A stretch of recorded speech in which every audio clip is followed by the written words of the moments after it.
And we're live. If I look like I just woke up, I did.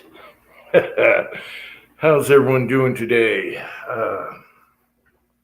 Let's see who's on here. We have Jeff is here. Vanessa Kitty is here. Uncle John is here. Garage Guy is here. Andy is here. And I think that's it right now. Still can't see right. Oh, we got Julio on the side here. And yes, Uncle John had to do that screenshot. Julio. Hey, how are you? Good. Dr. Zink is here. Hang on. Look at that. We're in a row like Andy is. I said, be comfortable. Oh, yeah, they're all comfortable.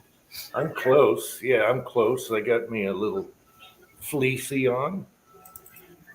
Oh, yeah. Speaking of which, I might as well. Oh, yeah, that's better. Yeah. All right. So, how are you guys doing? I'm doing pretty good, and you? Good. Do I have any background noise? Because I'm watching the fight also. No. No noise? All right. None that I hear. Andre D'Angelo is here. James Pollard is here. All right. So I was watching your plowing video with the sun at your back and the shadow on the snow. And you should have strapped some branches to your head. For, look like a. I'll do that next time. That's a good idea. Who was it? Somebody. Was it Bisley? Somebody replied they saw my ear. The Russian had ear flaps, and they let the grass off. Yeah.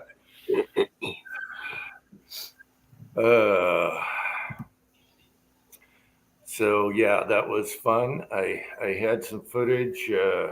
Pat likes the plowing videos, and they get boring doing them over and over. So I'm gonna make them different. And I love the bullet music, so I'm like, that's what I'm gonna do. Yeah, that was good. I like that.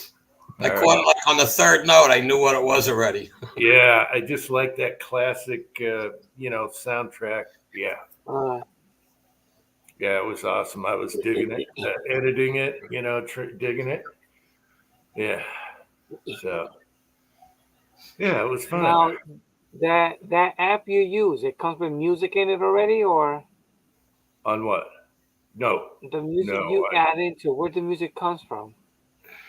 Well, if I have to find the music, I do everything on the phone. So I just put the phone on my tripod, and I have one of those little cubes, what do you call it? Speaker. Oh, okay. So I just rip off the music. Yeah. I didn't get copyrighted, so that was good. Okay. I thought the app comes with music already. No. What's going on, everybody? Hey, how you doing? He's in the dark. You're sitting by candlelight. Hello from Texas. Oh, you're in Texas. Oh. Got the bonfire going. Doing some hunting. No, everything's freaking underwater. So, really? Oh. Yeah, it's our family holiday get together. We're doing that this weekend. Oh, okay. Just about the one place we can go hunting, they had to move all their cattle into, and that's not a good idea, having 40 head of cattle and half a dozen people with rifles. So yeah. We just opted drink a little apple pie, and they're all their trainer is competing in my brother and sister's trainer is competing in the world championship in the pro division of cutting horses, and they're all watching that right now. I'm on fire. All right, hang on. We got Broke Loader here. 67 Rebel SST AM Say is here. Hobbies and Hobos here. And James here. Showed up. JH586. Michael Dunn is here. Rune is here. Did I miss anybody? All right. Tactical Foot is here. Okay.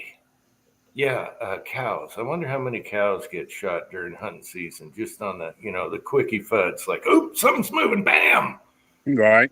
I Right. know that lady got shot in the butt when she was, relieving herself, and a bear hunter shot her in the butt. Remember that? Local hunters here on Long Island in one of the swamped areas out east of me has video of, I can't tell if it's an alligator or a crocodile on Long Island. It had to be 8 foot long, Wow. running Really? around in the woods. Wow. Those are those, pets that people catch and let go somewhere. Or flushing the Yeah. toilet. I heard the sewers were full of them. Yeah. I was like, are you kidding me? I couldn't believe the size of this thing. And it was charging. I don't know what it was running at. It wasn't running at him. He was up a tree. He was up a tree. Well, he was in his stand, his tree stand. So Yeah. he was like, he says, you won't believe this. Just keep watching. And like with 10 seconds later, you see this thing moving, coming at you. And it's like, now it's getting closer and closer. And it's like, holy shit, it's a freaking alligator. Wow. Oh, that's funny. Saw a video this past week. They had a drone flying over a canal in Central Florida, and they were videoing a alligator in the water from about 4 feet. That sucker came up out of the water and snatched that drone. They were like, "No!" Oh, that's awesome. Yeah, looking good, Julio. Now, are you wearing what are you wearing, Julio? This? Yeah, I thought it was a flannel. Oh, you're in a robe. Yeah, it's like a flannel material, but it's a robe. This thing Yeah, is wow, okay. like over 30 years old. Yeah, I should wear a robe too. We should have robe night. Yeah. And they're Andy and nice and Ocean both. comfy. Andy and Julio both wearing robes tonight. Yep. Yeah. Yep. Yeah, we can have a robe chat. Let's see. Michael Dunn has anyone have contact for Russian moles? I did contact one of the companies from Russia. They do ship to the U.S., but you have to do like a Western Union, but it's a Turkish type of Oh, it's got to transaction. go through Turkey. Yeah.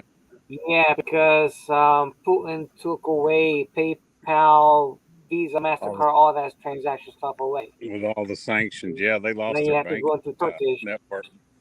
and then I've, and then I've they'll seen- send it out into the partial, but there's no way of tracking it. So if it gets lost, you have to go hunt for it.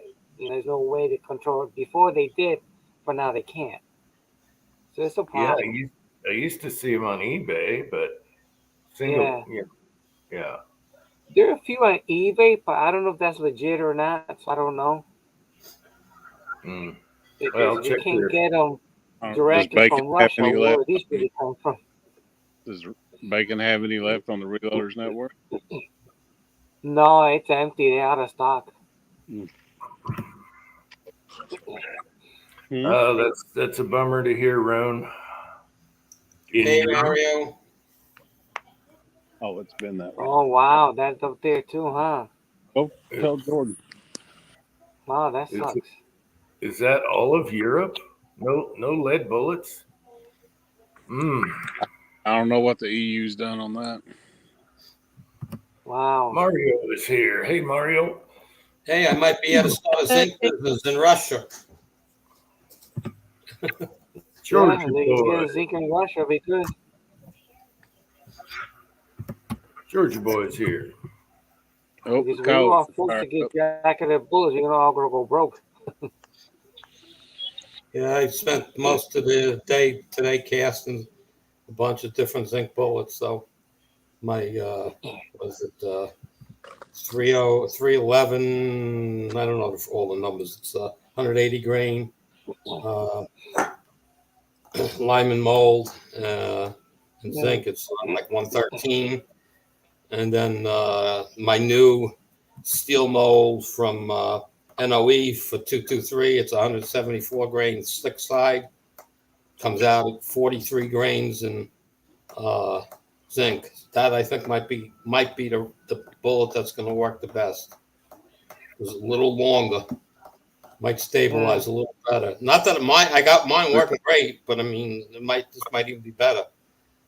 See, that zinc bullet right there makes the most sense to me in a rifle for that 223 bullet. That to me, that makes sense for a plinker. Well, I'm only doing the subsonic loads and my bolt action with it at this point.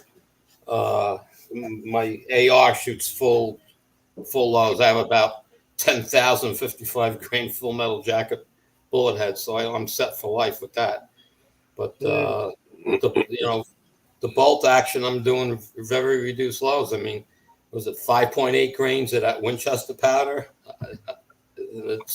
I did the targets weeks back up on the website, and I can't complain with that for blinking. No.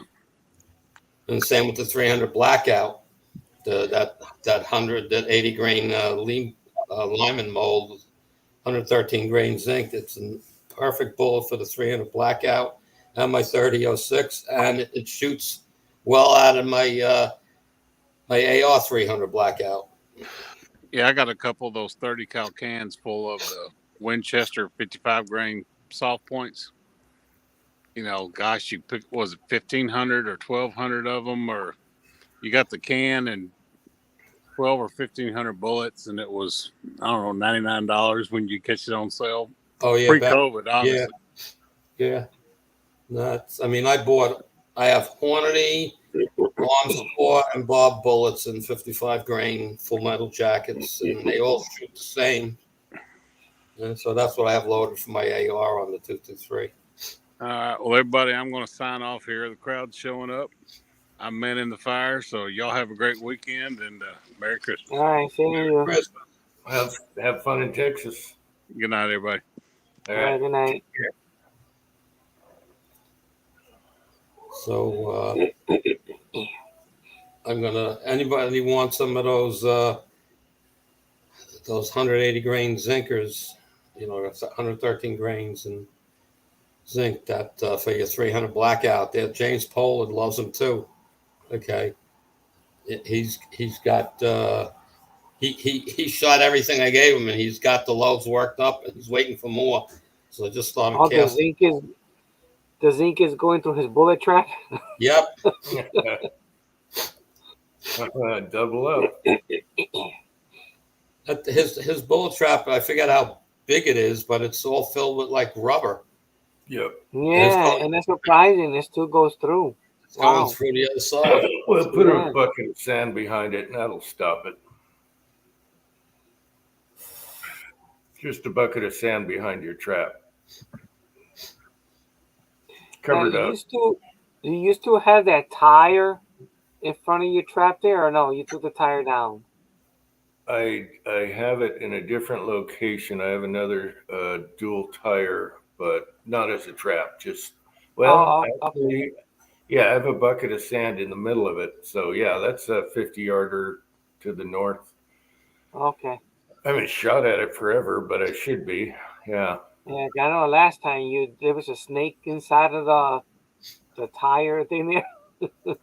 Yeah, I saw the snake's tail go right in, a little one, but that was during the summer. I don't know if it was a rattler or not. So. Oh, okay. Usually the rattlers don't come up here, but yeah. Let's see. Thorzax is here. The amazing M&G is here. So yeah, I haven't shot at that target for a while, and it does have a sand bucket there. So there's going to be lots of Easter eggs next spring, because all my targets are pointing at the trail going up to the other target. So it's just going to be a trail of bullets, because I just spray them that way and hope I find them again. Yeah. Julio, you were trying some zinc in the 350 Legend? I tried zinc and what did I try it on? The 300 blackout. Yeah. Yeah, I didn't But try the 350 legend. I what tried zinc and the 308. and Who else I tried zinc on? Oh, the 357, the ones you sent me before, 357 Magnum, 38 Special. I right? did zinc with that. Yeah, I think that was it. I can't remember. So how'd they shoot? They actually did good. I did a video on them. Wow. Wow, very long time ago, years ago, Yeah, I no, think I it know you was. did. I know you did videos, but I mean, Yeah. did you like them? Oh yeah, I did. Yeah, for the 300 blackout, it did real good. Okay. Well, I'm in casting mode right now, so I'm trying to Oh, okay. figure out how many to cast. That's all. Yeah. Oh, okay. You Yeah, know, I 300 got blackout did good, and I okay. think I used H110. It was a full case, if I'm not Yeah, mistaken. It H110 shot real works. good. H110 is what I'm using in my 300 blackout AR, and Yeah. I'm only running 14.8 grains, Oh, okay. and it's working fine and it's shooting well. So I mean, you can go up. James Poland's doing like 19 grains. I mean, he's up, Yeah, yeah. but I found a node and I stopped at the node. I didn't go to try to find the next node. Right. It's so all right. I just put you on my list that I'm making enough bullets, All and right. you have Okay. Great. Thank you. 223 also, right? Yes. Because I got a different zinc bullet for it that I think is going to be really good. Thor's axe. Tin Man's gonna dye his hair. Probably salmon.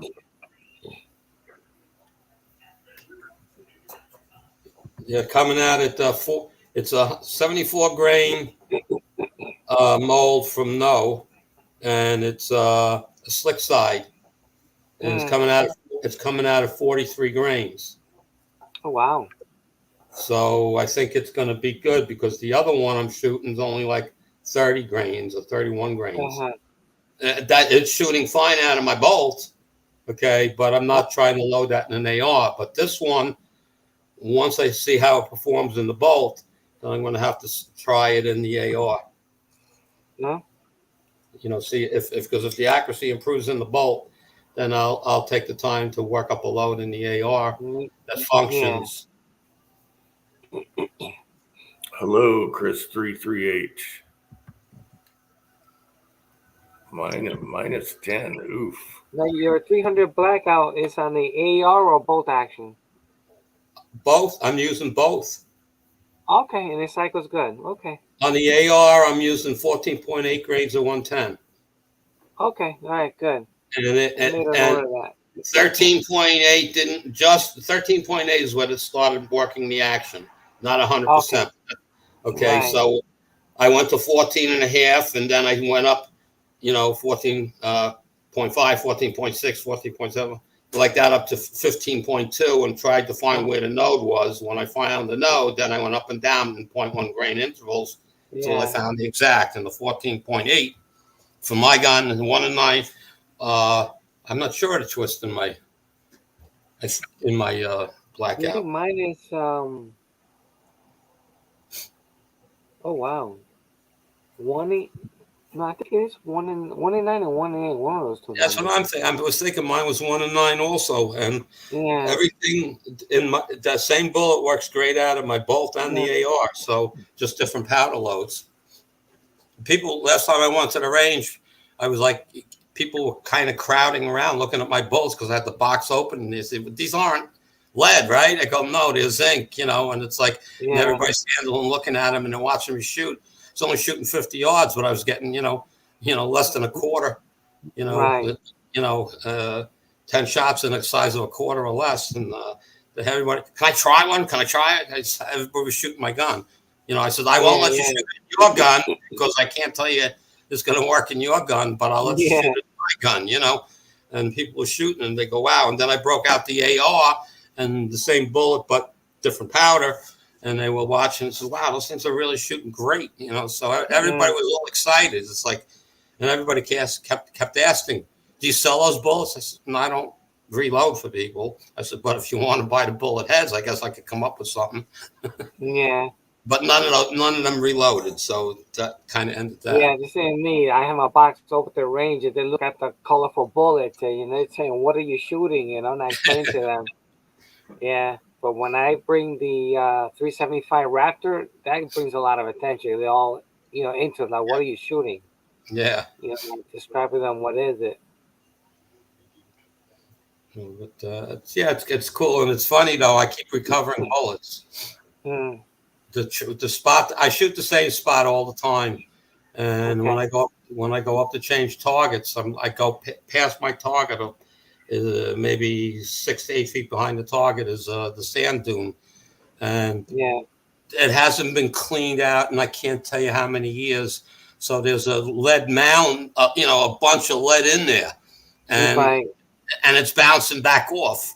Yeah. It's not ricocheting, but it bounces back out. It's laying on the ground. Right. And I think I picked up 30 of. I covered like 30 of them last time. It was great Yeah. to remelt them and shoot them again. Yeah. No, for a while, my range looked like they haven't touched it, but lately, you see like the scraping from the bucket when they go into the mountain of dirt there. Yeah. So they're starting to clean it out. My range got new ownership as of November 1st. And the new owners, people saying, we're going to clean this place up and stuff like that. And it's like, I was talking to the guy, says, well, look, can I come in like, your gates open at 8 o'clock, right? He goes, yeah, pretty much. I says, well, can I be here at 8 o'clock and go downrange and scoop out some of that lead? And they said, well, we really don't want people doing that. Yeah, no, they won't let me neither. But they needed bad, Yeah. And he didn't make a comment like that. He says, yeah, we plan to clean it out. He didn't even leave a comment about it. So I have no idea what they're doing, but Yeah. they're not open Mondays and Tuesdays. They're not open. So those are 2 days they're going to be working on the range. Every week, 2 days, I have a crew coming in and going to be doing stuff. So. Yeah, it's like the trap rake. They don't touch it at all. It's gotta be like 1,000,000 pounds worth of shot in there. Tim, are you Hey, Timmy? what? He's Yeah, echoing. I thought he was UFO hunting. Did you see what Rune said, that all the auto rifles are being banned over here in 2023? Oh. Rune said all the semi-auto rifles are being banned in Europe.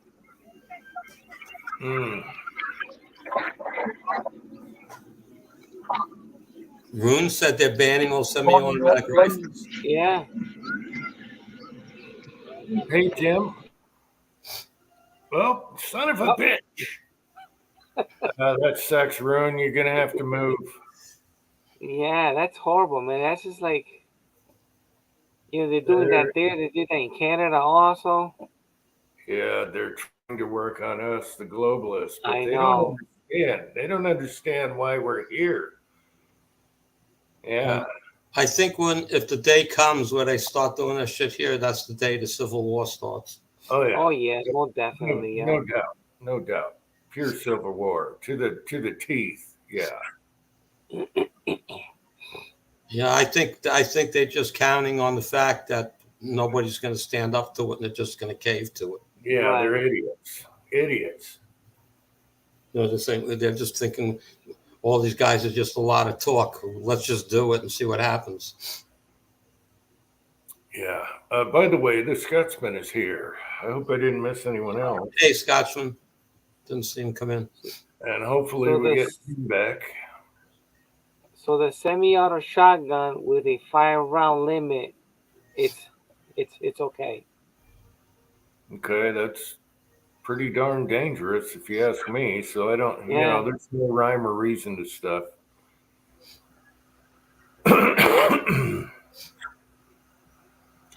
Mark Thomas is here. Yeah, that sucks. They're going to start. I don't know.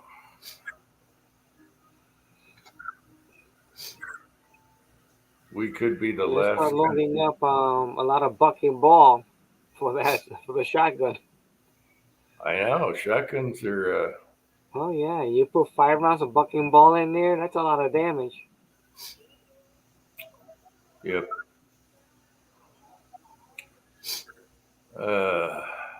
That's too bad, Roan. I know, that's sad. Yeah, that's there's an argument going on some of the guys on Facebook, about that, saying like, well, gee, my revolver, every time I pull the trigger, a bullet comes out of it. So what? So does my 45 1911. Every time I pull the trigger, a bullet comes out of it. So what's the difference? Yeah. They forget that it's the criminals, not the good people. All right. So you'll never stop the criminals. Even in Europe, they have black market guns all over the place. They don't want to admit it, but they do. Mm. Yeah.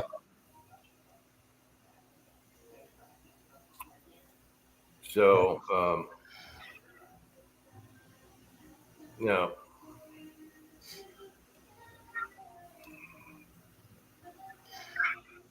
I don't know.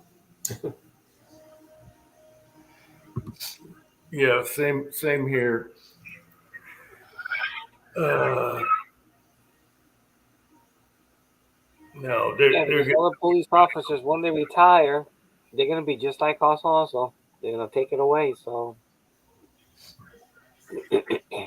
they know that they won't comply. I'm not too worried about it because how many millions of guns got sold in the last 6 months? Oh yeah. Millions. Black. Yes. Every time they bring something up, they get sold by the millions quickly. Then And there's a little those- break and it starts again. Yeah, a lot of those are new voters too. So Yeah. yeah. On Black Friday, they supposedly sold 96,000. Wow. They had 96,000 checks, federal ID checks, go Wow. through gun stores on Black Friday. As in, it doesn't tell you if it's a pistol or rifle. They don't know. They don't have that statistic. So all they know is that, and they say, and how many people bought more than one gun, and it's only on one piece of paper. So I could have bought 5 guns. It's one phone call. Hey Kyle, what's up? Yeah, it's gonna be a while before they can start working on us. Just because you got a brain dead puppet out there thinking that he doesn't care what people think. Look at Gus. He's not. He doesn't have a clue. So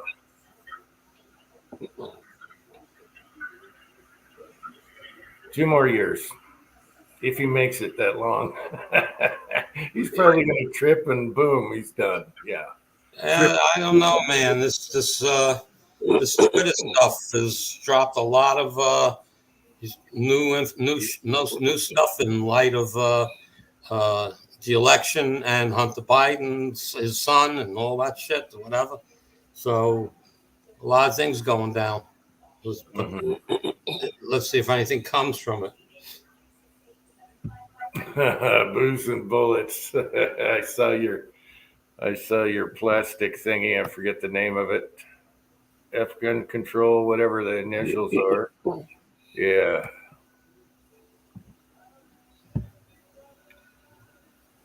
Yeah, I'm not worried about it. I'm just worried about pistol braces right now, but the inside scoop is might not happen. And if we all demand our money back, it's not going to happen because they can't afford that. All right. Yeah. You saw bring up Rune's comment. Legally owned at the time of purchase. Boom. Yeah. No discussion. All right. What was that, Julio? Rune's comment, the last one he just posted. If the Russians. Yes, Uh-huh. that's right. Um, Same with the fins.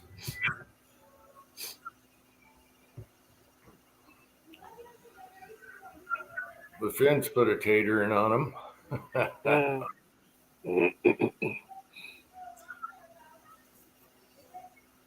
uh, yeah. Anyway, oh, what's Covina Dodge is here. yeah. Pat, did a plowing video for you today. I know you like those.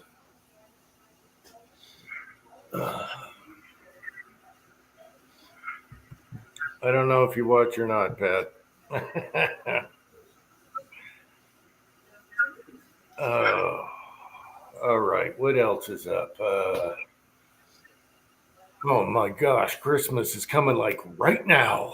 Yeah, Right I now. know. Man, it is flying. I gotta do some shopping, or at Yeah, least I this done way. a little bit on the end, but wow. Yeah. Okay. Pat saw it. Okay. Good job, Pat. Eagle Eye is here. Hey, Kitty. Start installing. Yeah. Tar and feather. Bring tar and feathering back. I think that'll solve everything real quick. The hangman's noose will solve it even quicker. Yeah, but the humiliation of tar and feathering. It was. Right. It Well, must put have him in the noose and cover him with tar and feathers and then hang him. Mm. It had to be really effective, though. It really had to. And not only are you getting burned, but you're getting humiliated. Oh,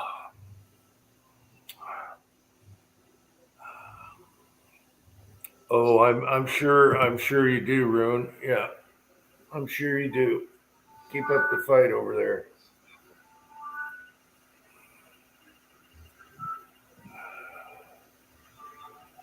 Yeah. Well, it's too bad that we couldn't get Tim on any longer, but I he know. somewhere out somewhere outside.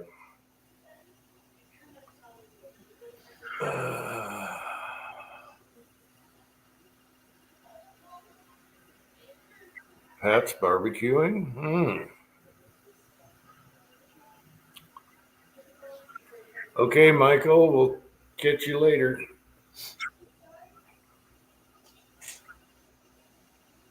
I think it's time for a garage break.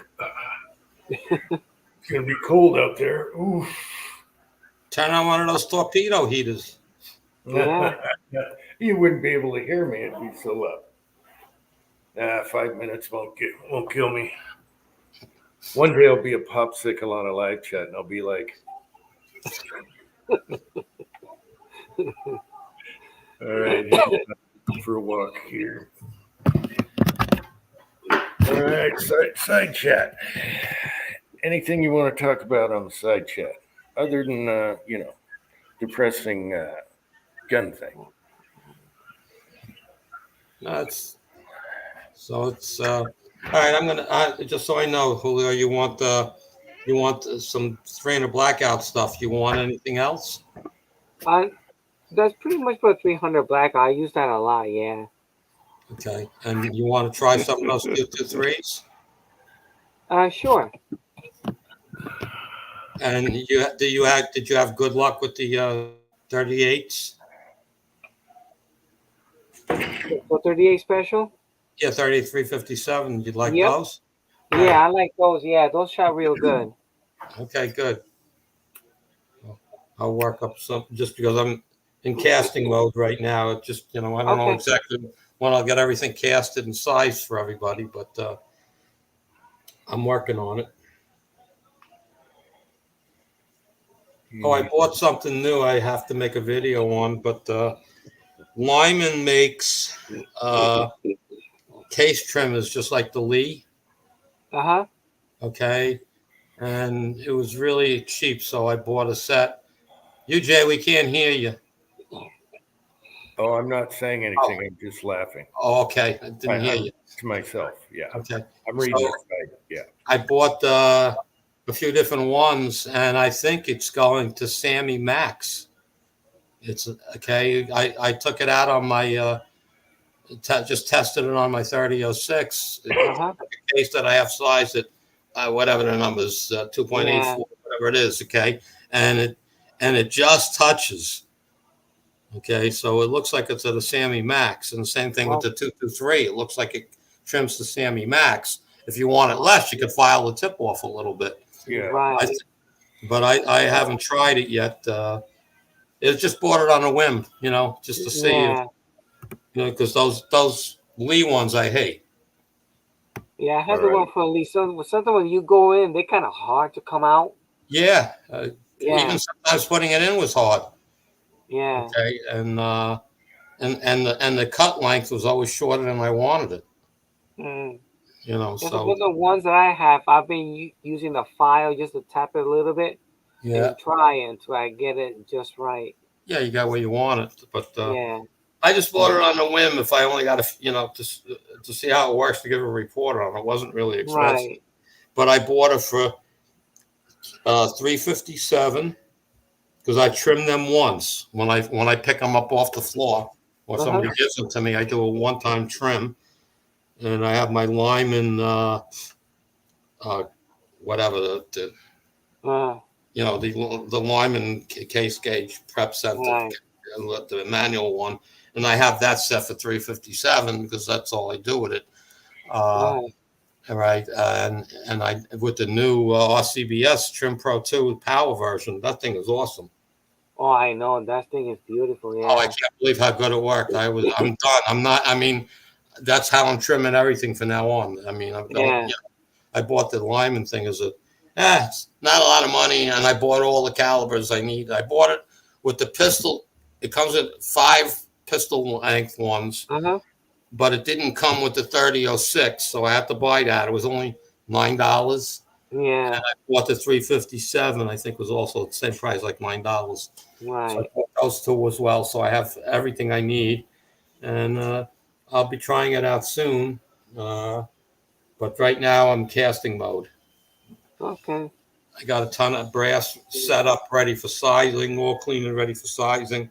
A bunch of 300 blackout brass, all cut down and ready Yeah. to be formed. So everything. I'm doing things in stages, but right now I'm in casting mode because Yeah. And that's good.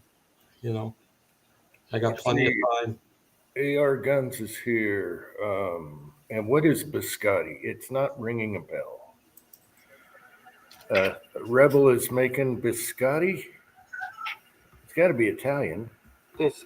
That sounds familiar. What is that? Mm-hmm. I think if I'm not mistaken, I think that's a pasta dish. Yeah, that's what I would think. Some kind of weird shaped noodle like the clamshell stuff. Yeah. Cold Hearted Bastard is here. I love that handle. Oh, I wish I thought of that. Cold Hearted Bastard. Yeah. It just sounds so good. Hello, this is Cold Hearted Bastard. You got a problem? Let's see. Oh, it's just a crunch Italian biscuit and cookies. It's oh, yeah. Okay. Esau is here. Yeah, gotcha. Rebel. I saw a Rebel. I don't know what year it was, but it was more square, and it was a convertible, and I was like, "That's a Rebel." Yeah. Anyway, probably at a 318 or something. Anyway, yeah. Cookie dip and coffees. Okay, all right. Okay, I'll be right back. Need a drink. Okay. I can see Rebel leave the gun, take the biscotti or whatever it's called.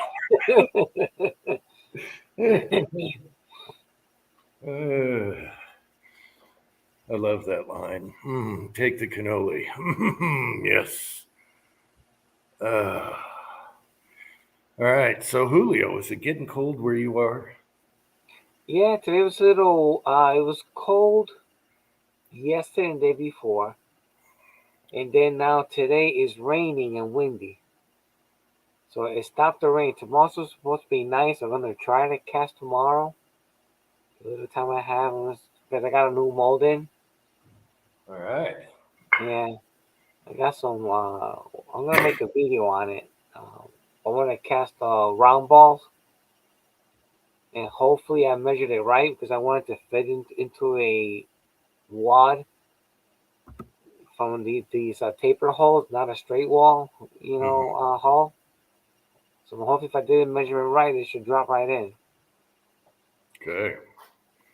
Rune has to go to bed. Understandable. It's 3 a.m. over there. Yeah.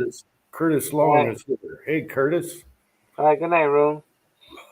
Good night, Rune. Have a good one. And hello, Curtis. I wanted to ask you, did you ever try a brass catcher on your side charging ARs? Because we put it on the AK and it worked. Yes, I do have a breast catcher and a side charger. Then mine is the one. It's like a slip on. You cage and slip it over the rail. Oh, okay. But then the company discontinued that design. And then I found the one that you have, the one that straps with the Velcro and it flips. The cheap Oh, I love that thing, man. the cheap $6 one. Now take it, and you know where the mouth is? Yeah. Take a piece of plastic and bend it like that, melt Uh-huh. it, and then rivet it on there, and it'll keep them like this and then down. Right. Yeah, that's Yeah, it's amazing.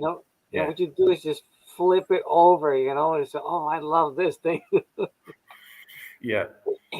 But yeah, So, side charger, I got them all with the brass catcher. yeah.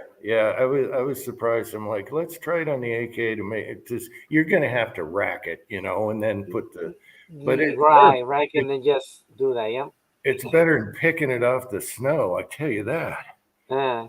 Because it melts and then freezes solid, and you're like, get out of there, you. Yeah, no, I love that thing. All right, going back in. Hey, Andy. Okay. I got brass catches on my. I have them mounted to my bolt rifle as well. Mm. Hey, and for everyone out there, it makes a great stocking stuffer for your loved ones. Oh yeah, because you have to worry about chasing the brass. And for my 380 auto, I have a handheld one. Oh, yeah. Yes, I got a Helltor one. The guy lives in Hawaii, I think it is. Six Shooter Texan put a video out. One of his last two videos. I think the same one. I think I paid like $30 or something. Yeah, he has the same one. I even commented. I said, "Wow!" And someone else that I finally saw use one of those. Yeah, and it works great. I think those would help me a lot when I'm shooting left. Because the brass gets heavy, and then you're like, "Oh, there we are. Stay there." Last time, I was going through my 6.5 Grendel brass at the range, and then I said, "Wait a minute, I had more." I almost had a heart attack because this brass so expensive, and the thing rolled down the table right behind me. I mean, he looked around the floor and everything. Just the one piece of brass, almost had a heart attack. Because they were hard to find, they were expensive. Yeah. Oh, yeah. Yeah, James Paul, I have one of those tabletop ones too, but unfortunately, the tables we shoot at my range are small, and I have to bring a clamping system and everything else. Not worth it. Yeah. You can put them on a bipod too. Yeah, but we don't have that much room between stations. Yeah, me neither. Mine's just pretty tight. I usually go there early to grab the first bench. Yeah. Because actually the second bench, because the first one's not being used. So I put my crap on there because down the lane everything is rotted away, so they don't use it. Yeah, so mine comes pretty much first. Yeah, our range has single built stations, Yeah. and they're just wood. They're like a wood thing, and they move. Right. So Yeah. it's like, I take the second one in like you, okay, but only because I like the spot, the way the target sits at the other end. Uh-huh. And then if my wife comes with me, I give her the third one. Then next to her is like a screen wall, and it's the pistol section. Yeah. So when I bring my pistols and I got my wife there, I'm right next to her when I go if I'm shooting pistol or not. So that's good. Yeah. Plus, it makes it easier setting up the chronograph. If I have the base further down, it's a long walk to go all the way around. Oh yeah, It well, becomes annoying. Yeah. they don't like I asked about a chronograph, and they said we really don't want anything out there like that. Yeah. So That's if I they say told me I let can me put do up. it. They told me I can put a tripod with a camera on it though, but next to my bench, not in front of it. Right. So yeah, okay. So I'm not worried about that too much. But How about this? A giant beekeeper's net on your hat that just goes all around you, or like a giant crab pot. You cut a hole in the bottom, stick it right over you. Oh, that would be hilarious. See a guy all cocooned in there. when I go to the range, I bring a drummer's stool with me, and everybody looks at it and says, "Where'd you get that? What's it?" Because it's height adjustable and everything else. So No, you should say I'm the drummer for the Stones. yeah, I'm the backup drummer. So You could pass. Yes. Yeah. Well, take your glasses off. I'm the drummer for the Stones. What are you talking about? Yeah. No, when I go to the range, I bring a lot of stuff with me. I have a wagon. I have one of those big folding wagons, the biggest one I could find. Yeah. I Mine usually is only between my car and the bench. It's about maybe 20 feet or 30 feet walk, which is not bad. I would say maybe 30. Yeah, I'm not far off from that, maybe 50 feet. But Okay. but it's all from the parking lot. It's all downhill. Oh, I gotcha. It's not flat. It's Okay. actually sunk in the ground. But going down, you got to be careful because of the weight thing. Pushing pulling up because you're pulling the weight. So, but yeah, I usually have 4 rifles, and if I'm bringing my pistols, and then all the ammo for all that stuff, and then my actual bag with the carpet I put down on top of the bench, and my front rest and all this stuff. They say they look at me and say, "You get all that stuff in that duffel bag." It's like a little duffel, like a gym duffel bag, and they go, "Yeah." I got it all in there. They laugh because I keep pulling things out. They go, "How does he get that in that bag?" Yeah. D-Dub is here. Hey, D-Dub. And I guess Charlie Watts died. Is Keith Richards still kicking? He should have been the first to go. Yeah. Oh. No, I'm having a good time. This summer was a real good time at the range. The range officers there, the 3 or 4 that work the side where I am most of the time, they're really cool with me, and and they see me watching out, for things. They see me stopping people from doing something wrong. Right. So they're all pretty cool with me, and once you gain their trust, it's nothing worse than a guy on your back. I understand why, but there's some really bad range officers out there. Oh yeah, this range is pretty good. I'll tell you what. There's one guy that's a tightwad. He's a stickler, but you know what? That's good, not bad. It's just sometimes he picks on somebody a little too hard. Yeah. Brody is here. Yeah, people that need it, they definitely need it. I had somebody show up. They were about 2 bays away. It's all open outdoors. And he fired like one shot and left. And I'm like, why did he leave? And I walk over there and he shot a bullet hole right in the wood below he had an accidental discharge on the table. Okay. And he was embarrassed and he ran. Yeah. It wasn't pointed at me. Oh well, my range, which I try to figure out how to. We have a covered range where you sit, and it goes out about 25, 30 feet, maybe a little more. And the side, the pistol section, the whole top rafters. And this thing is 18 feet in the air. The rafters are 18, 20 feet in the air. It's all Right. shot up. Wow. Okay. And it's like that they had to close the pistol section because the wood got so bad that it was ricocheting off the steel beams and coming back. Wow. Okay. It's like, so the pistol section's been closed for 2 years now. Yeah. But then I said, now we got new owners, and they said, we're fixing everything. Right. You know, he says, just bear with us. You know, hopefully, they said, hopefully by the spring, the pistol section will be open again. And, you know, and they're open all winter.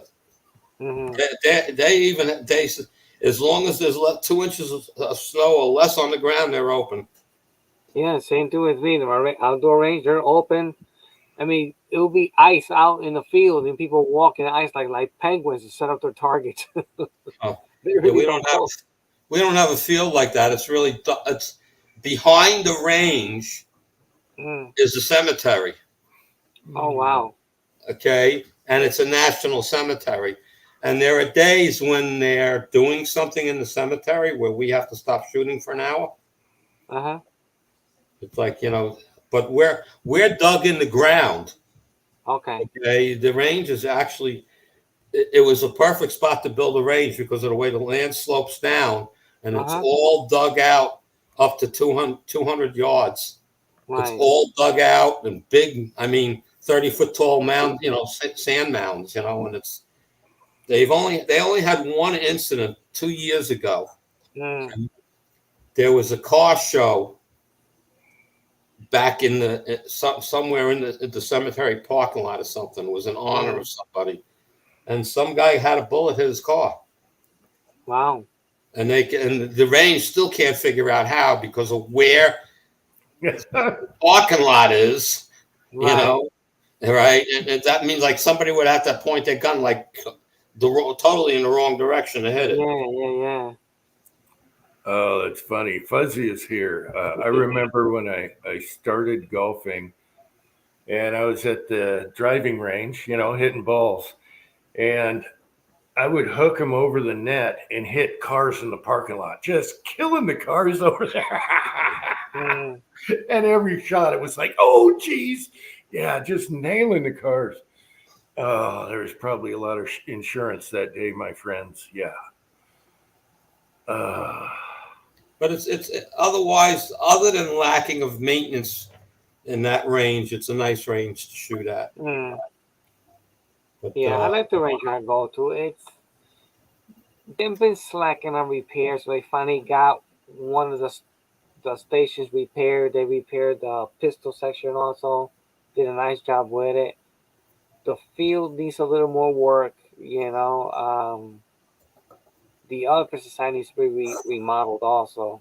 Like I said, they do have a 200-yard section. I would say maybe 20 lanes, if I'm not mistaken, or more. But they can't use it because many years ago a bullet went through there, went to a house. Oh. So now the one of the senators that lives in the state also, he's an idiot. They won't let him repair it or use it. So now they're just sitting there. Yeah, that sucks. Growing weeds, and that's about it. They can't do nothing with it, and it's a shame. Well, again, it only takes one idiot to cause a problem for the whole range, you know. Yeah, and that could have been someone that shot too high, you know. Well, it's like, you know, like I said, it's 20 feet above the ground, and you're shooting the wood beams. What are you aiming at? Yeah. You know, those are accidents. But when you know, but there's so many bullet holes. I can't believe they're accidents. Right. It's crazy. Why are you shooting so high? Well, you got a lot of new people, and they don't get proper help from their friends, or yeah. Well, that's the range guys in my place are pretty good. When if you come in and they don't know you, they hit you with 100 questions, Right. and stuff, and tell you about the range rules up and down, and they watch you Right. like a hawk till they feel comfortable. Yeah. You guys are talking about holes in walls and ceilings and all that on the range. I had to jump in. Coming from experience of running the range, dude, you have no idea. Yes, I'm glad I didn't run in the range sections, anywhere from suicides to, you wouldn't believe some of the stories. Yeah. Oh, it's insane. And there was another one here not too long ago. Guy literally walked in, ready to go and walked into the range, and within about 20 minutes of him being in the range, went ahead and shot himself.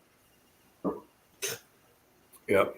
Yeah, we had one kid here. He was, I probably told the story before. He was leaning against the table in front of him, standing, and it was just pouring out.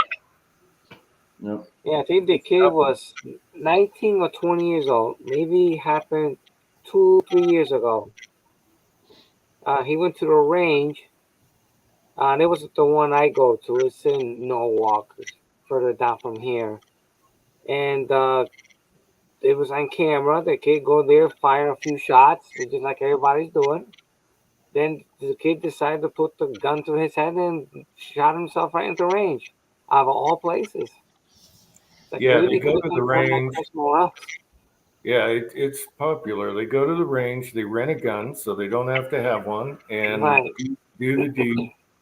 And it's not really nice to do to the range, No, it's not.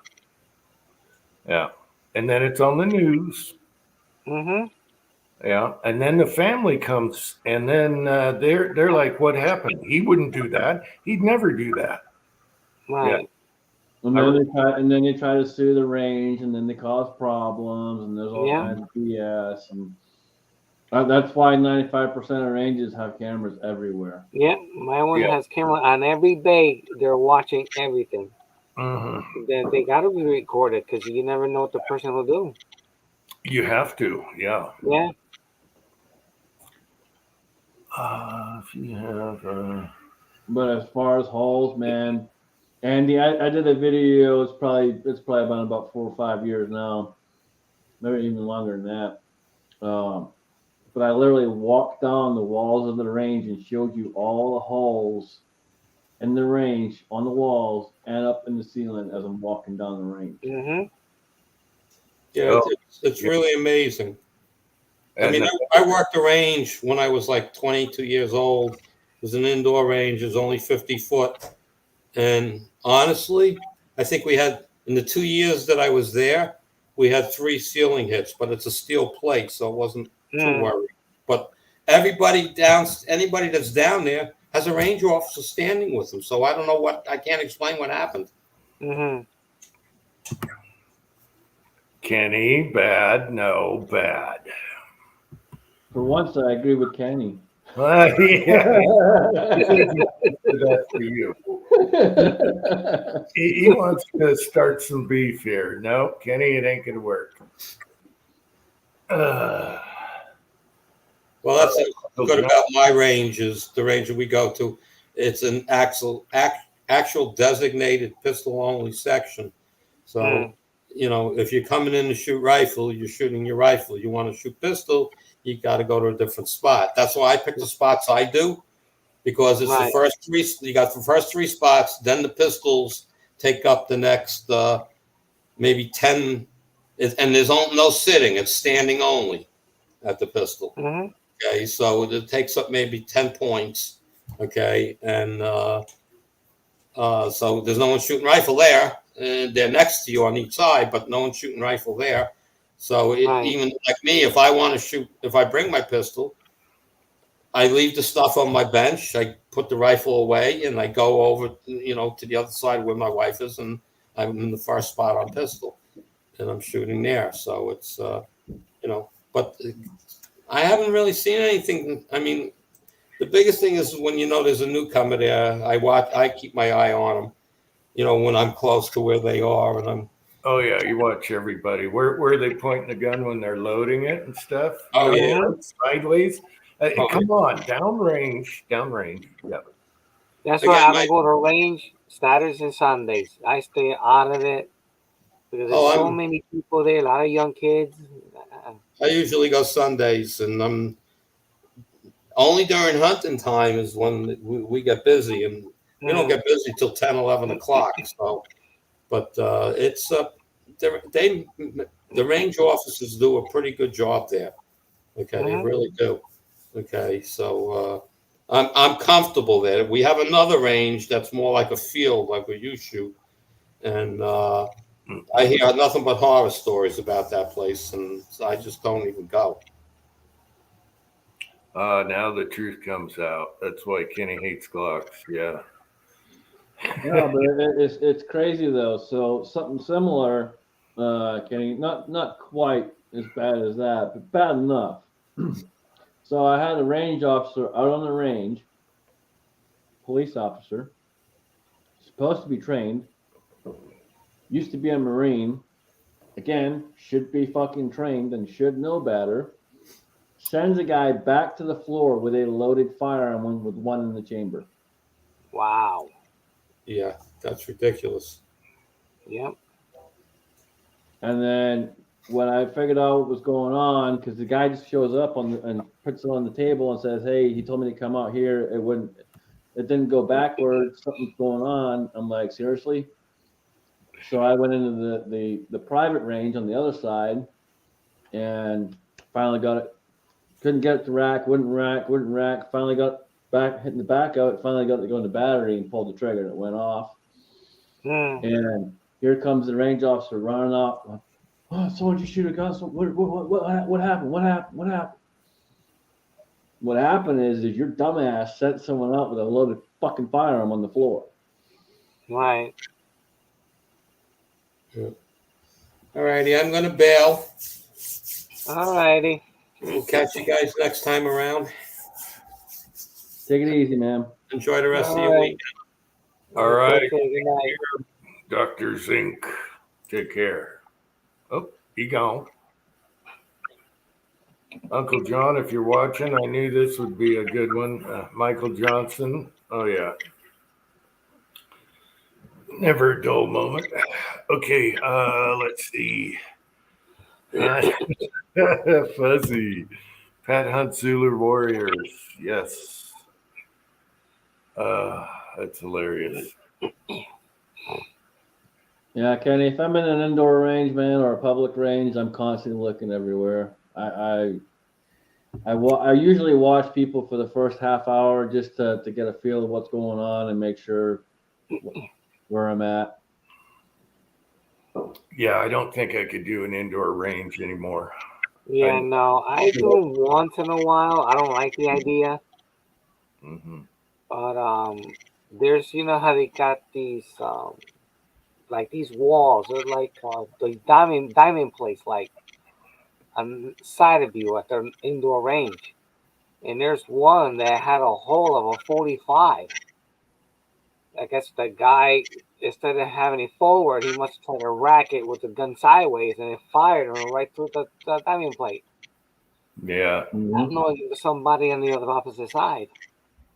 that's why they should have the heavy cement barriers like a lot of them do. Mm-hmm. Cement usually stops that kind of thing. Then you got ricochets. Yeah. Doing. Oh, man. Having a good RSO on the range that actually knows what he's doing is key to that as well. Being able to watch and really pay attention to people. Yeah, it's almost better with just members because they all know where they're out, Mm-hmm. Yeah. You feel a lot safer with members. Yeah. The range, they already know me. I've been going there for years already, so they know my routine. Yeah. They don't even check my firearms at all when they call ceasefire. They check everybody else. They skip mine. They keep on going because they already know. Been there for so many long. I know the routine already. Yeah. Buzz, you're 100% right, buddy. Everyone has. Everyone has, but it's passing on the knowledge and making sure people that are there now are doing it the right way. Right. Yeah. It's our job to pass on the knowledge. There's some basic, simple rules, and they work. They still work to this day. Simple rules.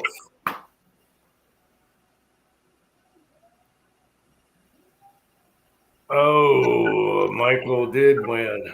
Okay, that was a tough one, Uncle John. Okay, I'm going back up the garage. All right, side chat. What do you want to talk about?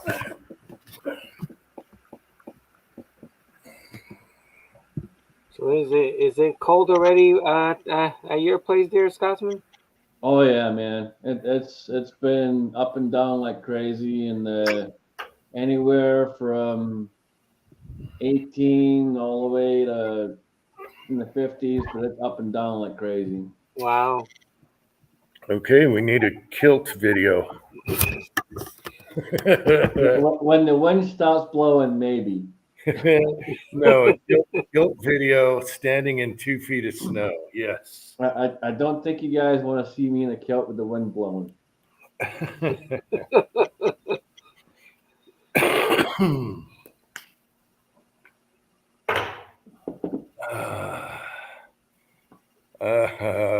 Uncle John, yeah, I'd like to, but I don't think anyone's interested in that.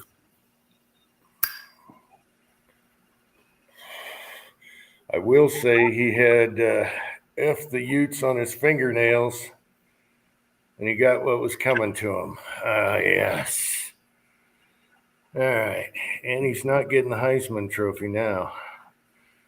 All right, let's see what else is going on.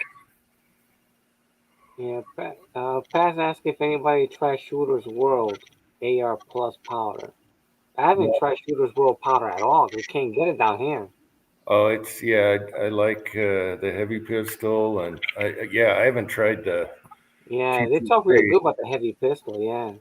I have the heavy pistol. I haven't used it yet, but I have it. Yeah, it's good. I came across a good deal, I don't know, maybe about a year ago, I think it was. I bought 8 pounds of it. Yeah, I wish we could get the prices people in Georgia get, Yeah. where it's like 16 or something like that, or it was. But it is spreading out. North of me, if I drive a couple hours, there's a place that carries it. I haven't seen it anywhere local out here, but I've been seeing the prices are dropping a little bit. Not a ton. Yeah, it's getting slowly but surely. It's getting there. I think they're still price gouging primers and powder. Oh, absolutely, and it's never gonna. It's not gonna get back to what it used to be. They're gonna find the happy medium and leave it there. Yeah. Okay. They know they can get more for it, so why wouldn't they? Check this out, Pat. This is my garage. I'm not having a smoke here. Watch.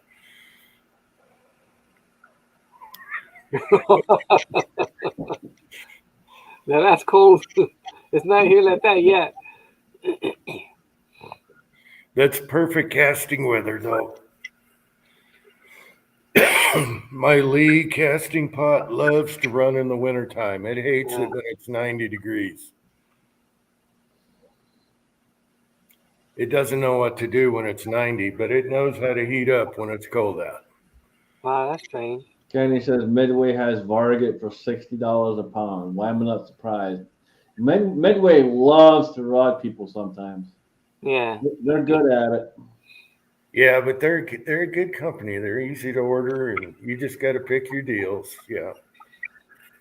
All my Lee stuff came from there. Yeah.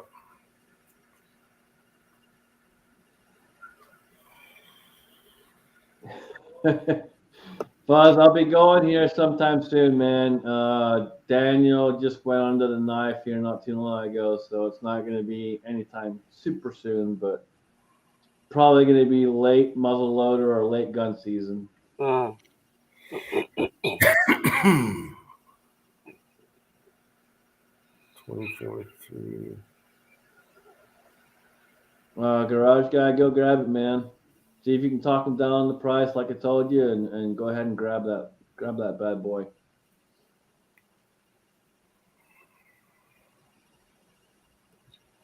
PSA in Brownells. I shopped in Brownells maybe twice since I've been doing this. I used to go a lot to Midway. I haven't used Brownells for a long time. Yeah, The son has got stuff from PSA recently, but credit cards, they'll cover it, you know. They'll cancel. yeah, They'll take care of it. If you got a good credit card.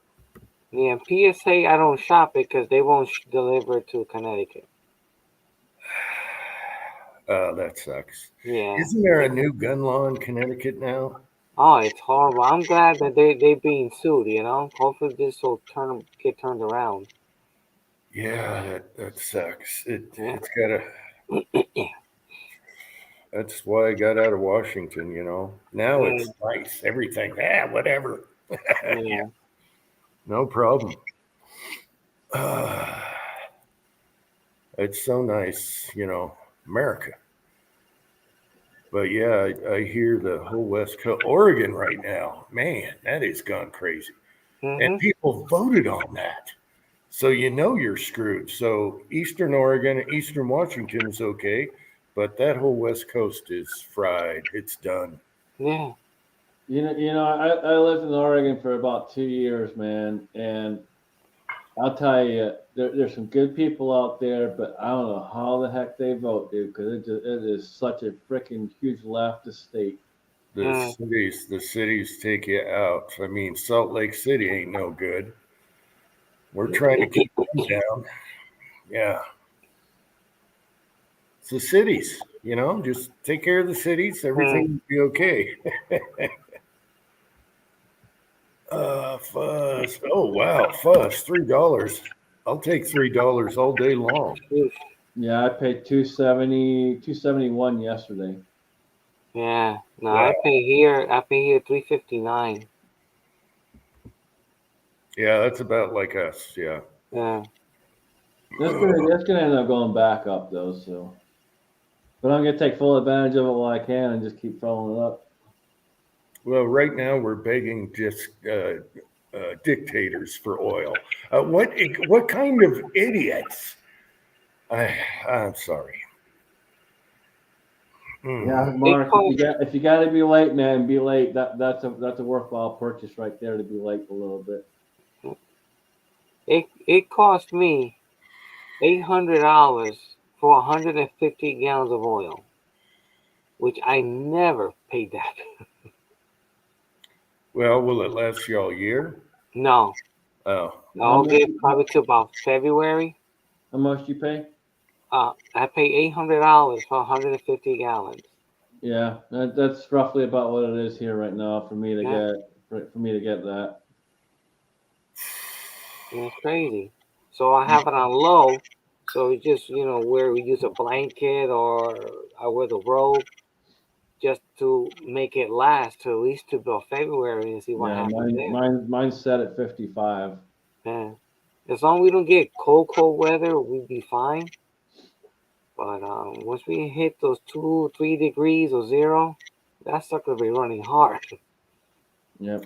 Yeah, well, I'm running mine low at 55, and you know, hoodie and a hat, and do what you gotta do. Yeah. You know, the last time I called, it was $5.60 a gallon. But that's been almost 2 months since I called. Yeah, no, it's crazy. So it's probably closer to $6 a gallon now. Yeah, Robert, where are you at? Yeah, I got out of there right before the private sale ban, and now they have a magazine ban. I couldn't believe that.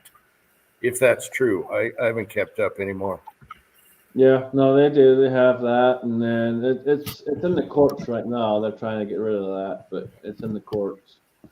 Yeah, I left right at private sales. That was it. I'm done.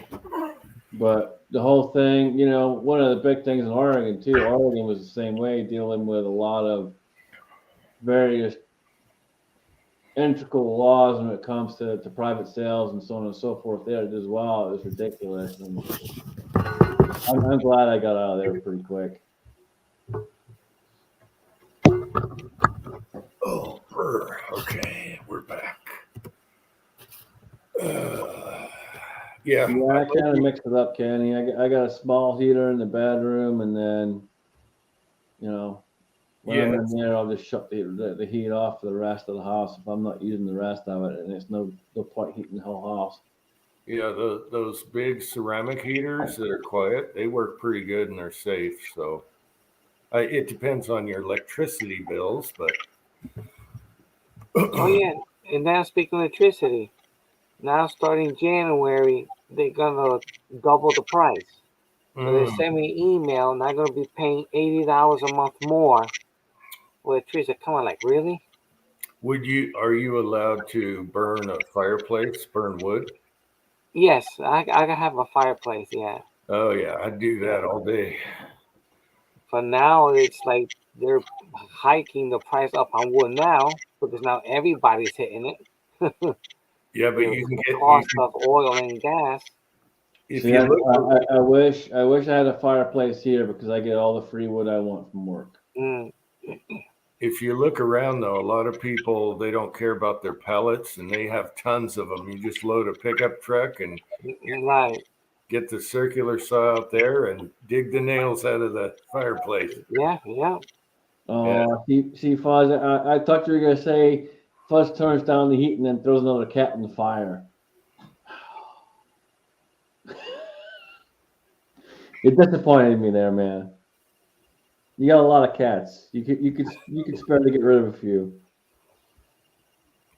Okay, Robert. Yeah.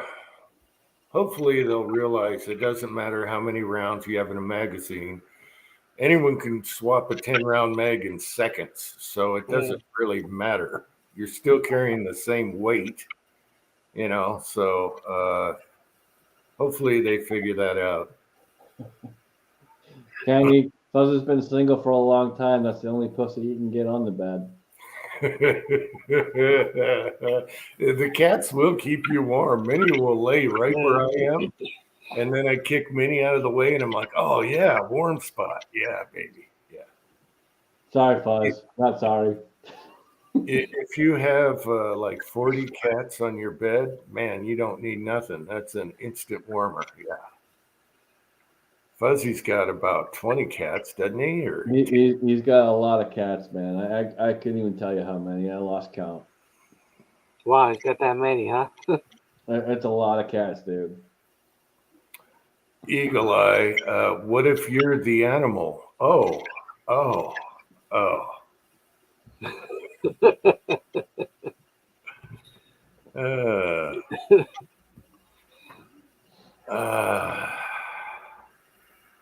Mid-South has Varget for 45.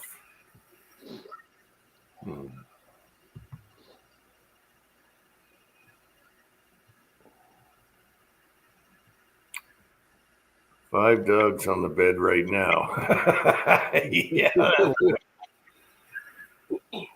As long as you don't feed them chili.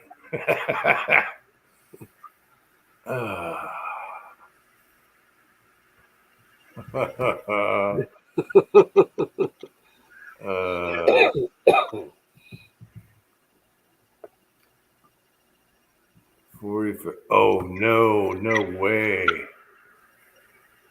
Wow, there's already way too much text on the gas. Oh yeah, big time. We got tax on the gas here, but it's for the roads, Mm. and they actually work on some roads, so that's nice. When they actually work on them, that's okay. If you go around Seattle, Robert, in those areas, you'll know those roads are screwed. They never fix them, but they charge you tax. Y'all know I visit Minnesota here and there, and I'll tell you, Minnesota has some of the worst roads in America I've ever seen. But they have one of the highest taxes on gas to fix the roads, but they never fix the roads. I know they should have an accountable budget showing online what they're doing. Mm. Hmm. But that's politics for you. It's going into someone's pocket. Oh yeah.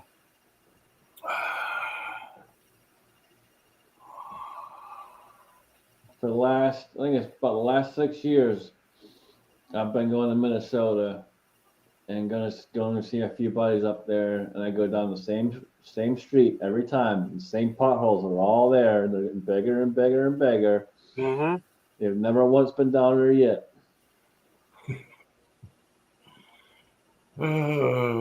Kenny is right. Yeah. I finally took a shower. Yeah. See, that makes no sense though, because you said you spent half the year on the couch. Yeah. I know. Well, maybe the lion has a spot, and then the lion has his place. It's kind of like not pooping where you eat. Yeah.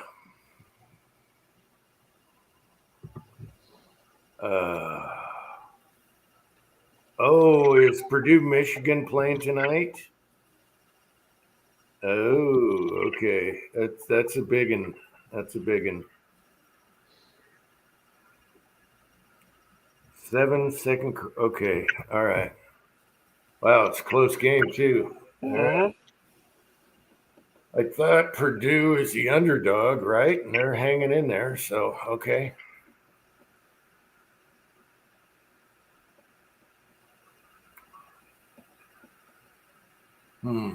Yeah, shipping prices on powder and primers and all that's kind of really. Oh man, even I order some stuff and the shipping cost is ridiculous. You really gotta find it local. Yeah, but it's not. The stores right here, they have nothing. It's sad. It's not like it used to be, Yeah, and I think FedEx and UPS is going to have different categories from shippers, and they have to scan you and everything, your license, and to receive it. Right. So I got 2 places to go and check what they have. Used to be 3, but now it's 2.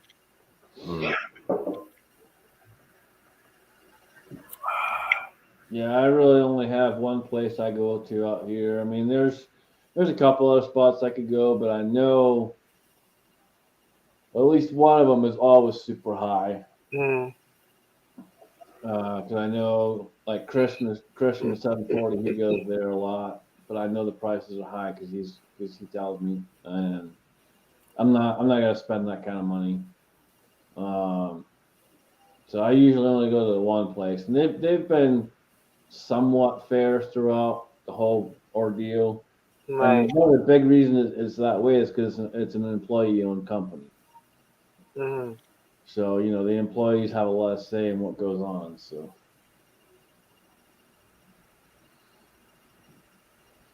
Jag1 is here. Hey, Jag. Let's see. I was working in Utah. I witnessed some polygamists. The guy was like a lion under the shade. Well, all the wives did the work. Yeah, right. That's illegal. But it's old school. How good is that? Yeah, it's old school. So it's having more than 10 rounds in Washington and New York and California, but they still here too. Here is 10. That's it.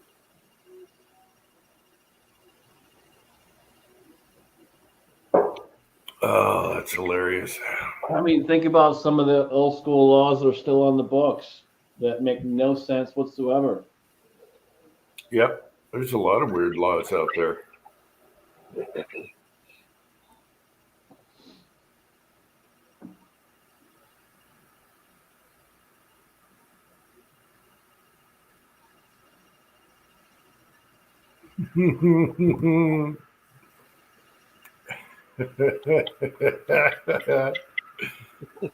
uh, it would be really nice, except for the bitching. If they gang up and bitch you out, oh, you're in trouble. Mm. Oh yeah, yeah. Like, didn't one of the Power Rangers die this past year? He died because he got the hokey pokey. I have no idea what a Power Ranger even looks like. Yeah, there was one of them fucking passed away this year. Yeah. He took the hokey pokey. He was young. Hmm. Yeah, I know, Robert.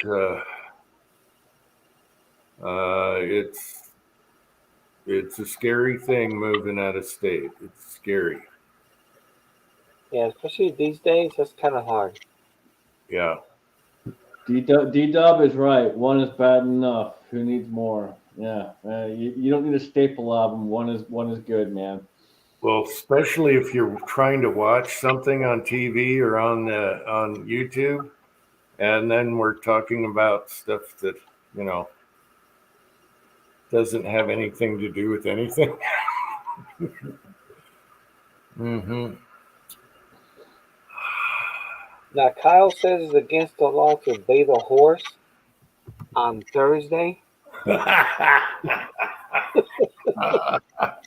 I mean, it is Georgia, so it's possible. Hey, Kyle, I can see that. You're in jail, and the guy asks you, what are you in for? I bathed a horse on Thursday. Oh. You got to be careful, though, because in Georgia, the guys in the jail there might like that. They may take that the wrong way. Mm. Leave it to Kyle to know that law. Oh, I'm sure he knows more, but he's being on the shy side of it. He's not telling you all the really good ones. I can imagine how many laws are in there. It's crazy. There's all kinds out here, man. They're absolutely stupid too. A lot of them are animal related as well. Mm. Now, Hobo, how can that be? You don't have water shortages up there. I don't get that. Canada should have tons of water.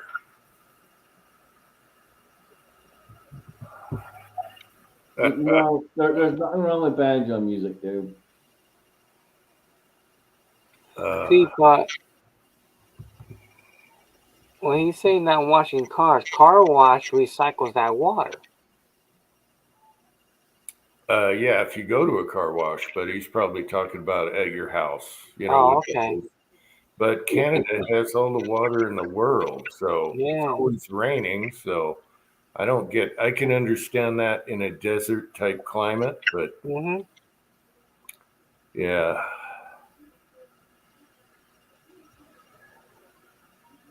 Luckily, we have a well and it hasn't dried out yet in a hot summer, so that's good.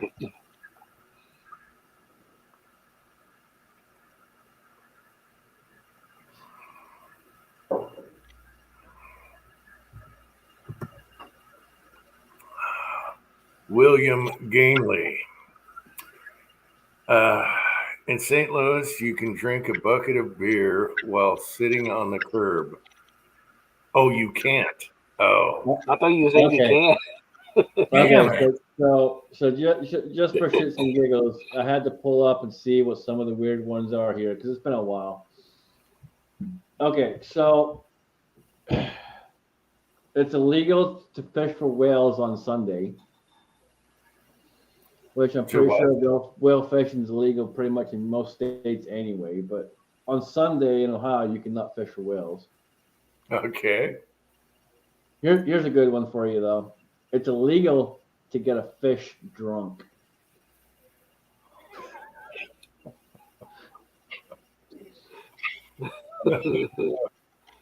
Oh, here's an even better one. Okay, so The Ohio Driver's Education Manual states that you must honk the horn whenever you pass another car. Oh my gosh. Talk That's, about road rage happening. Yeah, that's literally still in effect. How's that? Yeah, that's crazy. that's crazy. Yeah, that'll get your tire blown out. Oh I yeah. know. Okay, talking to having multiple women. Here's one for you. Is it illegal to have more than 5 women to live in one house? Mm. I wonder who made up that law. Someone who is very smart. Yeah. Oh, I'm gonna have to look up. I know we got some weird ones. I'll have to Okay, look. here's one for you. This is a good one. I like this one. If someone loses their pet tiger, they have to notify the law within 1 hour. Yeah, I hope so. You would hope Yeah, so. yeah, but I think that law doesn't even work anymore because now it's illegal to own. Cat. Yeah, I would hope someone would alert people. Yeah, Yeah, especially in the city. That's not going to go down well. yeah. My wildcat is on the loose. You know, that'd be good for Antifa. Just let a bunch of zoo animals out. Yeah. Can you state the purpose of your call? Yes, I'm calling to notify you that my illegal cat got out and is rampaging the city. Yeah.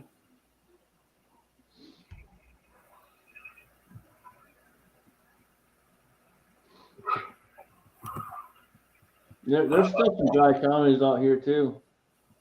Yeah, I'm trying to think. There's still some that you cannot sell alcohol on Sundays as well. Yeah, I'm trying to think if there's a county or two here that's dry. I'm not sure.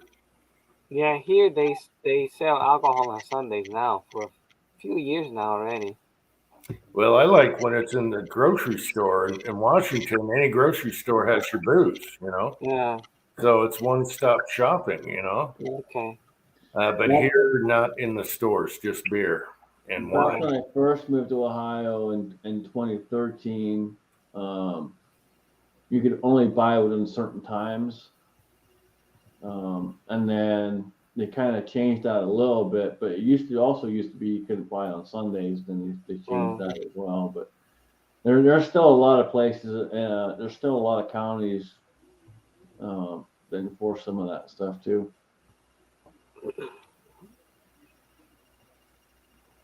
Yeah, we they always had that law here. You couldn't buy liquor on Sundays. If you go down to the hood, the corner stores, they'll sell it to you on Sundays. They didn't care. You know, they had the chain on the refrigerator for the booze. Well, they gonna run back. They bring it to you cold here. Put in a paper bag and out the door. And it's been like that for years, but until now it became law. But yeah, you can still get it back then. You go to the hood and you get it, no problem. Yeah, I know there's at least 1 or 2 dry counties out this way somewhere still. Well, we used to have the like 3% beer rule here in grocery stores, so you had to go to a liquor store. And the company stopped making 3% beer, so they had to go regular. Yeah, baby. Yeah, I still never get that one, Mark. Jack Daniels literally is in a freaking dry county. Yeah. And then Mark Thomas, yeah, Pennsylvania has state liquor stores. We have state liquor stores here. A lot of the alcohol here is controlled by the state. Well, it's like gun manufacturers in banned states. You know, it's weird. Like I can be in one part of the state and get certain beers, but then I got to drive halfway across the state to get another beer if I want that particular beer, because the rest of the state are not allowed to have it for whatever stupid reason.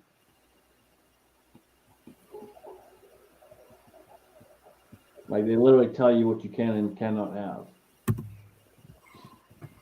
Here's another link down here if anyone wants to come on.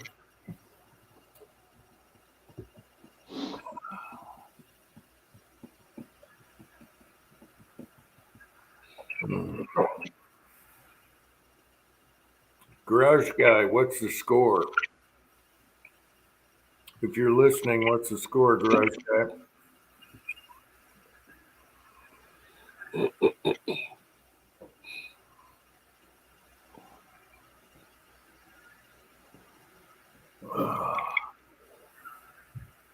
Uncle John might be watching it too. I don't know. He's got a couple of TVs going. I don't know if it's even on here. 14 and 10. 14 to 10? Okay. Yeah.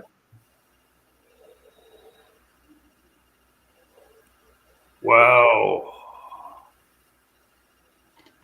Okay, it's still close. All right.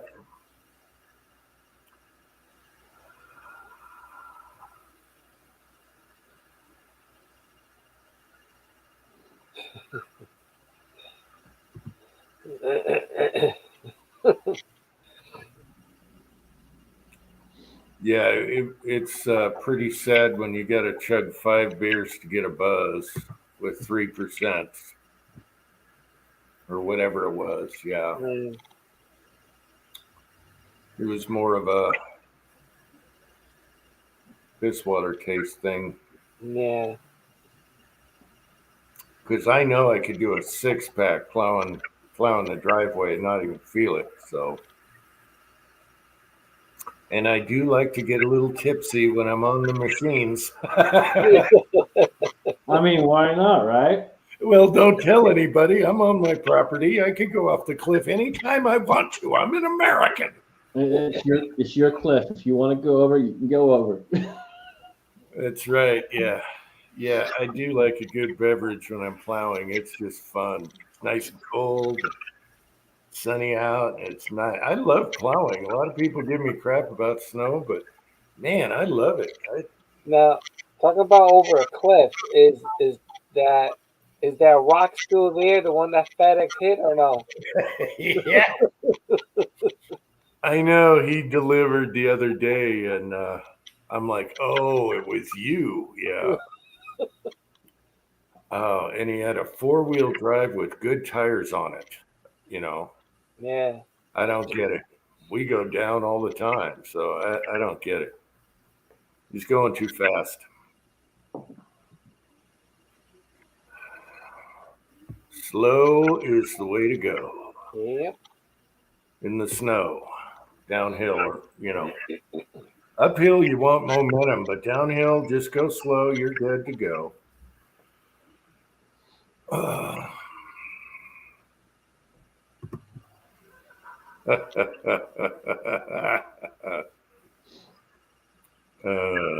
Yeah, the first year trying to go up to Daniels when after we got snow, that was fun. That was when I had my other truck that was 2-wheel drive. Yeah, that was a fun time. Yeah, I like to throw it in 2 just to have fun and then throw it back and forward because I got the stick, you know. Mm. Yeah, I drive stick and that's all I'll drive. I don't do automatics, but this time around I got 4-wheel drive even though, but most of the time it's always in 2-wheel drive. Kyle, I want to see Kyle with ice skates. That would be awesome. That would be epic. Yes. It can get pretty icy there. When I was out there, I dealt with the ice a little bit. It wasn't too bad though. Have you guys ice skated before? I used to do it when I was younger all the time. Yeah, no, I never tried it. We had ice rinks. Yeah. It's probably been, I'm gonna say it's probably been about 12 or 13. Hold on. Longer than that because I've been here 17, so probably been about 20 years. Mm.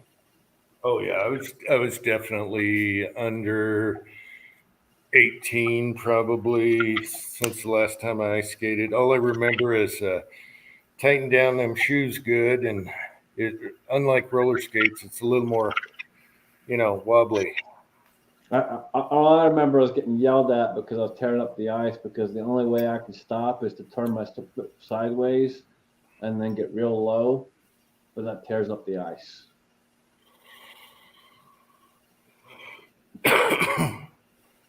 Kyle says 35 years ago. So yeah. Yeah, they used to have ice rinks everywhere. I'd love to do it on a lake. That would be awesome. Just go forever instead of in a circle. That would be great. Yeah.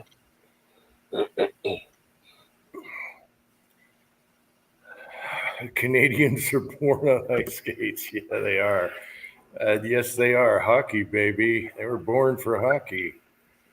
I could never play hockey. The stick was all wrong. They always put me as goalie. I hated it. Here, you're the punching bag. Yeah. You You can't get hit shoot. with You're those going to be sticks, a man. goalie. Yeah, who signs up for that job? I want to let me sit in front of the goal while I don't want to smack freaking pucks in my face. Yeah. I'm good. They always stuck me as goalie and Jim, and I just couldn't slap a puck. I don't know. I could golf, but I can't slap a puck. It's that big ass stick. I don't know. Hey, we got Robert Powell here. Robert, Hi, guys. Hey, how you doing? hey, Good. good to see you. First time on, Yes, it is. I finally figured out how to do it. and your sound is perfect. No echo, no nothing. Well, Usually, it's on an iPad, so I guess or a tablet. yeah. No, usually people go through a few times of echoing. I did, and you came on perfect. Good. Well, my wiener dog just jumped off my lap, Jim. Well, at least it wasn't. Yeah, at least it was a dog. First time on the chat, and there he goes. He starts out with, "My wiener jumped off my lap."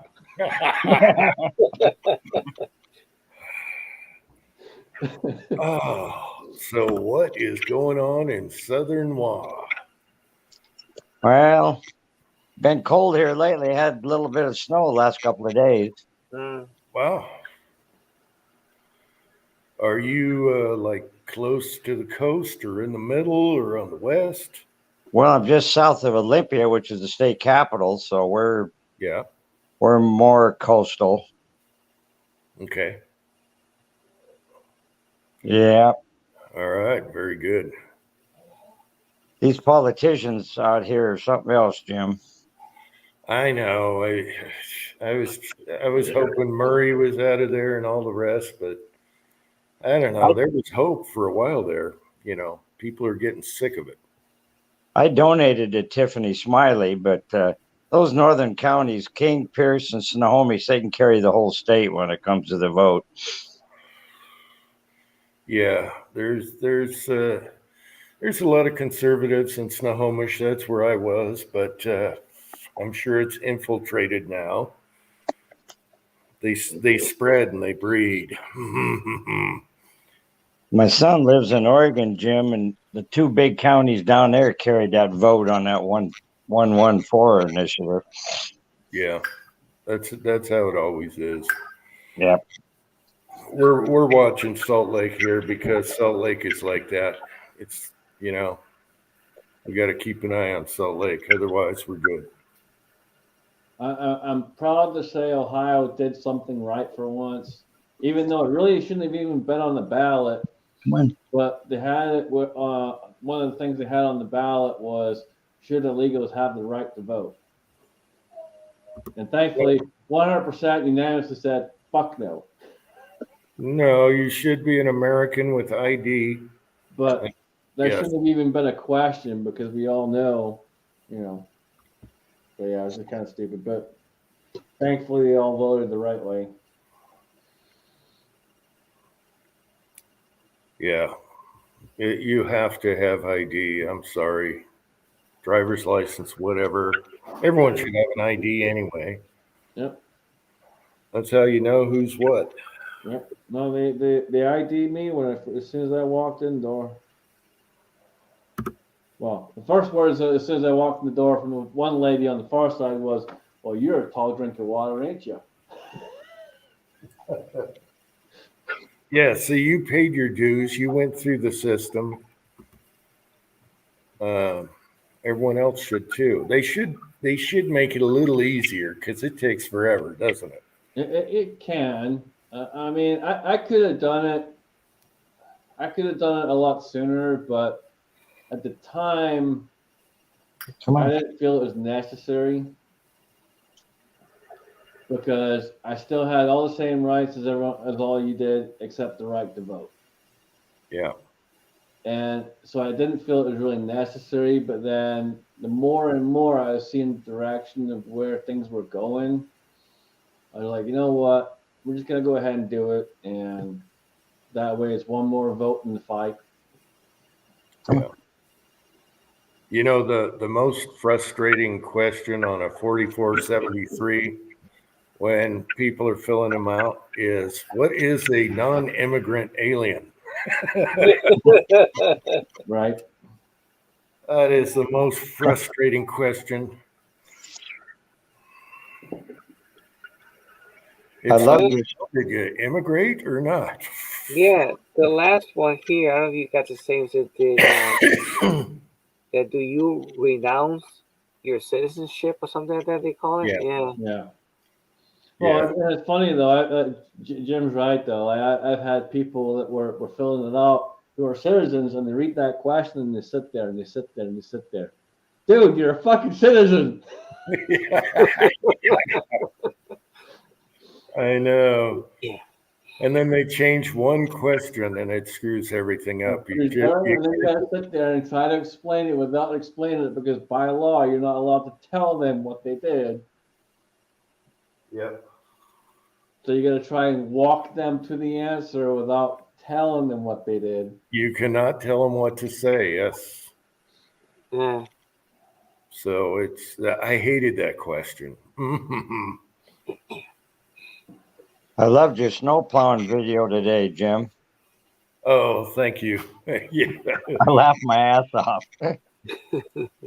Yeah, I've done a lot of them over the years, and so I try and make them different, even though it's the same driveway. So you got to do something different, and it's hard because I have a camera on a homemade chest cam thing, and it's tilting down and up. So it's tough.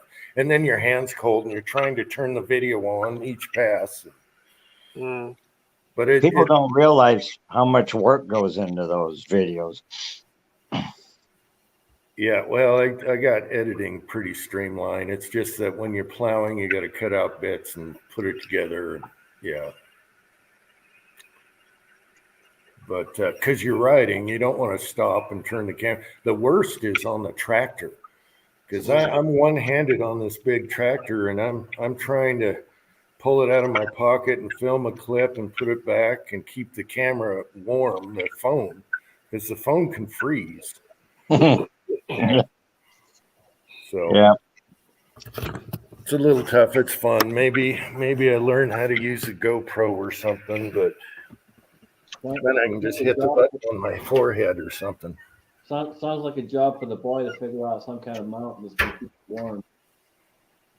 What? I was closing the door. I didn't hear you. So it sounds like a job for the boy to figure out some kind of mount you can put on there to keep it warm and be able to use it without having to keep taking it back and forth.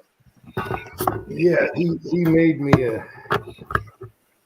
made me a chest mount for the phone, and it's just a bungee tie to keep it from moving around, down below around the.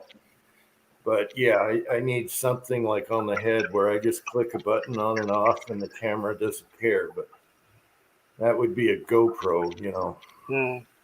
But then I'd have to go on something else to download it instead of using the phone to edit. So I just like the phone. The phone is fast and quick. Well, I mean, if you get a GoPro, you can still use your phone. They have their own app that you have to put on your phone, but you can still edit all on the phone. Oh, okay. And I could do it on the iPad if I uploaded the free Yeah. editor. Yeah. Eagle Eye, that's true. Uncle John gave us a little drone here, and we haven't even run it yet. Oh, So- you haven't used it yet? No, I feel so bad.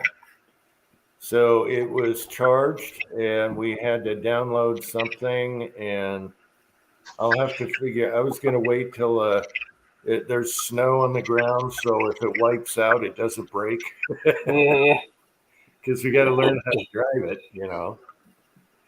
I gotta say, I haven't bought one because I know I just wipe it out somehow, real quick, real fast, and be all over. And either it's gonna be wiping it out trying to land it, or it's gonna fly. I'm gonna fly it right into something.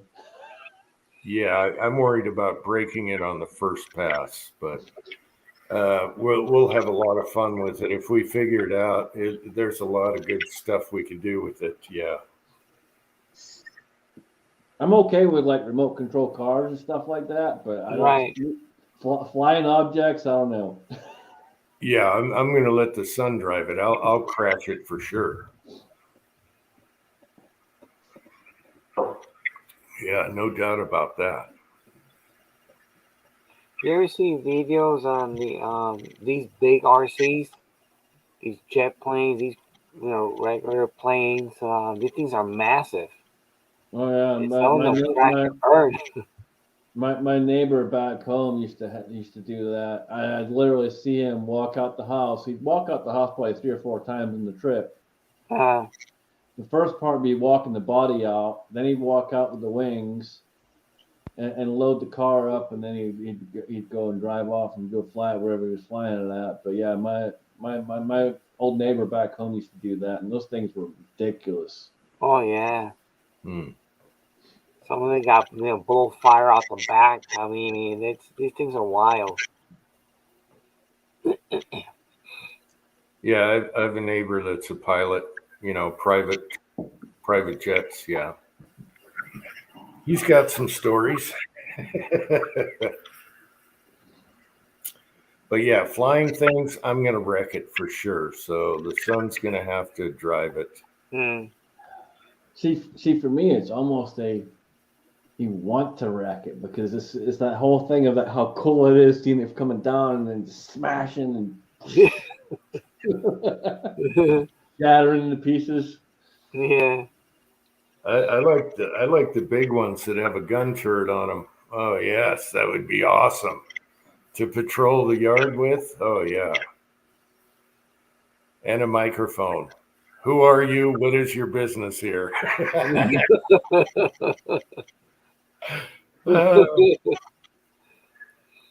Or pick up a package down at the gate. You know, that'd be awesome. Just tie it to the drone. Yes. Oh, that would be fun. I'm pretty sure it's out there already. Yeah. You have to get creative, you know. Yep, way above my pay grade. Yeah. Especially now with the 3D printing, you can do so many stuff for the drone. Yeah, amazing. 3D printers are pretty cool. You see what bullets, Booze and Bullets made, right? Yeah. Yeah, that's crazy. I like making little parts with it, or my son makes them. It's nice, Yeah. like, very nice to have. Yeah, for the reloading, I think it's great. You know, I guess if you use certain plastics, that's heavy duty, can handle abuse, the little parts you make will last you a long time. Yeah. Yeah. All right, Robert. So what have you been up to lately? Just doing a whole bunch of reloading. I bought here a while back. I got a Henry 4570, Oh yeah. and here the other day, Midway had the Henry 45 Long Colt, so I ordered it up, and it's supposed to be on its way. Mm. Boy, that people are beginning to like them lever actions all of a sudden. Yeah, I know. It's like the last 4 years. Yeah. Yeah. Can't go wrong with 45 Colt either. I Yeah. started reloading, Jim, when I was 16 years old, and I've been doing it ever since. I got a nice reloading room out in my tin building, Mm. Nice. Wow. Man. and I have a shooting range in the backyard, 100 yards. So that Oh, makes that's it great. nice. That's nice. So you got property and you don't Yeah, have. I got 5 acres. Mm. Kind of like you. You can step out of your back door and shoot if you want to. Oh, I know that's that great. was my That's good. dream all my life. It took a long time to get there, though. But yeah, Well, I started doing it as a hobby when I was young, and it just came into a full-time hobby. Yeah. It's something I really enjoy doing, especially now that I'm retired. Mm. yeah, I really enjoyed my neighbor's 4570 lever. That was that. I don't need another die set, but that could be on the table eventually. Yeah. It's just a fun gun to shoot, and I cast my own lead bullets too, so it makes a lot of fun out of it. Mm. So what pot do you use for casting? Well, I had the Lee, the one that they called the Dripillator, and then I used it for quite a while, but then I finally broke down and bought one of the new RCBS, Yeah. what do they call it, the Pro 2 or whatever. Okay. And that damn thing does not drip, Jim. It's amazing. A Yeah, lot of money. I had to lap my Lee so it wouldn't drip. You got to lap it, yeah, if you got the problem, yeah. And with the RCBS, you got the built-in PID, temperature yeah, and Yeah, everything. the PID, yeah. the PID, that one in the Lyman looks really nice. I just can't get myself to spend the money on them. Yeah, That's what I think. And then I think, oh, what the hell? I'll just have to leave it for the kids anyway. So, Mm. All right, so a question for you, Robert, since you have one of those, because I haven't looked into them because they're up there in price. But if the electronics goes bad, how is the warranty on the electronic part of it? Because a lot of these things are usually 2 or 3 years on electronics. oh yeah, I really don't know. I think it's probably just a year. I'd have to go look up in the information. yeah. Not many companies cover electronic anything, trimmers, anything very long. Yeah. Yeah. Yeah, see, that would be my worry. Spend all that money, and then X amount down the road it breaks, and Well, it probably could be fixed though. You just need the part. You got a heating element, you got a PID. Basically, that's it. Yeah.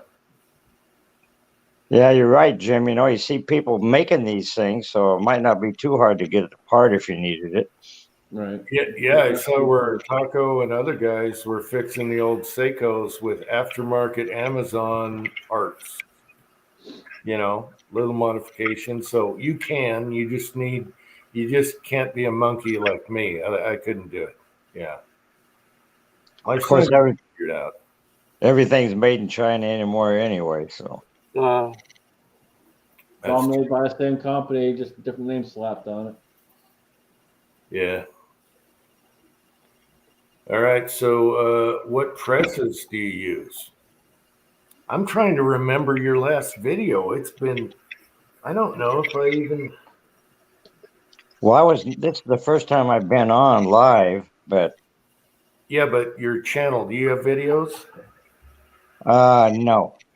Okay, No. that's why I don't remember. Okay. I've got about 7 or 8 presses. I got 2 or 3 Lees. I got a couple of RCBS. I got 2 Hornady's. I got the Hornady lock and load set up with all the bullet feed, case feed, and all that stuff. But No. you're right. For just small reloading, you can't beat them Lees. Yeah. I got the one like you got, the 4-station. Turret. And then I also have the breech lock progressive, Yeah. and then I got the AP&P. Yeah. But for the money, you can't beat them things. People want to rank on Lee, but boy, I tell you, I like this stuff. I'll tell anybody if you're getting one press and eventually you're going to go faster, Just get the 4-hole turret press to start with. Yeah. That way you're not, you can use it as a single stage, or you can go a little faster. And that is, mine was like $95 or something. They're what, 130 now? Anyway, they're still worth it. And the turrets are worth it. I love having the dies on the turret. Yep. You don't have And to. you can always pick them up on sale. You can always pick them up on sale too, Jim. Yeah, that's what I did. I always, when turrets are on sale, I buy turrets. And they always have free shipping on Midway, so that helps a lot too. Yep, and yeah, your birthday discount, and Yeah. Same with the molds. I like Lee 6 cavity molds. I just wish they had more designs, I know. I wish they made more. Yeah. because you could fly on those things. Yeah, I have about 10 of their molds. You have about 10 of their molds? Yeah. Yeah, I'm probably close to that if you count 2 cavities. Yeah. Yeah. Yeah, I got a couple of 6 cavities. Lees, I tell people, especially if they want to get in their presses for on the cheap side, just be prepared. They're a little finicky, but that's all it is. You just got to play around, take your time, play around with them. And once you get them set, they're rock solid. Mm. Yeah, you got to pick and choose on some Lee stuff, but a lot of it is good. It's good as anyone else's. I don't have a problem with their dies or anything. So, yeah, maybe their little tiny tools and stuff. Get something else, but other than that, Probably about 75% of the dies I have are all Lee. And I've never had a problem. yeah, they're just fine. So. And I like their parts policy. If you pay the shipping, you can put down as many parts as you want, and they'll just charge you more shipping as it goes, and you can calculate it right there. So you can get a whole bundle of backup parts, just paying the shipping. Right. Well, any part that I've had trouble with, Jim, you just go online and they'll they'll give you the first one free. Yeah. I had something I needed and went on their site, and they calculate each time it gets heavier. And I got all kinds of replacement parts for free, and it's right there on their site, replacement parts. Yeah. I think I paid $7 shipping or something like that. Yeah. Got an extra tube, primer tube, and parts for the turret press and whatever else I needed, O-rings, stuff like that. Yeah, you can't beat their customer service. No, I think they've done a huge service for reloaders, getting them started, Yeah. and they're not. I'm totally happy with Lee. I just don't like their manual. Yeah. If they would show their own bullets in their manual, it would be huge, but they never did. So No, they don't. Yeah. they should, if Lee was really, maybe I should let him know and email him. If Lee made a small manual that had all their molds in it with loads, that would be awesome. Right. Yep.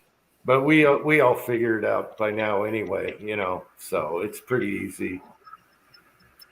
Well, I'm kind of new into casting, but I've learned a lot from watching you guys that have been doing it for a long time. Yeah, my channel got deleted for doing that, but we're Uncle Jim 2 now, and I still have 2 up. When I started this channel after they got rid of me, one of the first videos is "This is why I got banned," and I put that one up. I've watched a lot of Fortune Cookie.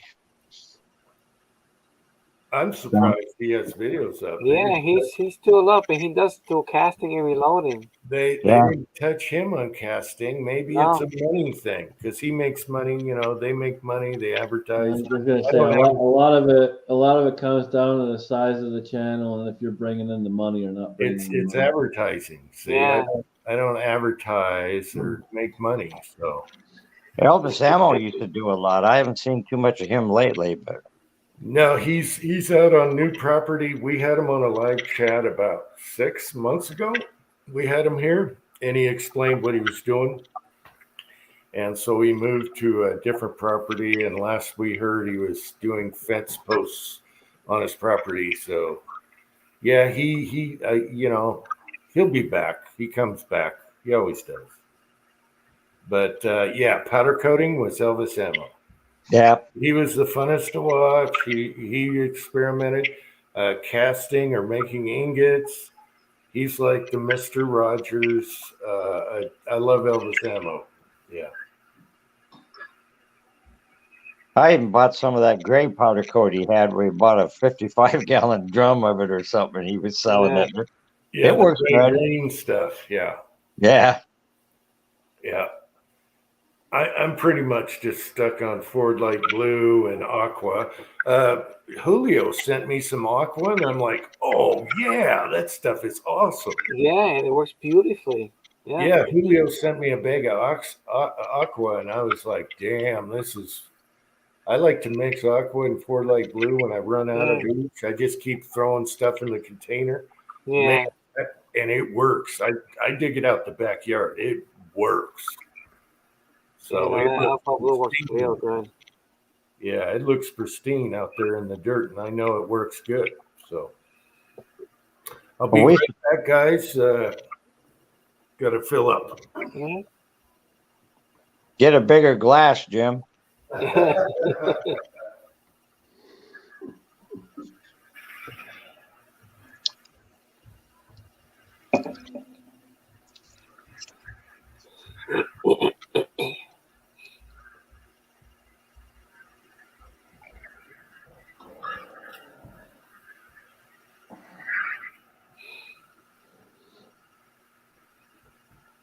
So, which calibers you load for besides the 4570? Oh, Christ. I got 30-30, 30-06, 270, 44 mag, 357, 38, 9mm, 40, 9x18 Makarov. I got a whole list, man. I've been doing it for so long that Wow. I just I've got two big stacks of reloading dies. I pretty much stuck with either Lee, Hornady, or RCBS. Right. And I can see that 10-round magazine coming. So, man, I loaded up on large magazines before it went into effect. Yeah. We even have this one channel out here, Washington Gun Law. It's a lawyer that does firearm-related stuff. He even said, before the law was enacted, he says, you need any magazines, get them ordered. Mm. But I think it's going to be overturned, with what's going on with the Supreme Court and all. I think a lot of this stuff's going to go away. Yeah, it's the same here. Right now, everything is up in courts now, so hopefully it gets turned and we get our rights back, If it doesn't get overturned down in Oregon, those people are really getting hosed down there. They got to get a permit before they can even order a gun. Mm. Yeah, it's getting bad out there. Yeah. Oh, this whole West Coast has just turned into California. It's come right up the West Coast. Yeah. So that's one of the big reasons I got out of Oregon. I knew it was coming. Yep. And these liberals up here, they just keep voting these same people in year after year. So, It's like this day. I'm in Connecticut. We need changes bad, and they still keep voting the same people in. Yeah. They all complain, so I don't get it. Yeah, we're not the only ones that are having the problems. Well, again, unfortunately, it's the big cities that take a lot of the control of it. Mm. Well, Seattle's turned into a shithole, and my kid lives in Oregon. Portland's the same way. That's where Antifa started. And Right. they're just tearing those big cities apart. Mm. It's a shame, but I guess you get what you vote for. Right. Yeah, when I lived out there, one of my buddies was back and forth to Portland, and he was telling me some of the stuff up there, and I'm like, dude, I'm not staying here. I'm not gonna, and nah, I'm out. Yeah. Uncle Jim, you have 10 men on the stage. Oh, okay. Mhm. There he is.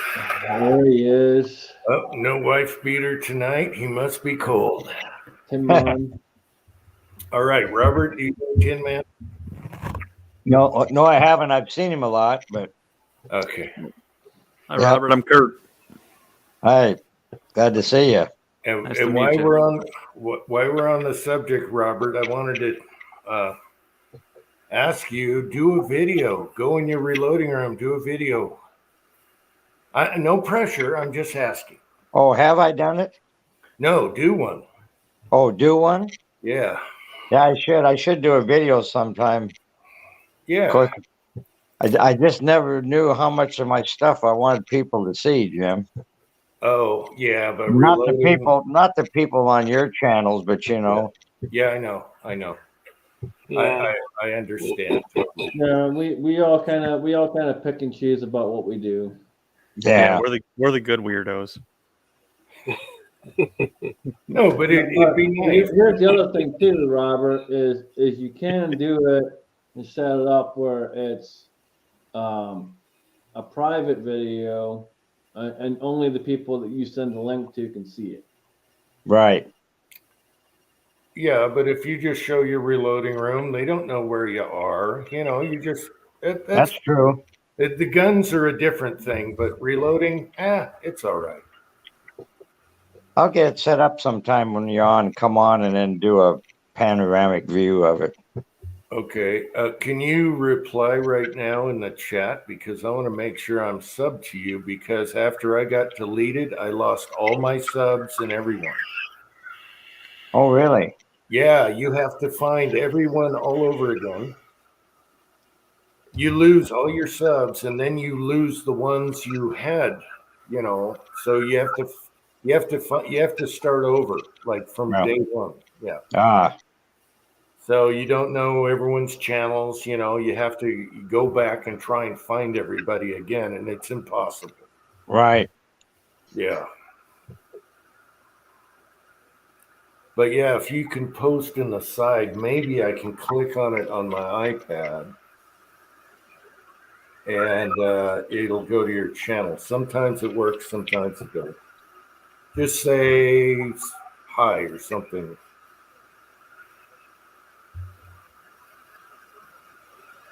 Otherwise, I can manually find it.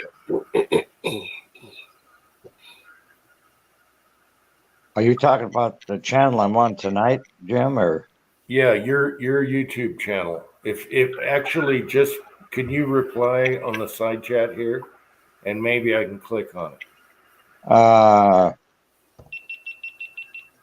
my YouTube is Hey Jim, I put the link in the chat. Okay, Scott's. I think it's just Robert Powell. Oh, you got the okay. Do you have music videos on there? No. That's not you then. Elvis, Boogie Woogie. Oh Yeah. yeah, I got Elvis and Boogie Woogie on my channel. Yeah, you're correct. Okay, The and music channels. Yeah, right.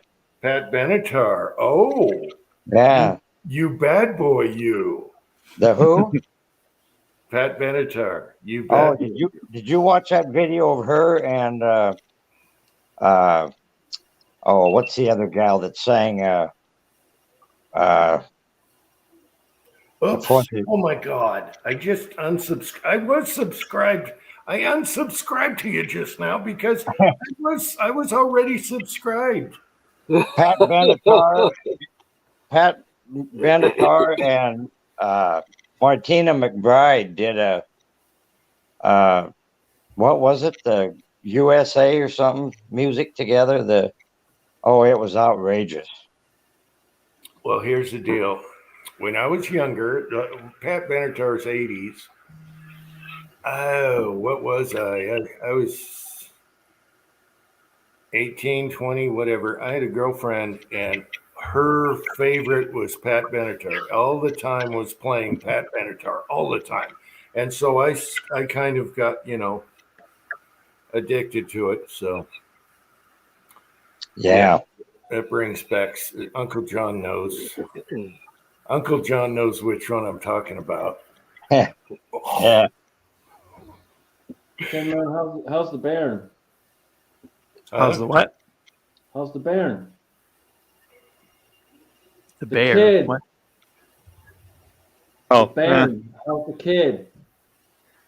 well, they're good. Pains in the butt. They're both nuts. That's awesome.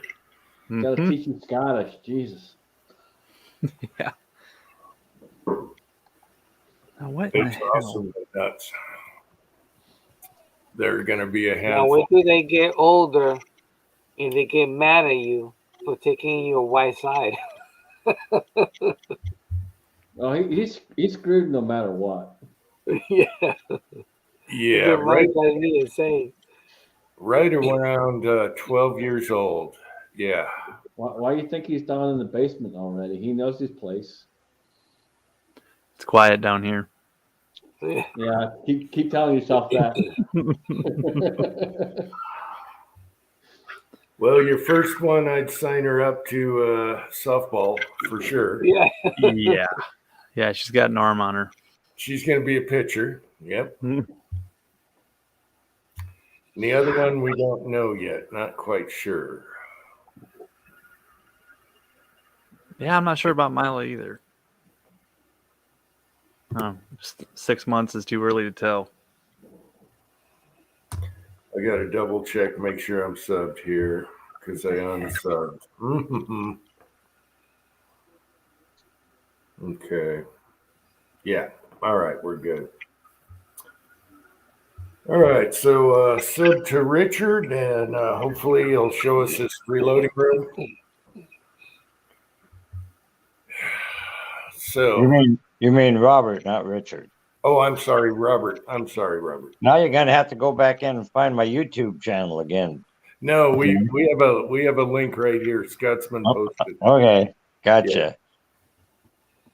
Yeah, we'll do that the next time. I'm usually get on here after you've already been on about an hour. I guess I never figured out when you come on. 6. It'd be 5 o'clock your time every Saturday. Okay. Yep. And I'm glad you came on. Yeah. Good to have new fish on here, and yeah, it's awesome. Well, I've sent you requests on different stuff from time to time, questions, about Yeah. the way you do things and that kind of thing. We do enjoy fresh blood. Yeah. And you've replied, but I never knew you, Yeah. I didn't know you. Yeah.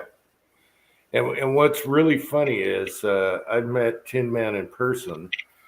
When you're on YouTube and live chats, you already know the guy. When he showed up, it was like we already, it's not like, isn't that right, Tin Man? Yep. Yeah, it's like, hey, we already, yeah. Yeah, we've been talking every weekend for what? At that time, it was 2-3 years. So. Couple years, yeah. Mm-hmm. And there was no awkwardness because you already know him. So seeing him in person, and it's same thing. Yeah. And you had the guys up at your place, Jim, and they did some shooting and stuff, I recall. Mm-hmm. Yep, Tin Man was one of them. Yeah. Same thing. You get out this way, look me up. I got the shooting range right out in the backyard. I know. I don't blame you for not wanting to leave. It sounds like you got a good nest area. But we got quite a few people out here that shoot, and they just say, well, that's the sound of freedom. That's right. Yeah. Exactly how it should be. Yep. Washington is awesome as long as you stay away from the city BS. Yeah. Yeah. There's still a lot of good people. Eastern Washington. I grew up camping there, and I love Eastern Washington. The terrain is just like here. And Southern Washington, I've been down there. Got another uncle down in Toledo. Yeah. I'm not that far from Toledo. Yeah. But we used to hunt the Blue Mountains over there in Eastern Washington. I love that, Jim. Yeah, Washington's beautiful. It just got ruined after the 60s, 70s. Yeah. When all the libtards started moving in. Yep. No, it's beautiful. I still have, a lot of places I'd like to go back and see. I mean, it's just like Oregon, man. Oregon's a beautiful place, but man, it has just gotten so liberal and so messed up. It's sad. Very, very sad. It is. Oregon's got one of the prettiest coastlines. Oh, yeah. No, it does absolutely. I used to go out to Bandon, Oregon, all the time, Yeah. and it is a beautiful freaking area. Absolutely gorgeous area. There's And there's a links golf course there now, Bandon Dunes. yeah, Yeah, I like the Oregon coast is my favorite because of the rockiness. You know what I'm talking about, Robert? Yeah. Yep. The rocks and the cliffs, and you got the ocean coming in at you splashing versus just sand and nothing. Oh, it's awesome. And you're on a cliff watching everything. Oh, I don't know whether the Scotsman ever did it, but we go down to Gold Beach and then we'd go up the Rogue River on those jet boat rides. yeah. I was just on the beaches. I never went out on the rivers or anything. But Oh, those jet boat rides are something else. but I used to go to Bandon pretty much about once a month. I'd be out in Bandon, going down there by the beach and hang out. We had one of those jet boat rides up the Rogue, and it held 40 people, and it had two 454 Chevys in it with jet pumps. And I tell you what, that thing would haul.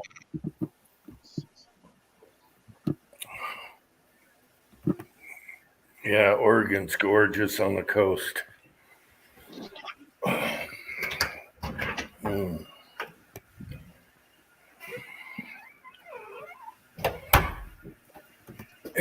When you drive out to like Bend as well, Bend is a really nice place too. Lots of really awesome scenery. But man, is that for as many as red as you think it would be, it is a super liberal city as well, and it's just messed up. But it's got some really nice country out there. Yep. I just can't believe that people would sit back and watch their big, beautiful cities get tore apart and just not do anything about it. Right. Well, it's hard. It's like the cockroach. It's hard Yep. to get rid of cockroaches till it's too late, Yep, exactly. You can't just say, nope, you can't come here. So that, yes, yeah. I think Colorado had the same issue. Parts of Montana, everywhere. Colorado's gotten to be turning real blue, from what I understand. Yeah, it's a shame. Uncle John says if you can't, Oregon has the best coast if you can't afford California, dude.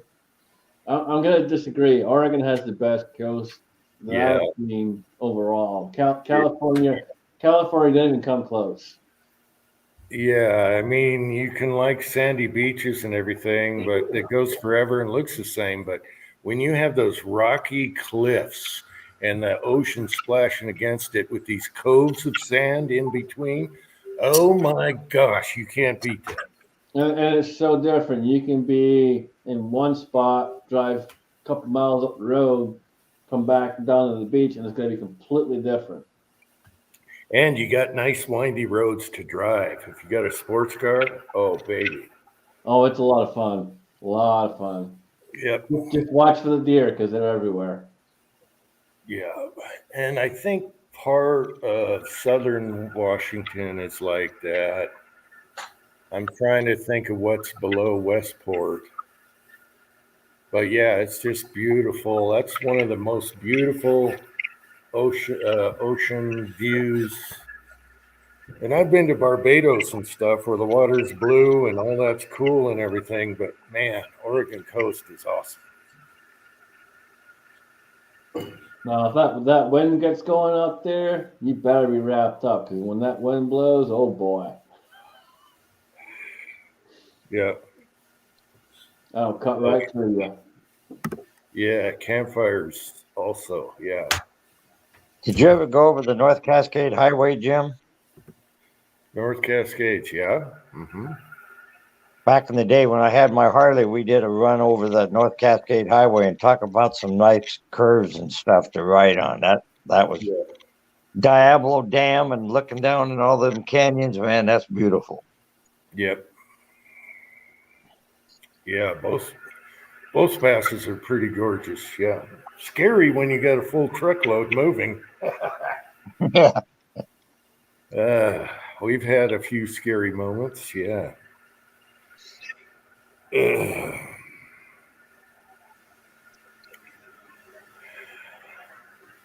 All turned into tourist traps.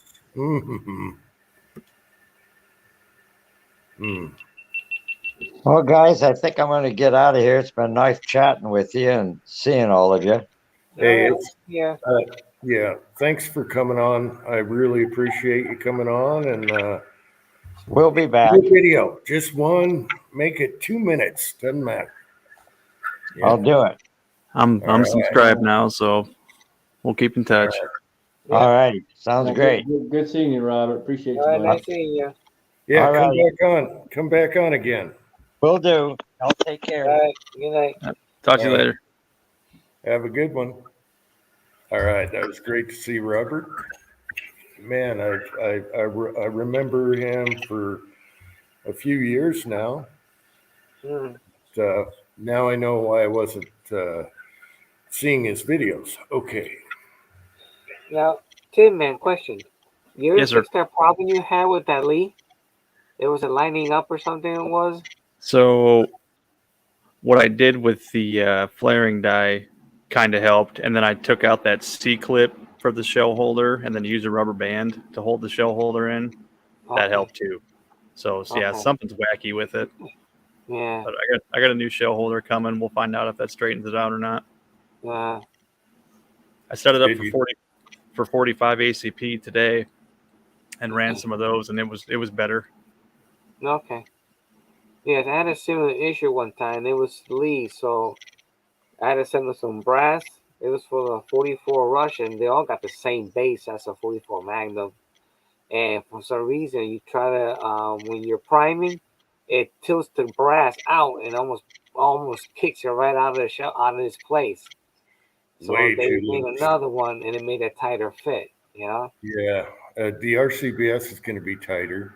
Yeah. Yeah. See, I think Lee gives you those free shell holders, and I think they're made so that any brass will fit in them. So I don't know, and I've never tried a different brand of shell holder, so we'll try it and see if it's any better. I think they also did it for dinged up brass because, especially like 300 Blackout 223, you get that ejector mark, and some shell holders are like, And man, it won't, hard to get yeah, in it there. won't go. Yeah.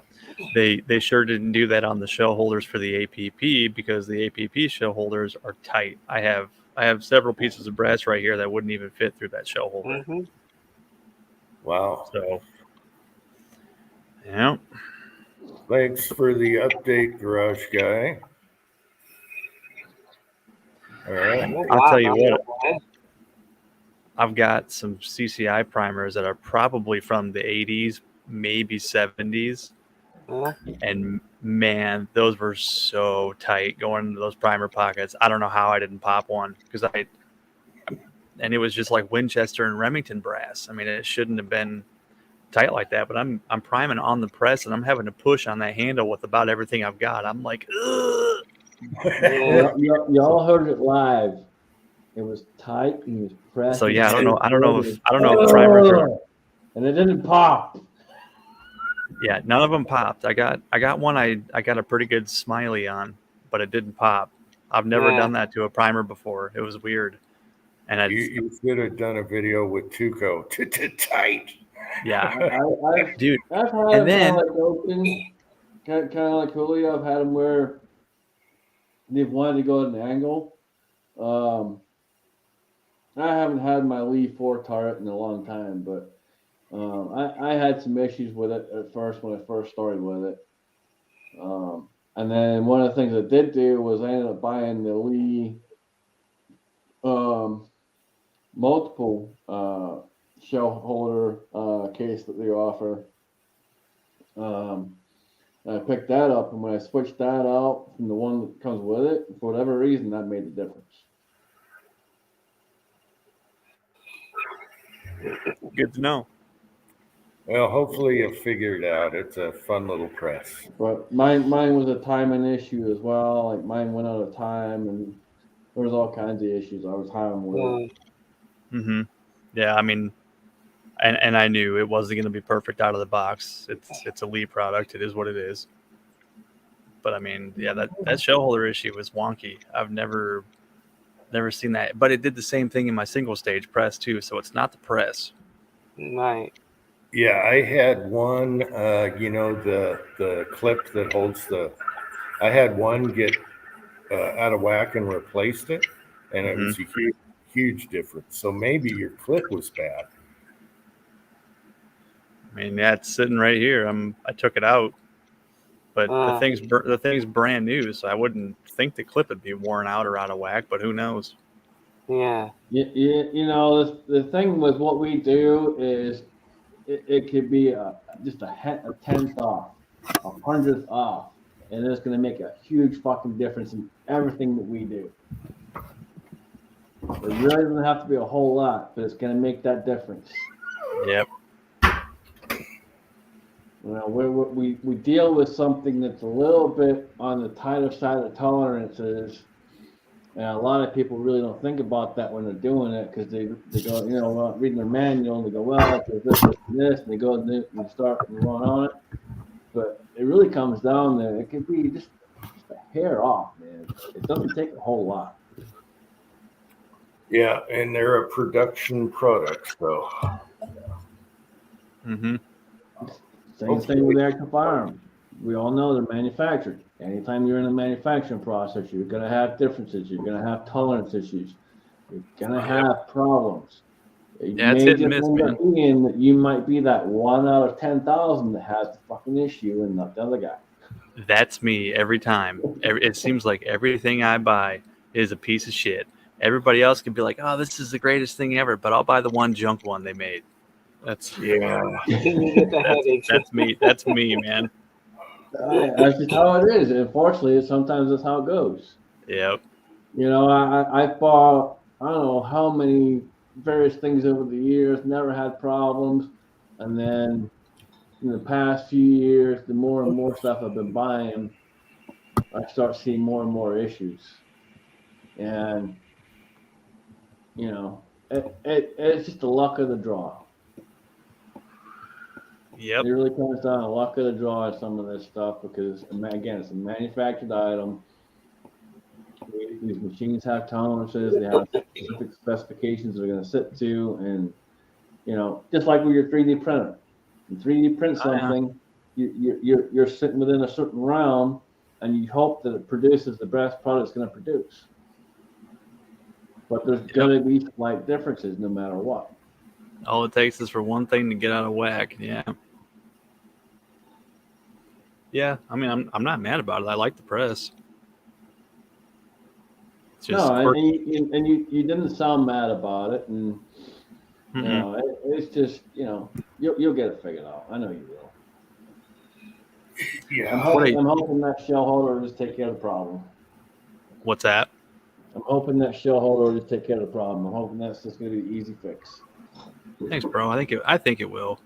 And if not, I'll call Lee and say, hey, send me a few of them C clips, and I'll find one that works. Mm-hmm. It just seemed like that the E-clip wanted to like hold the shell holder up higher, and it would open the possibility of tilting. So it's like, yeah, Curtis is like, take it out and put an O-ring on. Well, I put 3 O-rings on, and each one of them snapped. So I just grabbed a rubber band and put the rubber band around it. Yeah. There's 6-shooter Taxon. What's up, buddy? 6-shooter Texans here. Yeah, maybe you can bend it a little bit and play with it. That's spring steel, man. I can try, but I'll probably jack it up even worse. Yeah, you gotta be careful with spring steel. Yeah. Well, hopefully you get it running. That the CCI's being tight is kind of weird. So that's, like I said, that's the old CCIs. Here, I'll show you. Hey, I got some ancient ones. Yeah. Well, when I load up the SMBs, the brass, and then with the CCI primer, I get the little shaving off the primer when I force some suckers in there. And Yeah. that's another thing too, because I was loading these in like Winchesters and Remington Peters brass and all that. It's like these are even tight in those. And then I found a 45 that was an S&B. I'm like, oh shit, this one's gonna pop. S&Bs are Yeah. tight to begin with. Yeah. That box you just showed, I have some called rat farts because it had rat turds in it from a I remember garage. that. Yep. Those shot awesome. I had the best groups with the rat turd primers. Mm-hmm. It's Yeah, probably because they're probably rat corrosive. turds. Yeah, I couldn't believe a Howard rat says pooped those are inside the 70s. box. Are these corrosive? I don't think so, but it doesn't No, say. it will say it on it. No, they're not. That era is not corrosive. No. Yeah, I don't even see- Howard says those are the 70s. Those aren't that 70s? old. Yeah. Okay. It's kind of crazy how they stack them up in their sideways and make their boxes really small, you know. Yeah. I like the compact. Yeah. Because yeah, I mean, there's your pack right there. There's 100 in there, and I got small hands, and it's Yeah. it's pretty small in my hands. That's how it should be, though. You know, look at Federal. It's ridiculous. Just Yeah, Federal was huge boxes. Yeah. Tin Man, do you have a regular pack of CCI handy? Yeah. Just so people can see the difference.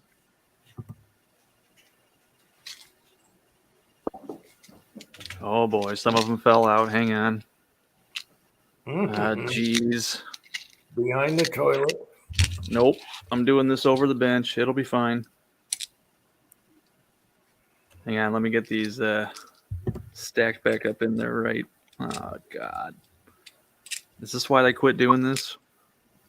Jag, Everett is freaking cancerous in California. The air you breathe is cancerous. Stop breathing. Yeah.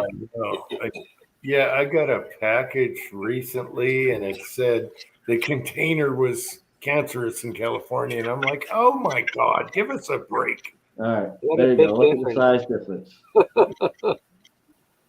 Yeah, Yeah. I like the small ones. I like compact. Yeah. I don't care for the small ones because they're up in their sideways and they can fall out while they're inside the sleeve, like what it just did. Mm. I mean, it's fine. It'll work. No, that's one thing I don't like about Federal. Like theirs are all sideways too. But they're huge. Well, the packs are huge, but they're a pain in the ass when you got to dump them out to load them up. They're a pain in the Yeah, ass. they get stuck on that opening. With the CCIs, with CCIs and that, I can take it, flip it over in another pack in an empty pack. Right. Now I got them flat the way I want them, then flip it on the table and slide it right out, and I got them all right there. And you have Yeah, we have Federal. Yeah. Look at Twice that. the size. ridiculous storage right there. Look at Yeah. the thickness difference. Look at the thickness difference. Holy shit. Yeah, the I tell Federals. you, Federals overdo it. I don't know why.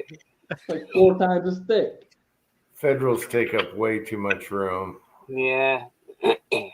Tin Man, do you have Winchester large pistol to try in the 45? Those will go in easier. Yeah, I've got a box of Winchester probably from the 70s or 80s when they made them that they were silver. They're a little tapered.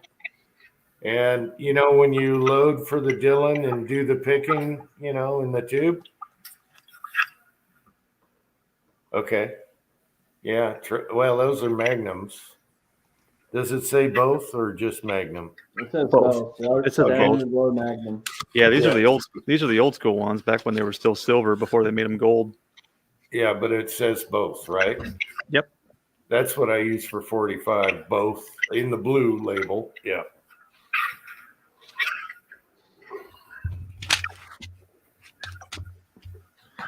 I wish small pistol were both also, regular and magnum. That'd be nice. Yeah.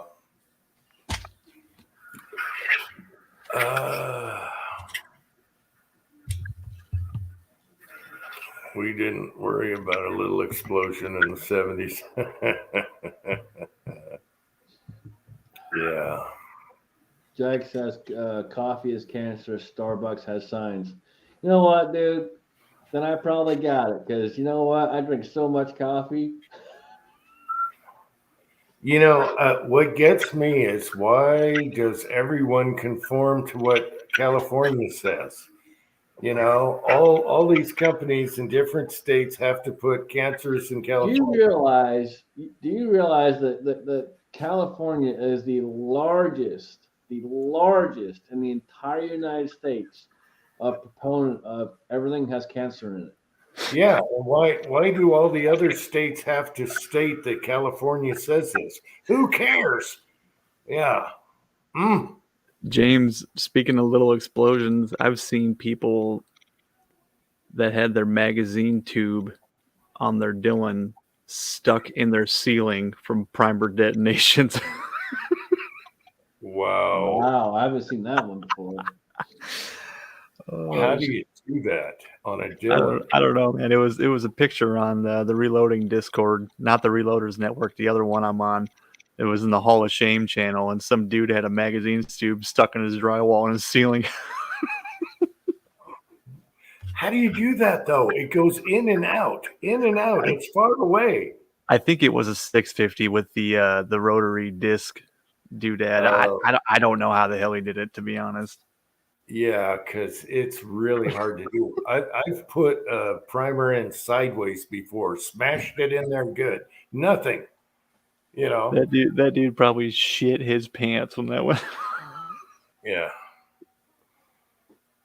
Oh, it's funny. I wish I still had that picture. I don't know if I got it or not. He's not doing something right because Yeah, it he's doing takes the something primer and majorly gets it out of the wrong. way every time. Yeah, something majorly wrong's off there. He doubled. Yeah, I don't know what he did. So I'm excited this week. I got something coming my way, and it's been a long time coming, but I'm excited for it. Most of you guys know I won Willie's Press, and Willie's Press should be here this coming week. The pistol one, right? It is Dillon, yeah. 400? 450, I think. 450. Okay. That should work nicely. So What are the should be differences here this between week, that and the 550? It's for pistol calibers. Okay. It's totally different design. It's different. I remember him doing videos on it, but I didn't think it was that different from a 550. Oh yeah. James says 450. Yep. I think Willie had one. Yeah, he got Will. Yeah, that's what's coming. It's Willie's Press. Okay. Yeah. So Yeah, he's got a piece. I won it when we were doing the fundraiser with Jamie. Okay, gotcha. So you'll have a piece of Willie. That's good. I think all I got from Willie is this. No, I have some bullets still, and a sticker, and there's something else. I know there's something else. Some notes. And What you have is you have glitter everywhere as a reminder. Yeah. That was funnier than hell. I still do have glitter. I'm still finding it. Yes, there. You guys are right. I'll always have glitter from Willie. There's no getting rid of it. I You find have it. a permanent reminder. And the Speaking best of glitter, part of the whole thing was everyone was blaming everyone else, or I don't know. And then Cranky did a video saying he wasn't responsible. And then Willie confessed, and it's probably on his channel. Yes. Yeah, I remember that. I started laughing. Floyd Hicks is here. And Pat Yeah, was huge in Hey, there Floyd. making that happen too. I watched Yeah. everything happen. I just kept my mouth shut for a year. And that's the best part of it, how long it took. The nice thing is we have all the old live chats, and me and Willie would fight all the time. It was so funny. We're just like two stepbrothers or whatever. Yeah. Yeah. That's hilarious. Every time we talk, it would be, son of a bitch. Someone's going to fucking own up to this sometime. Fucking son of a bitch. I got a video where we started another live chat because two people were arguing the whole time and wouldn't let the other person talk. And I still have that somewhere. And Willie, it's me and Willie. It's just me and Willie. And I'm like, somebody was two people were arguing, and Willie goes, "Oh," and yeah, it was funnier than hell. Who was arguing? Where the hell was I at for that one? Me and Willie were arguing, so I started a new chat so the other person on the chat can talk. Oh, Because we were arguing, and it's just me and Willie waiting for this person. I forget who it was. And then Willie rolls his head back, and he does his typical, hilarious. I miss Willie. I know, and he printed out the shirts. Oh my gosh, it was funny. It's always good for some humor that was politically incorrect too. Oh, man. He was awesome, dude.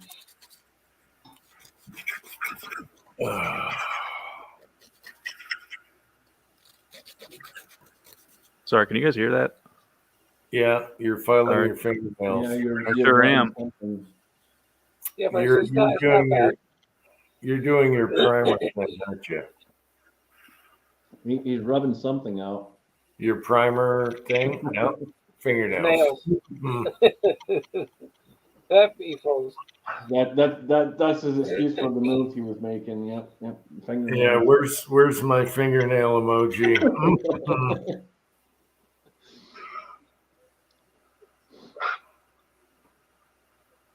It won't show up on the computer though. It's always bad when you take a picture of yourself holding something and then you send it, and then as soon as you send it, you're like, God, look how long my fingernails are. Yeah, I know. I done videos like that. Oh shit!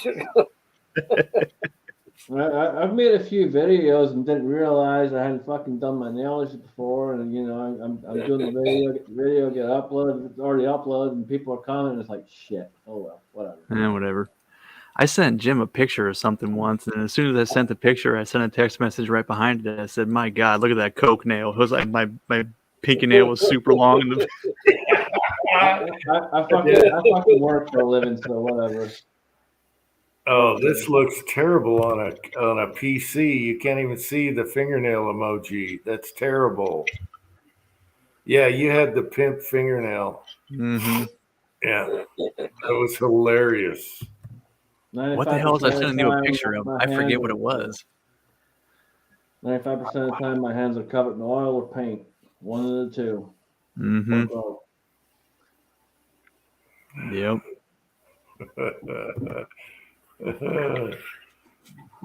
Manicure before videos, fellas. Good look at that. Yeah. Hey man, when you get on a roll and you got to pull the camera out, sometimes you don't think about it.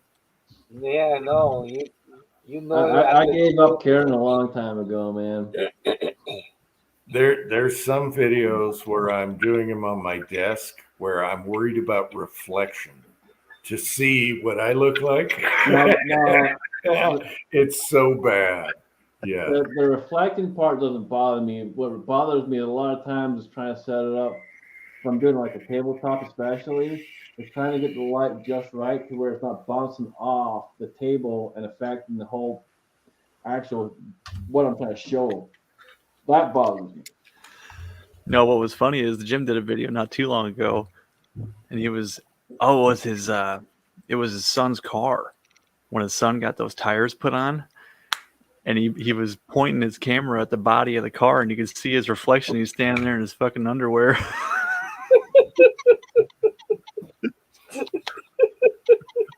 I'm telling you, I gotta worry about it. So the guy telling me to wear a kilt was out making a video in underwear. Oh. Yeah, I've done a few where like I better put a shirt on. There could be some man boob in this reflection of this pistol. Yeah. God, that's funny.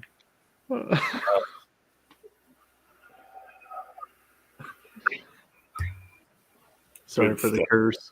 Oh man. Love it. Oh, just so you guys know, of course my heating fan kicks on. Sorry if you guys can hear that, but I've been doing some reading. There's Lee is coming out with a bullet feed die that's just like the double alpha, and they're also coming out with like the magazine tubes, kind of like the mini Mr. Bullet Feeder. They're supposed to be dropping those in like January.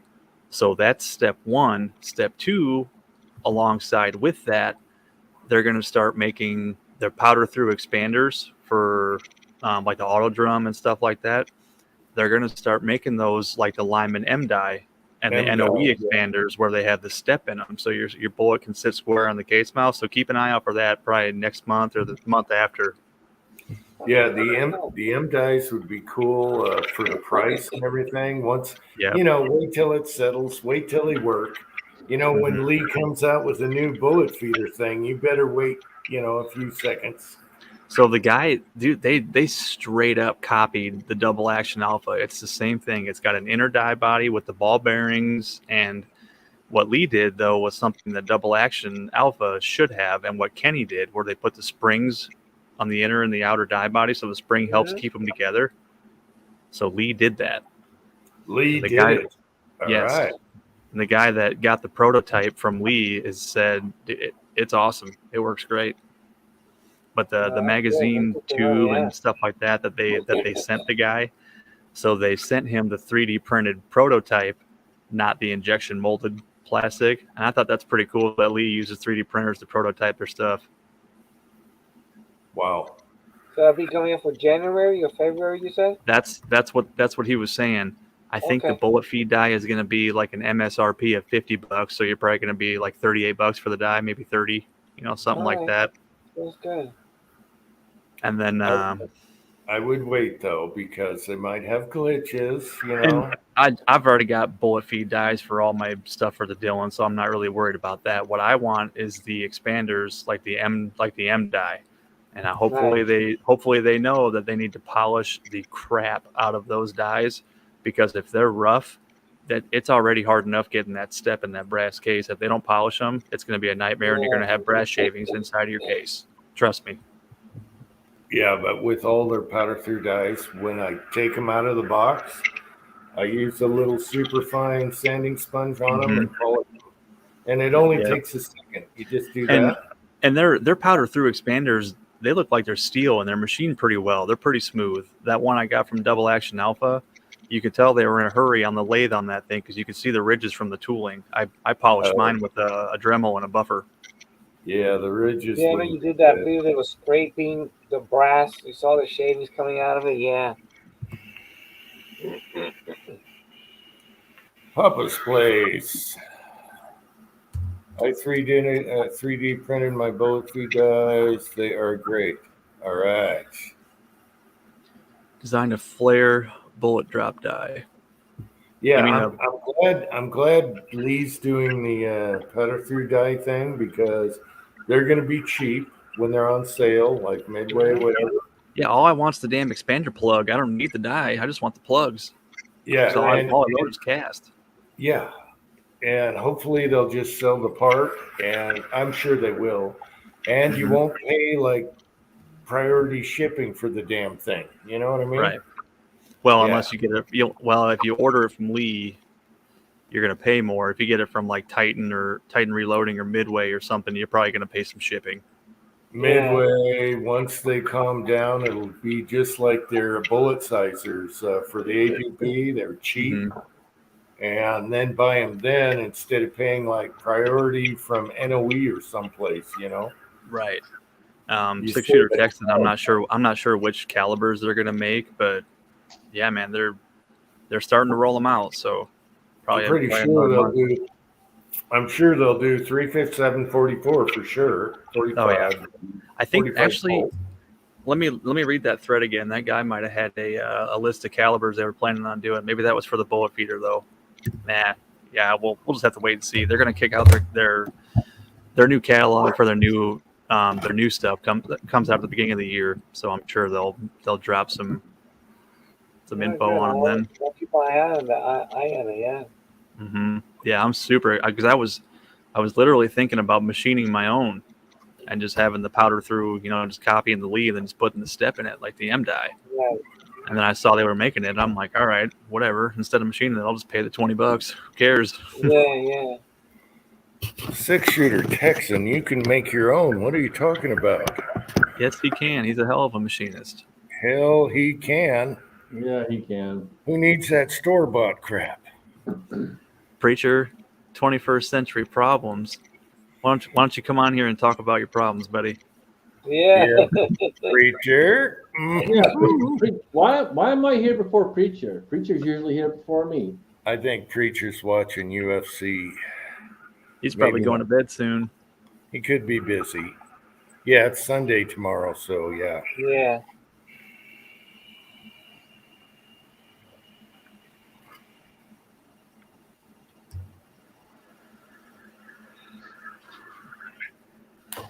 Oh God, my cat just took a crap. I just heard him take off. Nails dragging across the floor upstairs. 6 He years. takes a crap and he goes nuts and sprints around the house. I just heard it through Yeah. through the floor. Well, hopefully he goes in the box. Oh yeah. 6 year Texan says he's tried to do it, he just can't get it just right. Oh, Dude, you're one hell of a machinist, man. I know you can figure it out. mm-hmm. Why, is he giving us excuses? He's tried. Oh. I know you can figure it out, dude. Well, it's got an inside and outside diameter, and it's probably harder to chuck, and then he's got to cut it. But still, Mhm. I know he can do it. Well, and Yeah. again, like Tin Man was saying, a lot of it is the polishing and making sure it's smooth. If it ain't quite smooth enough, that might be part of the problem. I mean, your tolerances and getting it dead center and having it actually truly round and being within a thou, it's probably not easy, especially on a lathe. Did you see where my Dillon had stripes from copper on the flare die? I think so. I think it was in a video. It literally has thousands of copper stripes on the powder through flare die. And I'm like, no wonder it's sticky. Nice. And it's because of wet tumbling. Yeah, it's too clean, a brass. Yeah, man. I'm telling you, if you wet tumble your brass, you spray some one shot on your cases before you run them through. It's night and day difference. Yeah, I'm gonna have to. I don't want to pay for one shot though. A little bit. Dude, it lasts forever. Yeah. I bought 2 cans 4 years ago, and I haven't even gone through a quarter of one yet. Oh wow. All right, if I see it on sale, usually I'll just polish that on the Dillon because it's always sticky on the downstroke. Mm-hmm. That's the Yeah. sticky part of the press. Yep. And I looked at it. I'm like, son of a bitch! It's got zebra stripes going down, up and down from the brass. And I look at the brass, and they got stripes inside. Dude, even on if you're resizing pistol brass on your Dillon, throw some one shot on, it makes a world of difference. Not that it's hard in the first place, but man, it's awesome. You know, to me, it's the flaring. 'Cause I just usually, do my own case loop, man. Hmm. Yeah, I just don't like how the case loop makes them sticky and brass or powder sticks to your case Yeah. mouth and crap like that. And I just use it one shot. It sticks with one shot too. I haven't really noticed that. It sticks with one shot too. I actually get less stickiness making my own versus one shot. James, with dry tumbling, you get those nasty bits in the primer pockets. No, bad no. Yeah, you can't decap first when you dry towel. I mean, you Yeah, can. you have to do it afterwards. You gotta leave your decapping pin in your resizer so it pops the media out of your flash hole. Yeah, Jag, I use wash and wax on my last rinse and tumble them through, you know, on the separator. Mm. And then I'll use the APP to size, because then the Dillon runs super smooth and it's easy to do anyway on some calibers. And then the only thing is that flaring dye sticks on the upstroke, you know. Yep. And maybe I'll try the one shot, and then it'll be super smooth, and then you can just go to town. Mm. I think did I do it? Yeah, I did do a video on that when I was polishing that double action alpha expander with my Dremel and the cloth wheel and the polishing compound and all that. I made that thing a mirror, and that's awesome now. Oh, the aftermarket one you bought? Mm-hmm. Okay, because it had the lines in it. Yep. Yeah, like I would look down in my case and there would be little brass shavings inside my case from that thing. I'm like, holy crap. Yeah, well, my 9 turret has never been apart. It's just I just let her run, let her rip, and it's been like maybe 25 years set up that way. So no wonder I have zebra stripes of copper on the thing. But I'll have to take that ultra fine and just polish it. Yeah. Mm-hmm. Yeah. James says I rarely decap brass. Lee will tell you, they used to tell you, leave your brass dirty. It's smoother on a machine. It is. You know? They're right. They are right. Most people will think, well, that's bad. You still have that whatchamacallit in the powder. Graphite. Graphite, yeah. Mm-hmm. And so if you use semi-dirty brass, it's smoother than hell. But when you super clean your brass, it's tight. That's why dry tumbling is better for that, in my opinion, because you get that dust from your media that acts as a lubricant. Yeah, but it's also kind of abrasive in a way. Going down your barrel over the years, I don't know. You know, corn cob or walnut, it's not going to hurt. I just don't like it. Just run some jacketed behind it. It'll blow it out. Yeah, I just don't like walnut stuck in my primers. I'm sorry, I do not like that. That's fun. And the dusty, dirty feel you get on the brass when they're clean, you don't have to. You can tell it's clean. Yeah, your hands are clean when you wet tumble. Yeah. But whatever floats your boat. There's always something, you know. You know, the wet tumble version, like with the Frankfurt Arsenal, man, that I use, it's super simple, beyond super simple. I literally dash it on and let it fucking rock and roll, and it does the trick. I don't use nothing else. I don't mess with Lemmy Shine. I tried it once. I didn't like it. I haven't messed with it since. I just stick with Dawn, just a little bit of Dawn, and call it good. And I have zero issues, zero problems. It comes up freaking sparkling. Well, with 5.7 brass, I got to leave the lacquer on the cases, so it's just simple green and water, and just shake it in a container, and it works fine. Just put them in a 2-liter bottle inside your washing machine. No, yeah. Hi, Meg. Bye, Meg. Some people will get that. Some people won't. Yeah. I just got it. I just got it. Hey, Meg. How you doing, Meg? Is Meg ever going to plow? I want to see his new plowing rig on his excavator. Hi, Meg. In your undies. Did you get your condoms back from your neighbor? You brought that up. You went there. It's funny because it sounds terrible if you don't know the story. Tell the story. You brought it up No, now. it's his story. He can tell it. All right. He said, "Yes, I did." And they didn't open the box. I'll tell the story. Go for it. Mig had a shipment of rubbers and lubricant and some other stuff, and it got dropped off at his neighbor's house accidentally with his address and name on it.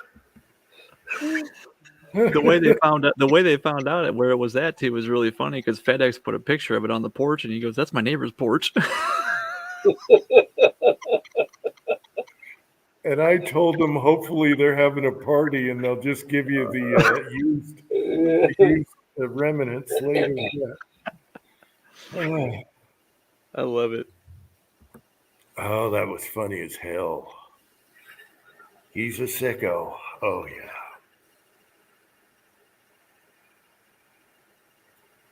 Yeah, try a different wash and wax. Yeah.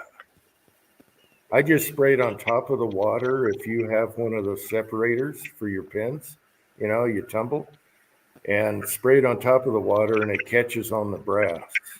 Mm-hmm. I think I'm using turtle wax or something. Does anyone remember Preacher's over a kneeling oven story? I don't remember that one.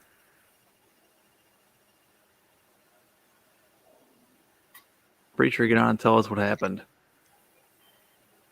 Well, I've seen tests where people over annealed and it still worked fine. But that's bad. Yeah. It can be bad. And they used one of the gauges too to test seating. Right. Yeah, who did that? I forget. Was it Eric Cortina? I don't know. It might have been Eric Cortina. Somebody did it with him, but it was somebody. Isn't that Kenny's buddy, Eric? Yeah, they're best friends. Yeah, they're best friends. That's what I thought. Yeah. I'm probably gonna get them all fired up just mentioning the name. Yeah, whatever. Forgot about him until he went to bake cookies. Oh, Kenny says he's my lover. That makes awesome. sense. That makes sense. They were lovers. As long as he's not, never mind. Or Tina. I don't want to know who's top and who's bottom. You keep that to yourself.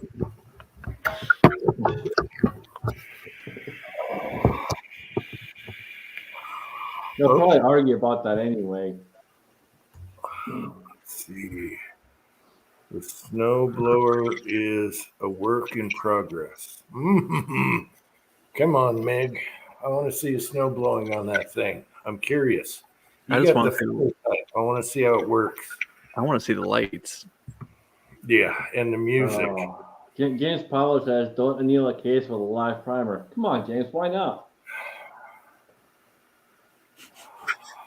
Stop taking away everyone's fun. And just making sure people are awake, I guess. I've heard they're loud, but I've never had one go off. I'm gonna knock on wood right now. But I've never had one detonate outside of shooting an actual finished cartridge. So I don't know. Something you can do, and it's not going to hurt you, not going to hurt the firearm, not going to hurt anyone around you, is just prime a case, take the case, put it in your gun, take it outside and shoot it. Yeah, I've done that to get rid of them. Yep. What about in my basement? You can do it in your basement. I don't give a shit. It's on you on that one. Point it towards my shelf where all my powder is. They're pretty damn loud. I've never had one go off in the reloading room. Knock on wood. But yeah, they're loud. You'll know it went off. That's all you need to know. You'll know it went off. Bows and Bullets. I just saw his video on when he had his go off on his Loadmaster. I'm like, holy crap, that case was mangled. And I don't know if that was a result of the primer popping or something else happened, but that case was destroyed. I've been lucky on the Dylan so far, knock on wood. I literally had a lot of problems with the 650 when I first got it, to where they didn't want to go in just right. And a lot of times you'd be pushing harder than you really should have to. Almost like it was a crimp case when it wasn't a crimp case. And I'm surprised I didn't have one pop, but fortunately I never have. But I've heard they're pretty dang loud when they do go, especially on the press. Yeah, when they're If open. you really want to experience it, just like I said, just load up an empty case and just take it outside when you're done, and just pull the trigger, and you'll know. Yeah, and it's a lot louder when they're not going down a barrel, just open. Yeah. And it seems like the Loadmaster is terrible at priming because a lot of people had them go off on the Loadmaster. That's what I was just going to say. Kyle chimed in too, and he said his went off on a Loadmaster. I'm like, what is it with those things? Yeah. Same with Booze and Bullets, and I think Jesse just stopped priming on the Loadmaster probably because of that. Yeah. Especially if you use the Federal primers, they seem to be on the thinner side. Federal tells you not to use those in progressive presses for that reason. Yeah. Well, That's just, how they just use in the CCI general, and Winchester, but they're harder. just Yeah. in general with Lee, as far as priming, I've never used a Lee priming device because when I first got that Lee 4 turret and tried to set that up and started running that, man, I hated that freaking priming system. That priming system sucks balls. I One like of the worst priming systems ever freaking to be designed. Wait a minute, on the 4-hole turret? Yeah, dude. No, I like that. I had nothing but problems left, right, and center constantly. Wow, I use it on the single stage and the 4-hole turret. I love that priming system. It's easy. It's easy. I hated it. Constantly problems with it, dropping primers, wouldn't stay shut properly. You fucking name it. All kinds of problems with that damn freaking thing. Huh. So the minute I was able to get rid of that and move to something else, I did. Man, that's my favorite go-to. I don't hand prime or nothing. I just use the Lee primer on the press. Yeah, like for all the stuff that I do, all the stuff I run in the Lyman, I hand prime with a Frankfurt Arsenal. It's funny how people have different problems because Taco just said his S&B primers, he had a bunch of duds and everything. And I'm like, what? And then I think you had problems with CCI or Winchester, and other people had problems with Winchester primers. And I'm like, what? Yeah, it's just batches. It comes down to it's a manufactured product. You're gonna have issues. It's just who gets the luck of the draw. And unfortunately, with some of these things, especially Tin Man, more so than others, ends up being the one that gets the luck of the draw. For me, I hate that priming system. That priming system is one of the fucking worst priming systems I've ever come across in my life. Are you talking about the dispenser or putting him in by hand? The dispenser, the whole setup they have on it just sucks. Okay. I didn't. That's one thing I didn't have an issue with. Yeah, well, you have to have a certain generation. Put the camera back up and swing back around real quick. You have to have a certain generation. I think yours is the updated version. Yeah, you have to have a certain generation. So yours is a little bit different than the one that I had. You had the black one that was round. No, I had the white clear case, but the actual primer dispenser itself was different than the one that you have on yours. Yeah, it seems like the first generation and the last one were the good ones. Everything in between sucked. But I just do it by hand, so it primes beautiful. The only thing I don't like about the dispenser, the dispenser can get in the way. It seems like. Other than that, I mean, it worked okay with me. I had a couple fall out, but you can feel when something's not quite right. So you put your hand underneath it and catch it. I mean, I've had that happen a couple times, but for the most part, it's fine. Yeah. When I went to priming them by hand like that, Jim, and I never had a problem after that. But Yeah. with the dispenser was the issue. You're talking about the Pez dispenser, and they had problems with certain generations of them. Yeah. You got to have it lined up just right. When you tighten up that Dude, bowl it up was on lined top. up. It No, was just I believe pain you. in the Yeah. fucking dick. You want to talk about cuss words going off? Holy shit. Yeah, from what I recall, the first generation, like James is talking about, are the early ones, and then the very latest ones were good. And then it's just up to technique when you're doing that. Yeah, it was just a horrible system in general. I just pick them and put them on there from a tray. Yeah, I'm not in a hurry. When I got the Dillon, I switched to the Dillon, and then I ended up getting the Lyman, and for everything else, then I just went to hand priming for everything else that I do on the Lyman. If another company does any other company make an auto indexing turret, or are the rest of them manual index? Hornady has a. You got the Hornady lock and load. I got the No, Hornady. It's fixed. The head is fixed. I'm talking about a turret press, not a progressive. Like the Redding turret or the Lyman turret. Nobody else makes one that indexes the tool head and just does one shell at a time like Lee does, or is Lee the only one? I think Lee's the only one. Lee's the only one that has that. I think that's an awesome system. Pull the handle 4 times and you got a completed round. The system itself is good. Mm-hmm. I really like the press. I never had a problem with the press itself, minus the timing issue. Which I figured out the timing issue, thanks to Papa and C-Max, when C-Max was still with us. Between those two, I got that figured out. But the primer on it was the biggest issue I ever had with that system. But the actual system itself, as far as the rotating of it, dude, that system was awesome. Dude, I love that thing. Kenny, I did that on a live chat.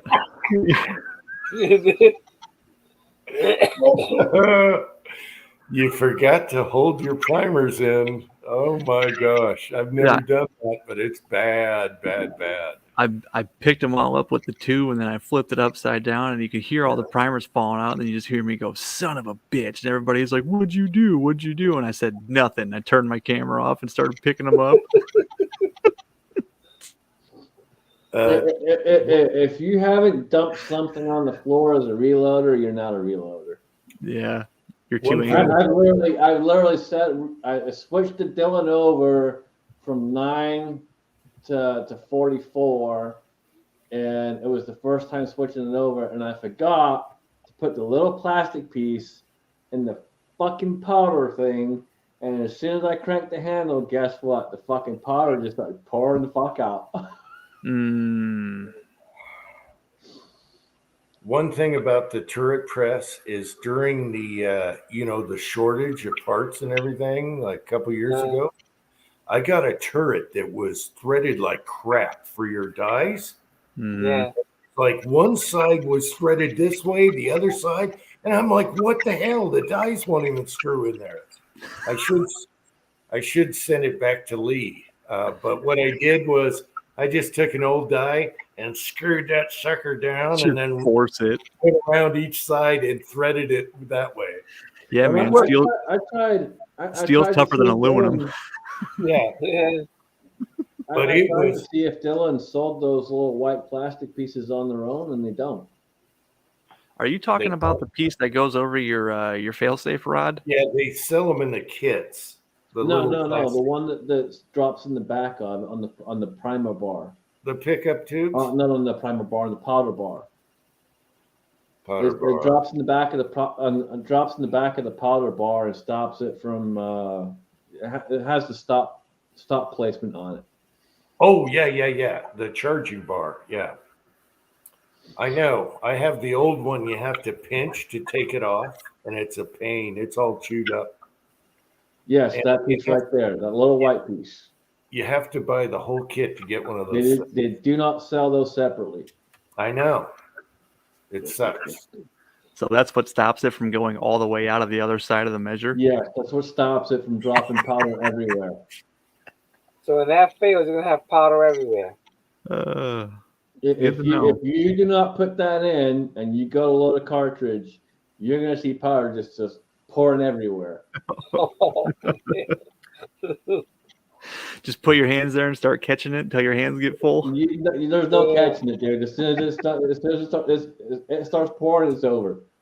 It's push that bar back as quick as you can and just clean up the mess. Oh man, I've never even heard of that. Jag, we don't have a tap set that size. What is that? 5 by whatever that thing is. No, that's 7/8 by 14. Yeah. I didn't have a tap set that big, so I just ground her down with a die, and it worked. But I should send it back. Squirt some oil on it, put her in 2 turns, back it out a half turn. Yeah, you get it. What I haven't had a chance to call Dylan yet, but I was going to call Dylan and see if they'll just sell me a couple of those, because I would like to have a couple on hand so I don't screw that up, because that's you're talking about. James Paul, that's exactly what that is. It is a SOB moment for sure. Trust me, the first time it happened to me, doing the changeover, and I didn't know. I thought it came with it already. It was already set up in there, and I'm freaking changing over, put the new one on there because I bought the kit and it wasn't in the kit. So I set everything up, and I go to charge it on, and Okay, motherfucker, son of a bitch. You are talking about the plastic piece that goes on the bar that operates your hopper, right? No. No. Okay. He's talking about the piece that looks like a little wad cutter bullet that sticks on top of your powder measure bar. The one I just showed. The powder bar itself. It's a stop on the powder bar. Oh, yeah. That's where they used to put the spring around it. Yeah, right. Yeah, I bought another kit with the whole kit, but it didn't come with it. I thought it did. Yeah. I thought it did. Did the changeover, went to go load it around, and next thing I know, I got powder just pouring everywhere. Yeah, I could see how that part would be hard to get. But that's for you guys that have old Dillons like me and old turrets. They have these long springs, like spring door springs, and you wrap it around that, and that keeps it from resetting. That makes it reset. Yeah, James, I cussed up a storm on that one, brother. That was one that was, Dylan did not like me in that moment. Yeah, now you got to use that fail-safe rod, and if you forget to hook that back up, you get a bag on your bench that says possible squibs on it. Trust me.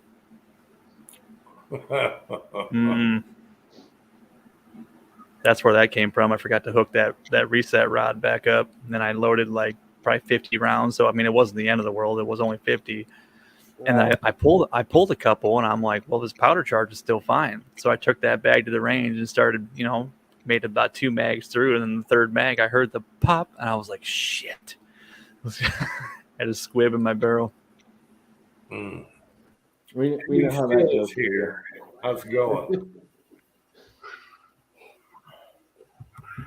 Yeah, I thought you were talking about the plastic piece that the rod at the bottom goes on that. Your chart. Yeah, no, I know what you're talking about. No, it's and mine is so old. The powder bar itself. Yeah, but now they're loose. But mine is so old, you have to crimp it to pull it off. To take your bar, your measure off. To me, it's a pain in the ass. I don't know why they don't sell them individually. Yeah, I know. We buy all this equipment, we have all this stuff, and I just need that one little freaking piece to don't sell it. I know Dylan can be really stupid and expensive on some things, really bad. So the spring return, James, that didn't stop a double charge from occurring. So you really had to and you got 5 things going on at once. So if you back your RAM out of your dies a little bit and you go, oh crap, I missed something, and you have to go put those same cases back in, you're going to get a double charge. So you really got to pay attention when you're running those old ones. Okay, Kyle, they come in the small parts kit. I don't need the whole fucking kit, dude. I just need the piece. I have kits already. I don't need to buy a whole fucking kit. I need the piece. That's all I need. Dylan needs to make an oops kit like you get with your ARs. Yeah, That's yeah. all P10s. Yep. Yeah, the kits are like $45 or more just for little bits. Yeah. Now, I'm surprised Yeah, Dylan that- didn't say they'd send you one. that spring with the detail for the AR. The guy from Bear Creek also did a video on it. Be careful with the spring that flies out. Or you see, if you look steady, you see the thing shoot right across the room. Yeah, no, I'm gonna call him. I just haven't a chance to. I'll probably try. I actually should have a chance.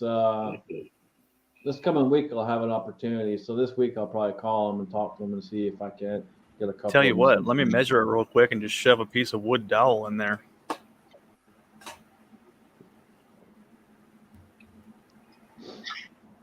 Shove a piece of what? I don't know. A wooden dowel.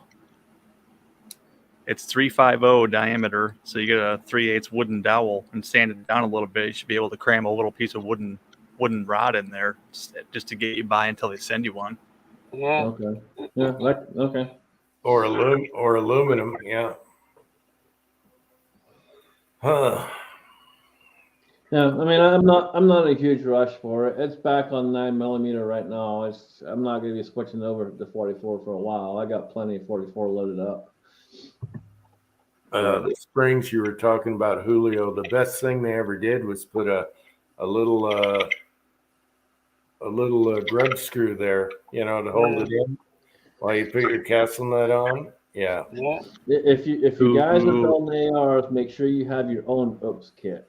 And by your own OPS kit, I mean buy you one of those cheap ammo cans. They're $5, and you have every little piece you need in there spare. You want to make sure you have one of those. Trust me. I've built so many. I've lost so many pieces and parts here and there over the years of doing so. Yeah, or or just buy one complete lower parts kit. They're only like $30-something, so $30. Might get an Aero Precision lower, and they got some of those where you just they're threaded. They're not detents. You know what I mean? Yeah, that's what I was telling Julio. Yeah. You have a little grub screw that holds it. However, if you use a credit card and you're careful, you won't get the boing. Yeah, I use a utility knife blade. That's what I did. I used the razor blade. Yep. Yeah. But Yeah, then 95% of the lowers that I buy are Aero Precision. I generally don't buy anything else but Aero lowers. Yeah, Aero Precision lowers are nice. Little pricey. They've been doing a lot of sales lately, and they're pretty reasonable. When you really look at it, they're really not that bad compared to everyone else, especially what you get when you think about it, because you already have the enclosed trigger guard, so you're not having to buy that piece. You're not having to fuck around and deal with the idiot scratch because it's a screw-in piece. So at the end of the day, are you really spending that much more money when you're really saving all the issues that you have and potentially causing problems? Not really. You worry about the magazine catch or the bolt catch there. That's already in there already, threaded in. Well, that's what I'm saying. It's a simple design, a smart design.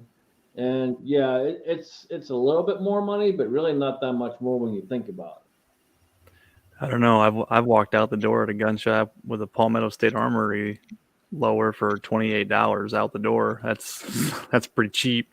You got Anderson's right now, $35. The poverty ponies, hell yeah. But you get what you pay for. I have an original Aero Precision, and it's old school. Yeah, it has the old logo. I don't like their new logo. It has the old logo. I have a new Aero Precision lower with the old school logo, because they came out with a retro one, and I bought it before they ran out. Oh, they went old. I didn't know they went old logo. They 'Cause went old school, and I bought one before it ran out. Wow. Okay, because they're from Washington. We bought them. We bought them just out of curiosity. It's like, what? They came out about a month and a half ago, maybe 2 months ago, with an old school retro, and I saw love their it. old logo. Yeah, I I'd saw show it, it. and I was like, dude, Yeah. I gotta have it. So I bought I'm not one. sure I'm not sure what their old logo even is. You want me to grab it? We're on live. Nah, they ain't gonna do nothing. All right, I'll show you an old logo. Yeah, let me see your airsoft lower. Okay. It's just a lower, it's not a firearm, so YouTube, go fuck yourselves. Quit being fucking pussies. Yeah.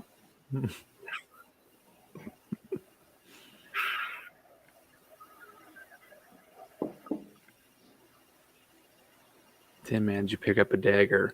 No. And I'll wait for Uncle Jim to get back before I go off on a tangent about that. Well, Okay, Tim, well, you know, we're waiting for that. Garage Guy made a good point. He just sent me a text message. So some of you guys may or may not know, but Daniel went through some surgery here recently. So he's not going to be able to get up and do a whole lot of shooting. He's probably getting the side chats, bugging people and causing trouble as much as he can, but he's not going to be up and mobile for a while. So if you guys want to make some videos, let him know, hey, we're all still here and appreciate you. That'd be kind of awesome. Cool. all right, Tin Man, you know I'm only a few minutes away. Okay, here we go. Here's the old logo. This is an original Airsoft Aero Precision. Oops. A few minutes away from what? When they first came out, okay, back in Washington. Oh, yeah. Okay. It was a Boeing thing. So we're like, hey, I wanted to buy a lower that had Washington on it because I live there, right? And so these were popping up at the gun shows when they first came out, the Airsoft gun shows. All right. There's the original logo. Oh, okay. Oh, okay. It's I Uber. have seen that before. Okay. I didn't know that was them though. Yeah. Yep. Yeah, they came back out with that about a month and a half ago, somewhere in there, and I picked one up. But That's awesome. this is when they were still using roll pins and no screws. Yeah. Mm-hmm. It was just like typical. Yeah. Before you had Nipex parallel jaw pliers. No, who knows? I mean, they said they'll never do it again, but who knows? They probably will. Yeah, that was a good Uncle Jim tip, is picking these bad boys up for squishing in your roll pins because the jaws stay parallel. Oh, yeah. Yeah. There you go. And they're adjustable. Parallel jaws rock. Yes. Oh yeah, especially smooth jaw, parallel jaws, Knipex, whatever. Yep. Dude, they're awesome. They're awesome for doing like your die lock rings and do everything. Oh, you What can brand- start sites with them. Yeah. What Mhm. brand it was? Those are they're called Nipex or Nipex, Knipex. They're German. They're pricey. I think they're like $45-$50 for a set of Yeah. those. But man, Yeah. they're awesome. They're Knipex. Okay. We have several and they're awesome. But you can get a They can make different sizes too. Yeah. you can get knockoffs and not pay the money, but parallel jaws will go straight up and straight down, and you want smooth faces on them. And then nickel boron will not mar anything. I've even started sights on with those things. Mhm. Good stuff. So William Ganley. No, I was waiting for. So PSA was blowing them out. They were doing you get the dagger and 10 mags for like $299 or something like that, or $329. Then they had some blemished ones with the threaded barrel and the RMR cut for $299. And I said, I think they're going to do them cheaper on Cyber Monday.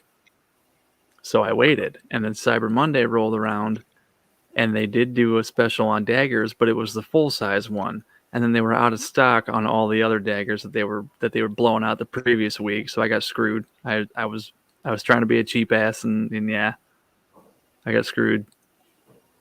Are you My own talking fault. lower or upper? Dagger, the complete gun. Oh, complete. Yeah. Mm-hmm. Yeah, because they have lowers right now for like $99 too. No, a lower and an AR lower together for 99. Oh, that's what it was. Yep. Yeah. So you get a blemished AR lower and then a dagger lower, I think with all the parts in it. Yeah. Mm-hmm. For Yep. $99 for both right now. Plus shipping, plus the transfer fee. Yeah. That's where Hell they get yeah. you. Obviously. Yeah. Yeah. right, so Tin Man, you I do like how the dagger feels.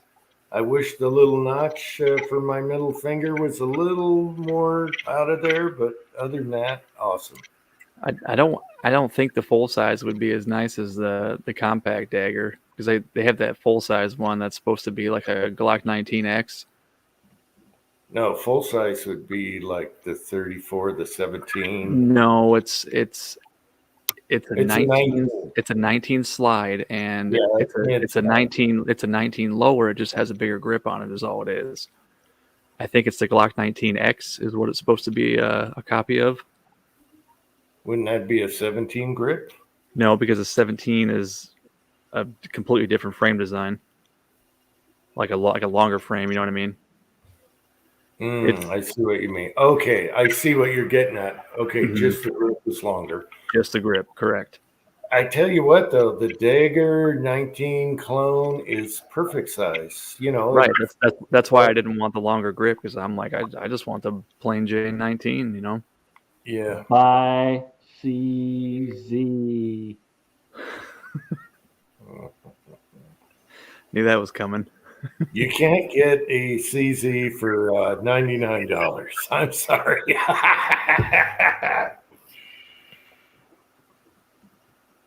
Not anymore. I think the only CZ I want a good one. I want a Shadow 2. Man, that's a lot of dough. I know. Shadow 2 would be. What are those, like $1,100-$1,200? That'd be one I'd be looking at if I had funny money, but don't have funny money. If I didn't have 2 kids and a wife that worked, yeah, I'd probably be all over that. Yep.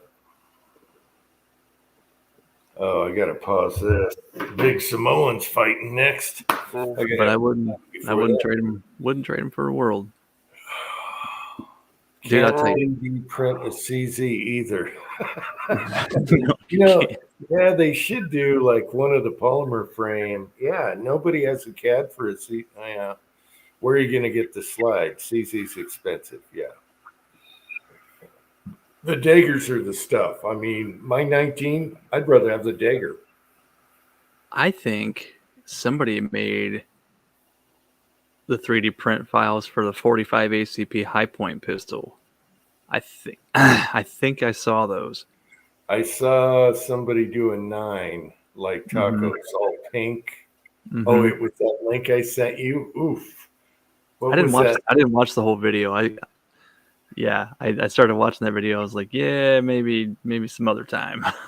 It was weird. What was the channel? Femboy? He's a Boy or something like that. Yeah. Yeah, it's Femboy. He's a transvestite Mm-hmm. that does 3D printed guns. I found it because I was searching Booze and Bullets contraption he's been working on. So I looked into Sure you were. No, I looked into it to see what that was. I never heard of that gun, and there's Right. tons of videos out there. But I see this dress and garters, and I'm like, what the hell is this? So obviously I clicked on it. And that was bad. All right, guys. I get up early tomorrow soon. Okay, Julio, I hope All right. you're doing well, got over the flu, and everything else is good. Yep, everything's doing good. Yep. All right. Good. Nice. Good to see you, Julio. Good talking to you. It's been a while. Same here. Take it easy, All right, brother. thank you. All right, Get good ready night, for guys. Christmas. Christmas care, is buddy. coming. All right, take care. All right. All right. Take care. Yeah, it was. What was that? Big point. Was there one called a low point instead of a high point? I think I Well, saw they one of probably- those. Yeah, they probably call them low points. Yeah. Yeah, I forget. There's all kinds of crap on that link that I sent you. Yeah, you got the catalog, deterrence suspense. There's a bunch of them. Yeah. You know what, Garage Guy? If you want to make a ton of Glock videos for Daniel, make a ton of Glock videos for Daniel, dude. You know, I would say the big thing, if you guys are gonna make videos for Daniel, just keep them kind of short, not like super short, you know, but under that 5-minute mark. That way, you're guaranteed he's probably gonna watch them. Well, he doesn't like me, so I'm not making a video because he won't watch anyway. Low point 380. Oh, Yeah. the low point is the 389. The big point is the 45. Okay. What'd you do to Daniel to piss him off? I don't know. I think it was a fight with Willie or something. Yeah. Yeah. So, yeah, I doubt he watches. So it's just wouldn't help. Let's see. Yeah, Garage Guy, the last video I saw, you did a Glock 30. And someone said you just did a rifle one. So I don't know. I can look right now. See You what. just sent me a picture of a rifle here not too long ago. Let's see, latest videos. Nope, I don't see a different one from Garage Guy. So it must have been Glock 30 last. All right. Even though he makes Glock videos, I still watch them. Uncle you know, it's only because I like you, brother. If I didn't like you, I wouldn't watch it. Who are you talking about? Garage Guy. Oh. Uncle John, I had it on pause. You just blew it for me. Did he just get knocked out? Spoiler alert. Mm-hmm. Did he get knocked out or choked out? I put it on pause, Uncle John. Damn it. I want to do a video. I want to do a video on my printed Glock 17, but Governor J.B. Pritzker decided to outlaw unserialized firearms in Illinois. I live in Iowa, but I shoot in Illinois, so I'm not sure of the legality on that. So Yeah. I probably won't make a video on that until I shoot in Iowa. Well, technically, if you go by, that's the What takes precedent, where you live or where you're shooting? You know what I mean? I don't know, and it's not like I'm going to call up the cops and be like, "Hey, I have this pretty 3D printed firearm. I'd like to come shoot in your state." No, I'm not doing that. I'm not going to say that in a live chat, but we can talk later if you want to. I'm not going to state it here. I'll keep my mouth shut on here just because. I get it. Yeah, here's the thing: the 3D printed stuff. Right now. The FBI is just coming to people's homes for anything, right? Well, that's fine because I haven't done anything wrong or illegal. I'm just worried about them shooting my animals like they like to do. But, anyways. Yeah. But since day one, we were making our own muskets, so there should be, in court, right. You can make your own firearms. You have a right to, make your own firearms. So, but the way not in Illinois, the way the FBI is so corrupt right now, they don't care. It seems like they're not going by the law.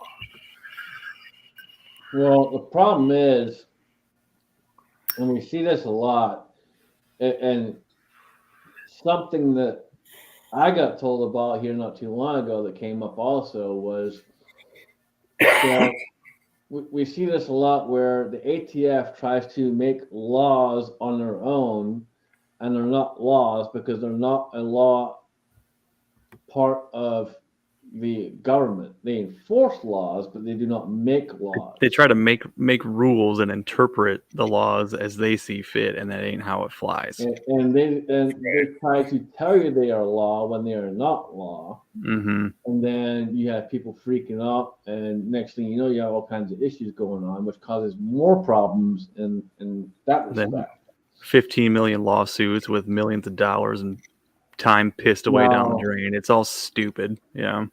Here not too long ago, Congress and all that passed a bill. Well, they snuck something in there. Lo and behold, for the ATF, like always, they snuck something in there, and I didn't find out about it until the last time I went to my FFL to pick up a loader. And I'm reading this as I'm sitting there, and he comes over, and I start talking to him, and I'm like, "Are you fucking serious?" He's like, "Yeah." I'm like, "Wow." Well, I'm not really surprised. I already know they have all this already, but I'm really not surprised. Yeah, I was going to say, are you surprised that they put something like that in a bill for COVID-19 relief? Because, that would help COVID, is giving the ATF more power. That's the answer right there. There's all kinds of things that I'm not surprised by, because from the day I started working in firearms, we're 2022 now, so we're talking 11 years or so ago. One of the first things I did was delve into all the various laws, all the legislation, and within the first 6 months of doing so, I learned everything I could as much as possible. And then the very following month, here's something else popping up and going, huh? What? Where'd that come from? Mm-hmm. They constantly will try to drop things in there and cause problems, but they are not a legislative body by any means of the matter. Well, just look at the whole pistol brace thing. First they said you couldn't shoulder them, then they said you could. Now they're saying you can again. And the time where they said you could, and up until now, has been what, 3-4 years? So how many millions of people almost 5 years? Almost 5. If we insist they have to pay us back, they will back off. But here's the thing: the House is going to climb on the FBI first thing. As soon as they get in there, bam, they're going to be jacked on that FBI. They're going to be like, yipe, backing off. I'm glad you have that much faith in them, because me personally, I'm used to the Republicans not doing a damn thing and just kind of sitting there and compromising and just getting screwed constantly, instead of like, we'll wait for the Democrats to push through a huge bill that has, 10 gun control things, and the Republicans will be like, no, we'll only give you 2. Well, instead of that, why don't we get rid of the shit that we have already got? Why don't Republicans, take some initiative and get rid of some of the crap they've already passed that shouldn't be there in the first place? That's my problem. That'll never happen. I know, it's bullshit, man. Well, they're full of rhinos. However, right. We're going to have a new House, and I sure as hell hope so. I'm with 10 men on this one, and I'm not usually with 10 men on a lot of things. No offense, brother. That's fine. I'm a dumbass, man. I don't blame you. I love you to death, but I'm usually not with you on a lot of things. But on this one, I'm with you, because the problem is unfortunately, these people bend over backwards just so they can stay in power. That's the thing. Everybody's worried about what everybody thinks of them. It's like, oh, we can't do that because then so-and-so will be mad at us. Who cares? They don't do what they're supposed to do. They're not there to represent you. They don't represent me. They don't represent you. They represent themselves to keep themselves in a fucking job. Thanks for the update, Garage Guy. Well, I think Jim's going to hammer the FBI as promised, and you watch. He's a pit bull. He's going after him. No, don't get me wrong. There are some people out there that actually do fight for us. For example, correct. There are a few. There are few. Like Ohio, we have Jim Jordan. Jim Jordan is one of the very few out here. He's the guy. He's the hammer. He's the hammer. He's going to be in charge. Fighter. Dude's smart. Dude's smart too. He's very intelligent. He's the hammer. We had our guy from Utah that retired. He couldn't handle this this BS and all the rhinos. He retired. So now we got Jim. And Jim he's going to be in charge, and he's going to hammer. He's going to hammer. And he promised he's going to hammer the FBI over Biden's son and over all the crap they're doing to the people and what happened to Trump. He's going to hammer him. He said that's his top priority. So I believe him. I believe him, just like our guy. Mm-hmm. I wonder who they're going to put in as speaker, because if it's McCarthy or McConnell, it's like, God. Either one of them. They're just I know. No, bad. No. Yeah. Rhinos. Unfortunately, it's probably going to be between the two. But what do you do? See, that's the wrong attitude of what do you do. It's not what do you do. We got to figure out what to fucking do. So that's the problem is the people don't choose the speaker. You know what I mean? That's the issue. We're supposed to choose the ones that represent. And term limits and no profiting. They're not going to pass that to screw themselves. It all comes back to us. We're allowing them to decide. We're allowing them to decide this, that, the other, when they're not supposed to have that right to. We have the right to decide. We're the ones that are supposed to be in charge. Right. So we pick who is in the pool, but they pick who the players are. You know what I mean? It's bullshit. And then you got people that are electing guys like Fetterman. What are you supposed to do about that? Not that Dr. Oz was a good candidate. He's kind of a snob. That's just another one that went by the wayside as far as things being counted the way they're supposed to be counted. Well, yeah. But the FBI has been corrupt before JFK, and you know what happened there. And they told the police to stay off the streets. You're not going to do nothing. And you know what happened. Mm-hmm. I mean, we all know the system's corrupt. We all know there's so many different avenues of corruption that we deal with. I can't believe how huge it has gotten. That's the issue, man. Because they did it by design. They literally convinced people that they were doing it for the better of people over the years, constantly back and forth, saying, hey, we're doing this, and this is going to help you. You're going to be okay. Yep. We're here to help. And vote for me. Here's your food stamps and welfare. It goes back to years ago. We're from the government and we're here to help. People took that and they fucking sucked it in. And they didn't realize exactly what was being told to them was lies.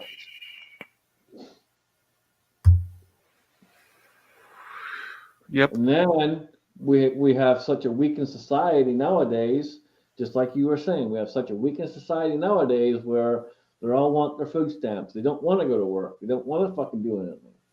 Well, I'm gone to the guys, just like I was talking about earlier, dude, 95% of the time, I'm counting fucking oil, paint, you name it, dude. Because I get out there and I do the fucking work. These kids these days, they don't want to fucking do work. Mm-hmm. They get a tiny little bit of something on their hand. Oh my God, I gotta go wash my hands. I gotta go do this. Oh man, God, oh no, I can't have that. Oh no. Oh, my fingernails. Dude, who gives a fuck? My job is too hard. I say that all the time at work, making fun of people. And that's one of my favorite lines. all these people that sit there and cry at work, man, like all these new people just crack me up. Like, dude, I'm fucking twice as old as you. I do fucking 10 times as much as you. I hurt 10 times way more than you do. And you don't hear me saying a fucking word about it. But here you are crying because you got to do this tiny little job versus what I do. Okay, not everybody. I'll give them that. They're few and far between. You'll get a good young kid. We've had a couple, but not very many. 90% of the new hires that we've had in the last 2 years, 3 years, they're all crying, whine, and bitch, and that's why we've had almost no overtime in the last 3 years. I'm right there with you, man. Same story. Yeah. They all cry because, well, I don't want to work the weekend. And when enough of them say they don't want to work the weekend, then they go, we're not working the weekend. Yeah, they want the ultimate job, but they don't want to So they work. got to be all inclusive. Fuck, it's just like it was probably 2 weeks ago or 3 weeks ago. My boss comes up and he's talking to me, talking to everyone else, talking to the rest of the guys in the department, and he's saying, "Hey, we're changing the way we do our interactive observation process. So an interactive observation, basically, where every now and then they'll walk around and they'll pick someone and they'll start talking to you, ask you questions about what's going on in the plant, what you did for the day, and so on and so forth. Trying to figure out if there's any safety concerns, safety issues, and so on and so on. Well, he's like, well, they're changing the process and we're going to be more friendly in how we talk to people. And he looks at me when he says it. And dude, I bust out fucking laughing. And he's God. like, he just looks at me and he's like, I knew you were going to do that. And I'm like, well, you fucking know where this is going, dude. Don't even start with me. Kyle. Ever since I was 14, I have to take a whore bath before I could change clothes to get in my vehicle to drive home. I was so damn nasty. In your what? Vehicle? Vehicle? Hickle. Yeah. It's like trickle. Yeah. What's a vehicle? My vehicle. Yeah, I worked at a pipe manufacturing facility. We made the pipe that the oil rigs would use to drill, and I would do the threading. And I was really glad they gave us uniforms there, because there was no way in hell that I would wear the same clothes that I wore there back home, because my vehicle would be trashed. Greasy. Yeah. Oh yeah, dude, the pipe dope they put on there to keep the threads from rusting, that shit's like anise. You put a little dab on it, and the next thing you know, you're the Tin Man. That's That's funny. Dude, I literally bought 4 new pairs of jeans about a week and a half ago, 2 weeks ago.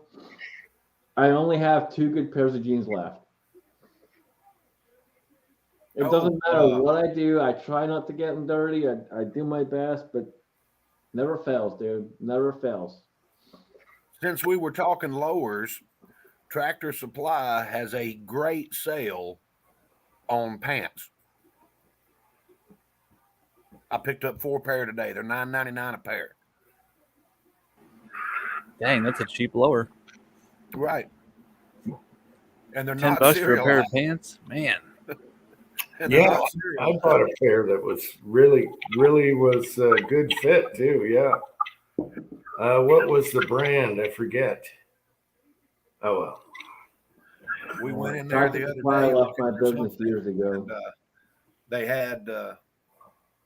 they had some really nice pants. I bought a pair of them. They were like $49. And then I looked over, and for $15.99, they had like just not cargo, but cargo type khakis. And they were $15.99 or something. And I bought a pair of them. I'm like, oh, I think I'm gonna go back and get another couple of pair of these. I like them. I walked in there today, $9.99. Yeah, Dang, I like the cargo style too. They're comfy. Mm-hmm. I have not shopped I have not shopped there since the day I walked in and was trying to find a particular wrench for a particular item that I was putting together. And when I told the lady what I'm looking for, and she's like, well, "What are you doing?" And I explained to her, and she just gave me that whole look of, "Oh, he's building a gun." I'm like, "Oh, fuck you, I'm done." Well, see, that's the difference between living in Ohio and living in Georgia. They would ask what caliber and recommend the proper tool and everything like that. Oh, speaking of that, I had a funny like that today too.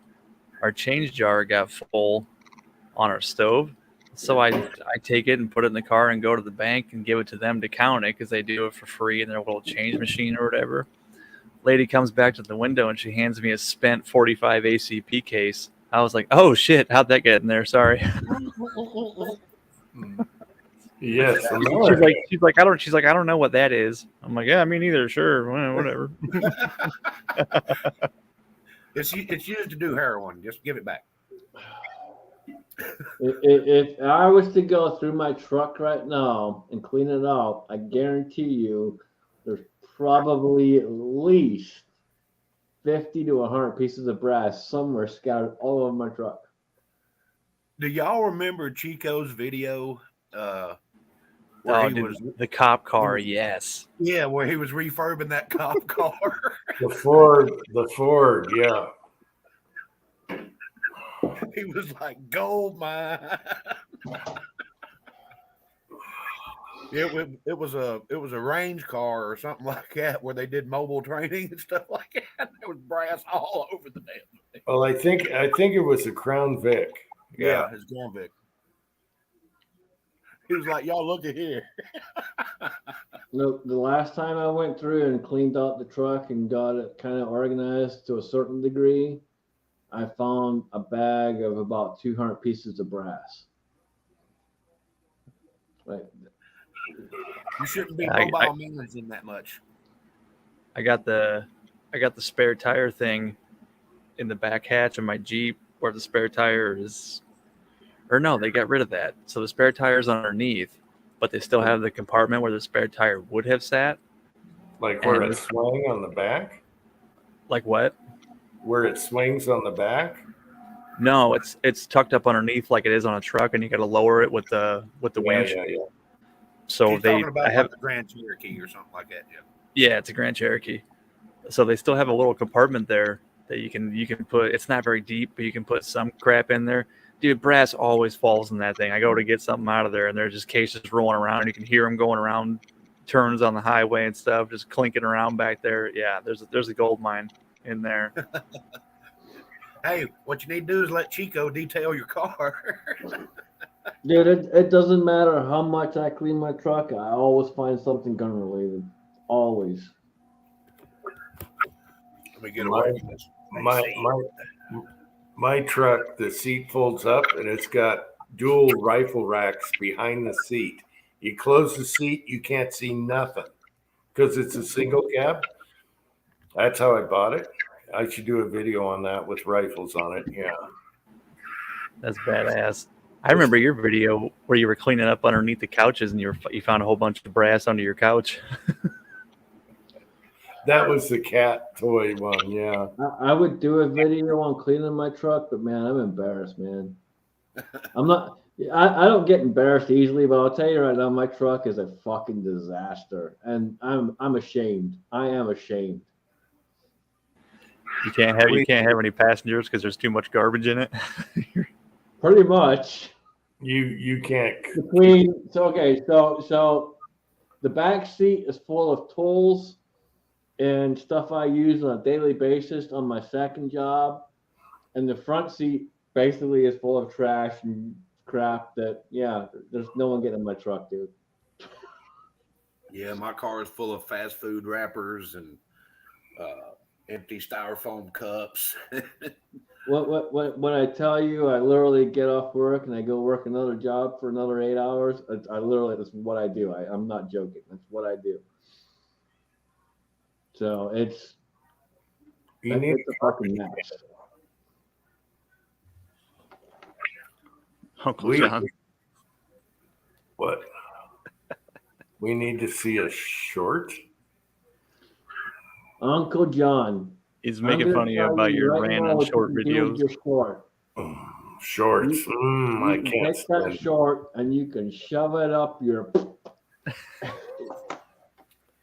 I haven't watched one short where it tells you something. It's just Here's what I want you. Here's what I want YouTube to do, and I don't know why they haven't done it yet, and it pisses me off. YouTube needs to give us the option to just get rid of all shorts on our feed. yes. I'm sick and fucking tired of seeing these goddamn shorts.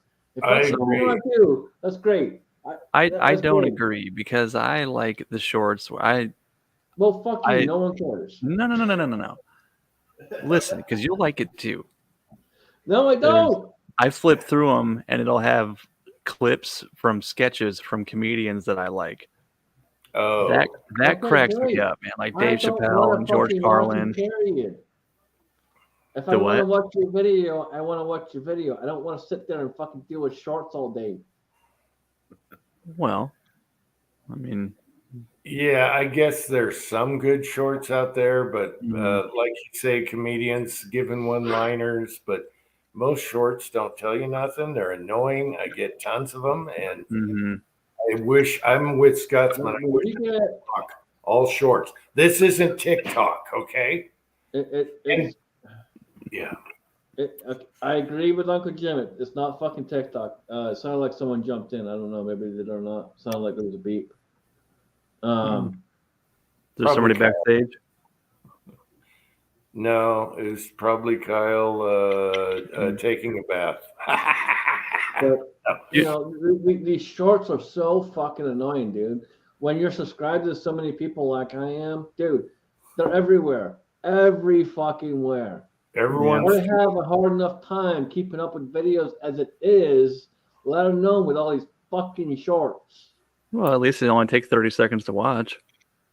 Speaking Yeah, of but comedians, no, you get a bunch of spam though. That's the problem. Yeah, I know. speaking of And comedians, none of the shorts do nothing. They say nothing. They tell you nothing. Here, this is this. Big deal. It didn't tell you nothing. And it I don't drives know. me crazy. I wish I could block shorts. Now, I can understand watching a comedian do a one-liner and it's done. Okay, yeah. Mm-hmm. As far as my subs, I No. can't stand it. I just want YouTube to put the option in there of, you know, take shorts away from your feed. That's it. All I Nah, want. they tack ads onto them shorts. They're gonna make the revenue off Oh, them. dude, they're making bank off of that shit. I know Mhm. they are. But again, it's not a hard option for them to throw out there. Just take it off. I don't fucking want to do it. Have them on there. Take them off. It's not that fucking hard. I think everyone's doing it because they'll get 4,000 hits off of shorts. Some Mhm. people watch. Some people Advertisers. watch shorts, Correct. and people are doing it for the hits. And that's bullshit because you're not saying anything in your shorts. It's nothing. There's nothing there. It's boring. I know I don't that know. Scotsman and Tin Man will appreciate this, but speaking of comedians doing one-liners, so I was driving through a construction zone, and the sign said 35 miles per hour ahead. And I noticed there were 4 of us in the car. We were through there in no time. Doing 140.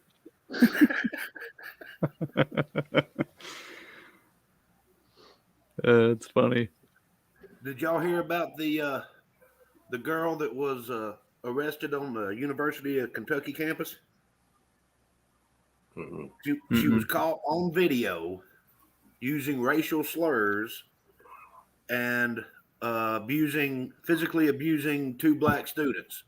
She was charged with one count of impersonating a police officer.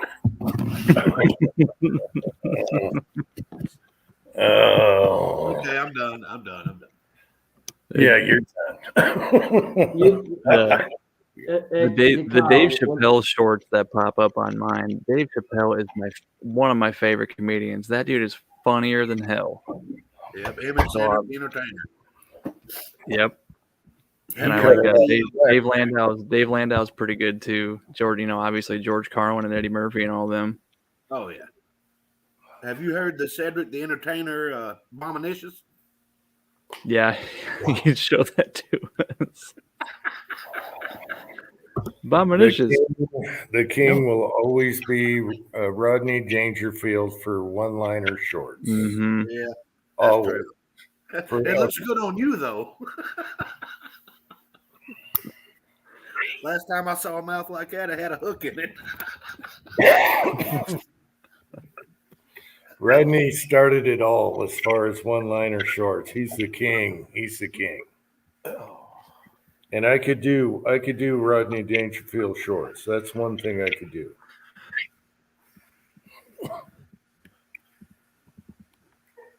When I was born, the doctor handed me to my mama, and she said, "Oh, what a treasure!" My father said, "Yeah, let's bury it." Rodney Dangerfield. 6 feet under, baby. 6 feet under. No respect. No respect. He had the perfect spiel. Yeah, I get no respect. That's a perfect start for everything. Mm-hmm. Yeah, I could watch his stuff all day, man. That's the problem today. We say something like that today, and everyone freaks the fuck out. Oh, you can't say that. You can't say that. Oh, yeah, Dude, you can tell them no. that pendulum is going to swing back so hard one day, though. I have a feeling because I mean, offensive comedy was it back in like 07, 08, you know, All in right, that area. Let me stop. Hold on. Let me stop you for 1 second. Offensive Uh-huh. comedy. It didn't offend me. No, I'm talking It wasn't about offensive okay, to you. when everybody started getting offended by it, When and it everyone started started getting getting more. It was like shock comedy at the time. It's woke. It's all woke. Now, Picture Don Rickles right now. Picture Don Rickles. right, Oh, dude? Yeah, it's they're getting pushed back and pushed back and pushed back, and all they're doing is pushing that pendulum up in the air. It's going to come crashing down. I have a feeling. yeah, It may not gravity be works. soon, but it'll come down. It'll come down. It is. It already is. People are sick of woke. They're sick of protests. They're sick Mhm. of. The And problem Antifa. is the problem is with that though is it's us that are sick of it. The new generation, the new generation, the generation that's going to be driving what's going forward is unfortunately encompassed in this. They're going to get driving sick of it too, man. Eventually they will. They'll eat themselves. Eventually it will, but when? That's the problem. Well, I I used think to get- Elon Musk buying Twitter was a good start. Elon is a fucking Jekyll and Hyde. I Yeah, but understand that, and I don't agree, but he does some good shit, like buying I Twitter didn't like and Yeah, I didn't like him at first, but now I Uh-huh. really like him. He's Okay. releasing files. I He's wouldn't say I releasing- trust him. Y'all need to do some research on Elon because I know he's tight. He's tight with the Chinese. He's a grifter. I get that. I get that. I never liked the guy until the Twitter thing. Now he's releasing files on Biden's son and how they Again, switched. that's a distraction. You got to look at the bigger picture. I don't know, man. He's doing it on all the political. Yep. See, you're hooked on that distraction, dude. You got to look at the bigger picture. Sadly enough, I think the Scotsman's correct. When he turns around, this is 100% out of the man's mouth, out of his mouth himself. When he turns around and says he's willing to put a chip in his son's head, that's a fucking problem. Now he owns the company and is willing to do that. I But think you're it's all kind of distracted. That's why he would do You're it to all- his son. hold on.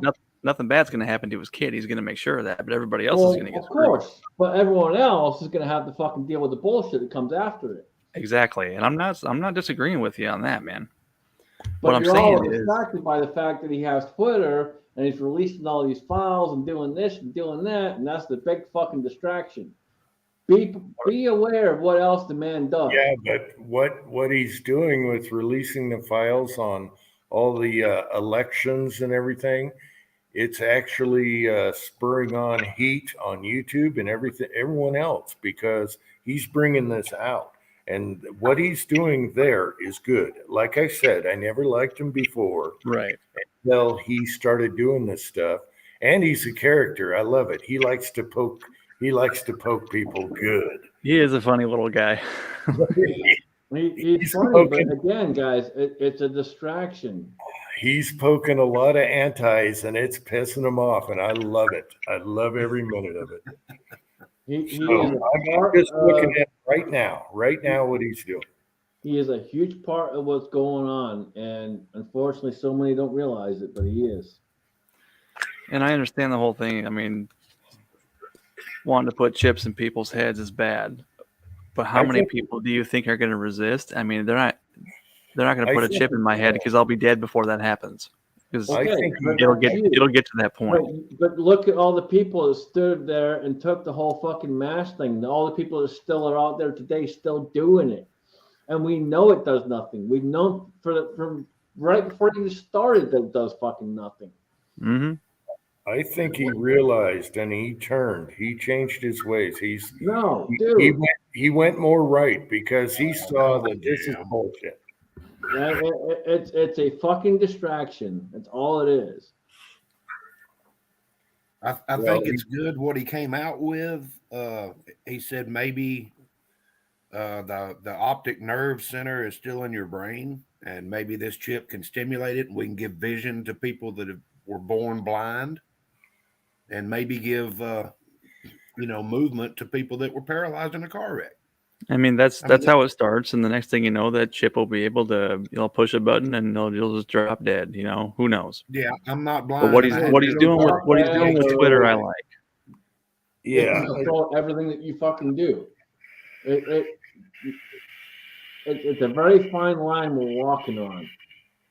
I mean, if he think can do he's that, and that's what he adding uses his chip it. for, He's then sticking. I'm for that.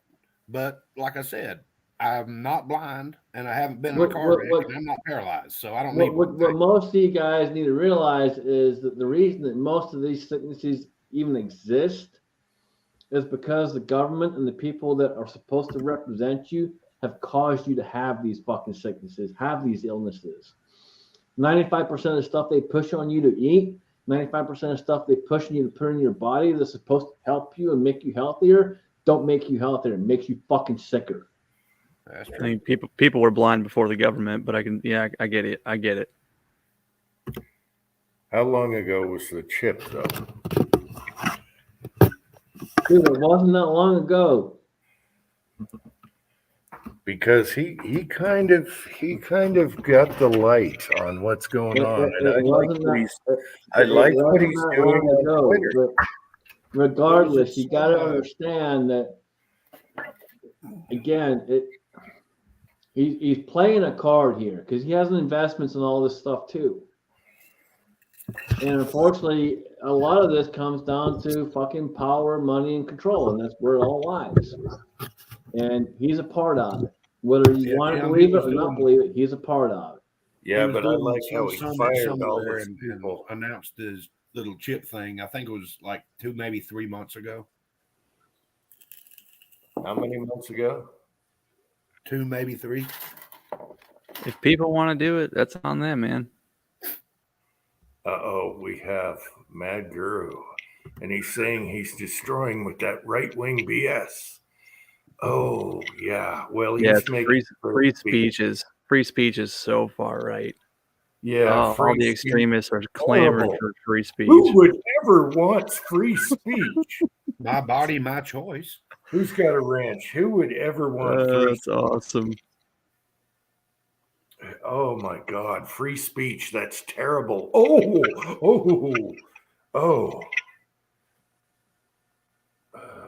What happened? I'm allowed to tell the Scotsman, fuck you, and he's allowed to tell me, fuck you back. I love it.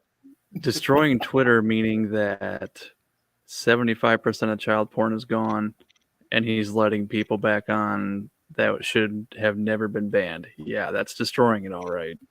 Yep, that's terrible. Oh, it's awful. Jackass. It's disgusting. It's amazing how people are idiots. Yeah, if they want to get mad, then there's no more child porn. That's on them. It's between them and God. Now, you were talking about the pendulum swinging. I used to get in political discussions with my niece. She went to a liberal college here in Georgia and expressed very liberal opinions. She was a diehard Bernie person, and I'm sure she voted for Hillary. Well, we're at Thanksgiving, and I'm like, "Hey, sweetie, how are you?" You know, she's a lot younger than I am, and she come up and gave me a hug, and she said, "Let me introduce you to my boyfriend, actually fiance." I'm like, "Oh, cool."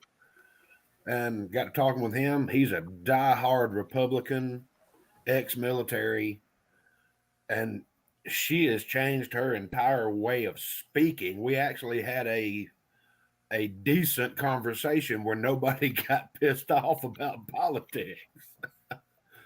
Yeah, that pendulum is swinging. People are coming around. They're sick of it.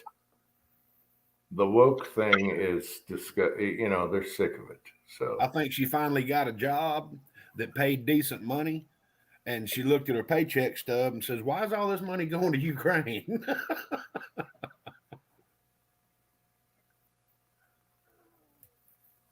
That's where everything needs to start and stop. Every penny that's coming out of our paychecks is going somewhere to get funneled back into some politician's pocket over here. I mean, you can't tell me we sent them billions and billions and billions of dollars and nobody can account for any of it? Really? And it only gets worse. It's a daily thing.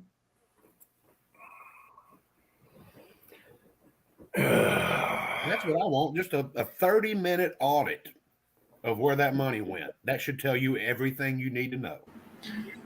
Here's what I want to know, and it's the stupidest shit ever. Ghislaine Maxwell was charged with trafficking kids to no one. Right. Dude, they know who she did it to. We want to know. Yep, they know exactly. That's it, they man. have logs. Yep. I just want to know why Bill Clinton posed in that dress for that painting. I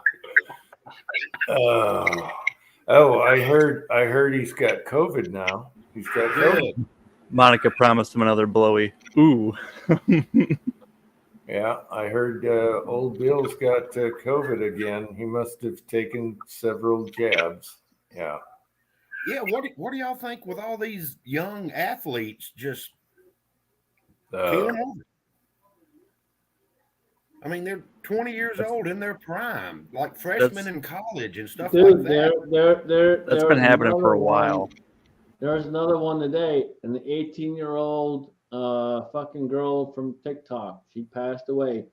And here's what gets me. Here's what gets me with this one is the way the media fucking portrays this. It's classic fucking media deception and bullshit. As well, she was suffering from some mild heart attacks about 6 months ago due to high stress. Due to climate change. It was climate change. Fucking years old. She ain't got no fucking stress. Get the fuck out of here. I don't know if y'all follow him on YouTube or not, but BCP, Black Conservative Patriot, he throws the news out there and does it like Walter Cronkite used to do. Here's the news. Do what you want to do with it. This is what happened today. But if y'all don't follow him, he's worth looking into. He's under extreme scrutiny from YouTube, so he has to kind of talk in code on his YouTube channel, but he's got other outlets,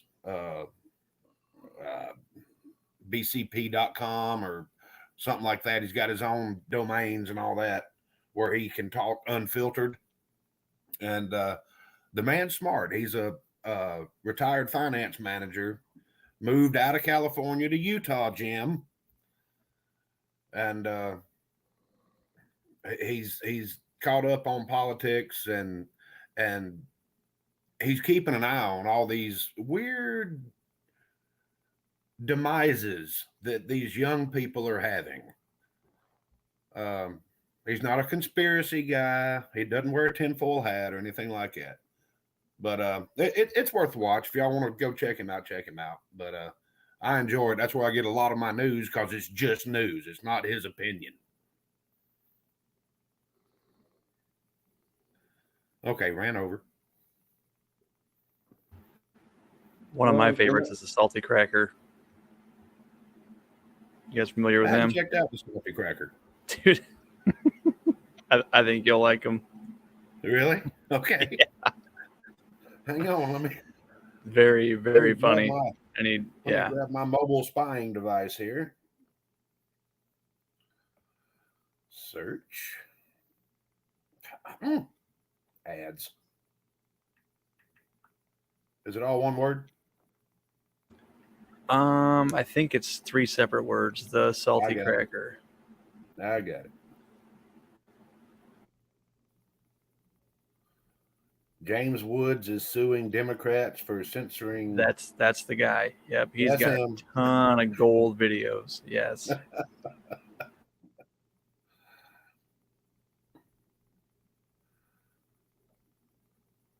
Oh yeah, James Woods, BCP actually broke that out this morning.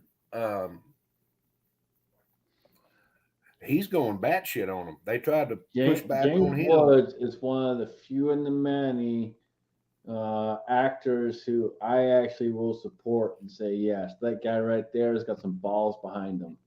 Yeah, yeah.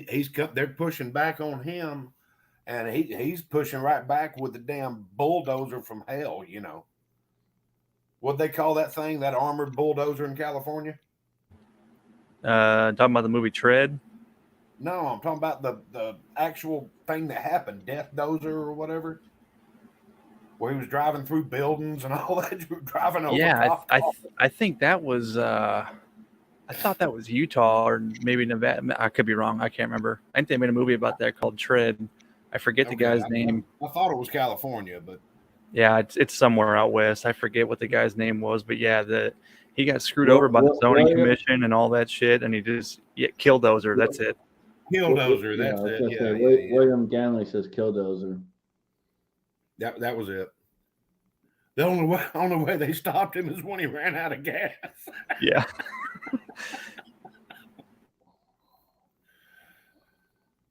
Smart man. Just put his ingenuity in wrong places, I guess. Tim asked, "What's up, buddy?" Yeah, I think they made a movie about that called Tread. I think it's the same guy. I'm not sure though, but it explained, everything. And are you talking about the guy that terrorized the neighborhood with a bulldozer?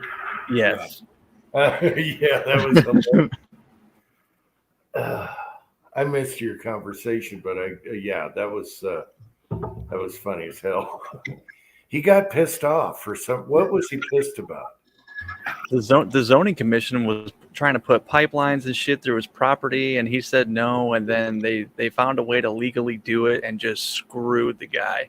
They were putting up all this shit around him that he didn't want, and they were screwing the guy. Yeah, they offered him money, and he didn't take it due to principles. Yep. And then they found a way around it where he didn't get a fucking nickel. So he just built a damn tank. Yep. Yeah, didn't he weld it up in his barn or something? Oh yeah, he fabbed the shit out of that thing. Mm-hmm. And the only way that they could stop it is when it finally ran out of fuel. Yeah, what the hell? You know what? This is the thing. It's funny, it's hilarious, but it has a lot of meaning behind it. And it does. We got a lot. Absolutely. It really brings down to what the American spirit is and what the American spirit stands for and what America stands for. Oh yeah, when hundreds of Killdozer guys, and we're good. Yeah, I forget what the heart of that thing was. Wasn't it like was it a John Deere tractor or a Kubota or something? What the hell was that thing? No, or was it just like a cat bulldozer? It was a Cat D7, I think. It was a big bulldozer, and then he put steel plates and crap, and yeah, he had the whole Mad Max thing going on. I was going to say it looked like some futuristic Mad Max shit when he was done with it. You can only push the limits so far before people push back. He got it. They thought they had him stopped when he got it high centered on the freeway wall. Mm-hmm. And all he did was just move the sticks a little bit, knock the wall down, and keep on going. Yeah. He just knocked the wall down. It's hard not to laugh. It was funny. I'm sorry. Watching it. You're just hysterical. What are you going to do in a Crown Vic against that thing? It's hilarious. They were interviewing people that were against him and shit like that, and you're sitting there no, you're full of shit. Yeah. I know. And then you got the one redneck in the trailer. There I was, washing dishes. And then this bulldozer goes driving through the backyard. But he made a statement. My son just walked by. He heard two words, and he said, "Are you talking about Killdozer?" I guess the guy, yeah. Preach on it. Yeah, he's pretty infamous, apparently. I think he's pretty dead too. I forget the ending, but yeah, you're probably right. Yeah. I What? believe that was the ending. I think he went to give himself up, opened the door, and then all hell broke loose. Yeah. Yeah. Wasn't it like ricochets inside that got him or something? I don't know. Yeah. I don't remember. I forget the ending. It's that pesky peephole that'll let lead in every time.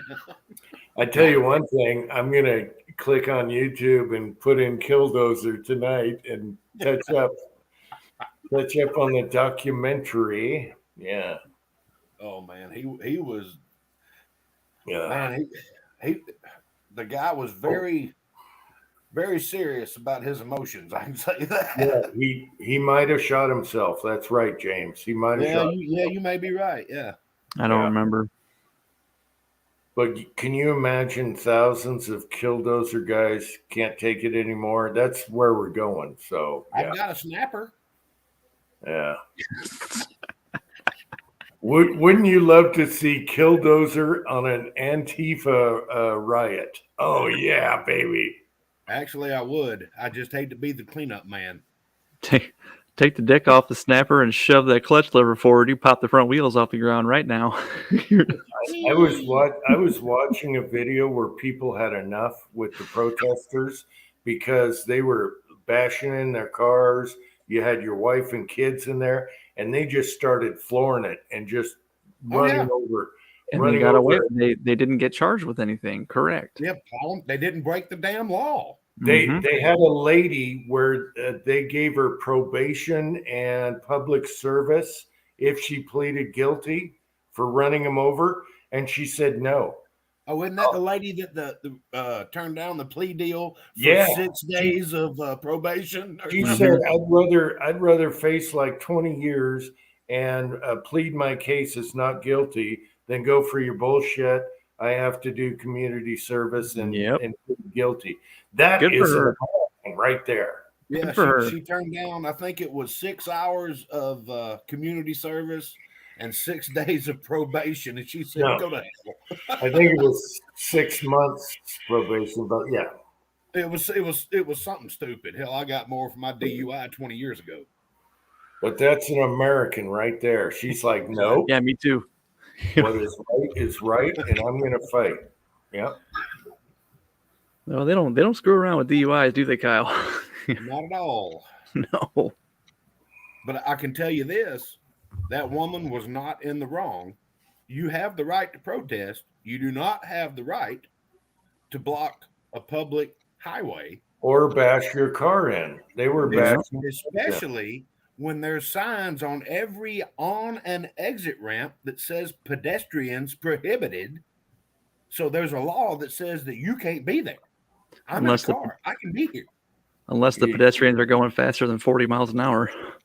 You don't No have the right to damage property. So I mean, No pedestrians, that shit was going on in Atlanta. in the road. And no bicycles, nothing like that. Mhm. Fuck Yeah. that. I've been pulled over for that before. Watch your reach inside.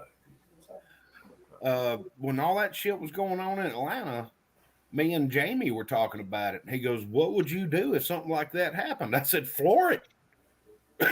Yep. Get yourself on- That's the only way to get yourself out of that situation safely. Yeah, That's it.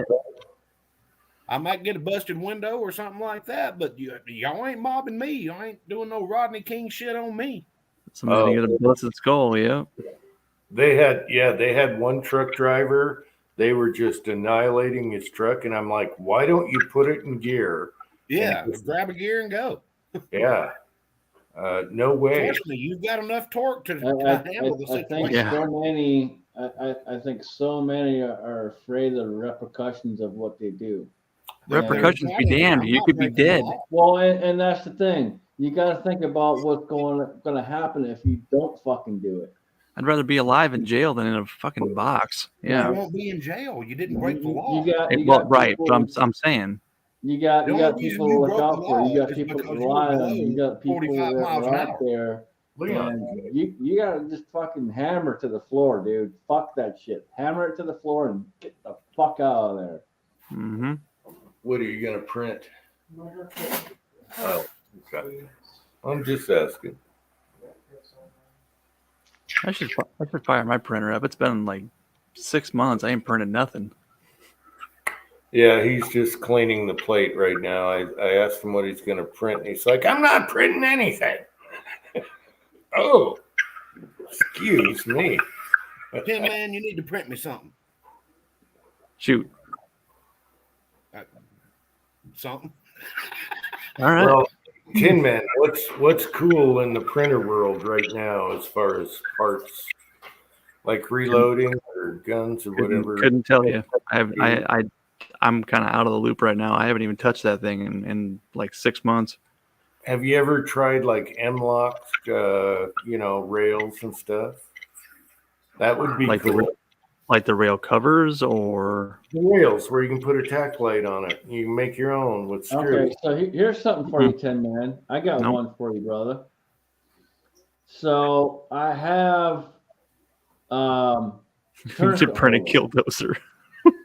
No. I have a tourniquet holder. Well, the tourniquet holders are not widened. They're not quite big enough. But the way they're set up, how they made them, honestly, it's just completely the wrong size for what it's supposed to be for. For your lineman? No, for a tourniquet. Oh, tourniquet. Tourniquet. Why don't you look into maybe doing a tourniquet holder of some sort? I don't know what you mean by tourniquet. Tourniquet is an emergency life-saving device. Like a Uh-huh. taco pouch for a tourniquet. Okay, I know what the medical device is, but I just didn't know if it was something else. No. You're talking about a holster. So basically I've been working on my medical gear here recently. Not that I was slacking on it, but I was kind of slacking on it a little bit. So I worked on my medical gear, got that all up to par, and then I bought a couple of tourniquet holders to put my tourniquets in to make it quick and easy access. Well, they only go about 3/4 of the way. Yeah, they don't fit. They don't fit just right. Mm-hmm. That is an awesome idea, Scotsman. I heard pressure pads are better than tourniquets, though. Depends if it's arterial or not. Depends on the injury. It's gonna all depend what it comes down to. So when I say I got medical kits, like my medical kits are pretty extensive, guys. And one thing I'm gonna tell you right off the bat is have training. Before you do anything, have training. Do not run out there thinking you're fucking Joe Blow badass motherfucker if you don't know what you're doing. Don't fucking do it, please. So tourniquets you can only have on for about an hour before your tissue starts dying and becoming necrotic. Correct. So there's Actually that's on the outer limit. I heard you can lose limbs by using tourniquets versus correct. the pad. You have about an hour. That's why they put those tags on them where you can put the time on there that you applied it. Or when I was things you can do. Tourniquets are something that are designed to quickly stop the bleed, and hopefully someone shows up within that hour time frame to get them to the hospital and get them going and do the necessary emergency procedures. Mm-hmm. So what we did, because I went through EMT training and all that crap when I was like 18, 19. You put a tourniquet on somebody, you write it on their forehead with a Sharpie what time you put that tourniquet on. Right. So tourniquets today have a time thing on there, and you write it on the tourniquet. Right. I'm saying this God, that was 15 years ago. Well, no, and I agree. Back in the day when I got trained as well, same thing was right on the person. Mm-hmm. And honestly, today I'd still write on top of the person too, because I don't trust that bullshit. Yeah, what if you lose the pouch? You ain't gonna lose their forehead. I'm not gonna lose the skin. It's gonna sit there on the skin no matter what. So well, I'm not talking about writing it on a pouch. There's a tag on most of your cat tourniquets now. No, and that's what I was saying. Right. But I'd write on it, but I'm still gonna write on the person too. That's just how back in the day. That's how I was trained. You write on the person. It's just a backup fail safety. Extra insurance. So. It's a backup fail safety. But I'm just saying, Tin Man, it wouldn't be a bad thing to look into. Maybe trying to design a 3D printed way of doing that tourniquet holder to where is just right versus the crap that I have that is just a little too small. Oh boy, you guys are testing me now. How do you spell tourniquet? TURNIQUET. Oh, jeez. Don't ask me. It's been a long time. TOURN, and I'm done. IQUET, I think. Hey, how about this? Tourniquet. There you go. There you go, Tin Man. I put it in the side chat for you. Yeah, I was right. Look at There you that. go. Oh, damned. Do you phone much? Do you have Apple? Come on. Well, I put it in the fucking I put it in the side chat for him. Jeez. hey, I was Yeah, right. but this All is right, faster. Jesus, I was This right is the first faster. time. Tourniquet. Oh, TOUR. I was Hey, wrong. Jim, quit relying on I knew fucking. it was TOU. Quit relying on your damn phone. Oh, I have to. I'm an old man, uneducated. What Oh, do you? there we go. There we go. Fucking old man. Here we go. It's just bullshit. All right. Okay, you ready? You ready? I've already got it. Who is the? No. Who? Oh, fuck. Wait. Shh, quiet. Who is this great crazy Scotsman? One more time. It's crazy? No. It's crazy. Who is the crazy Kanye Scotsman? West. Here's the contact info for the Crazy Scotsman. Oh, they gave me your phone number. Yeah,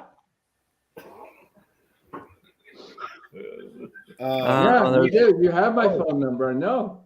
Tin Man, do you have a Cat 5 tourniquet?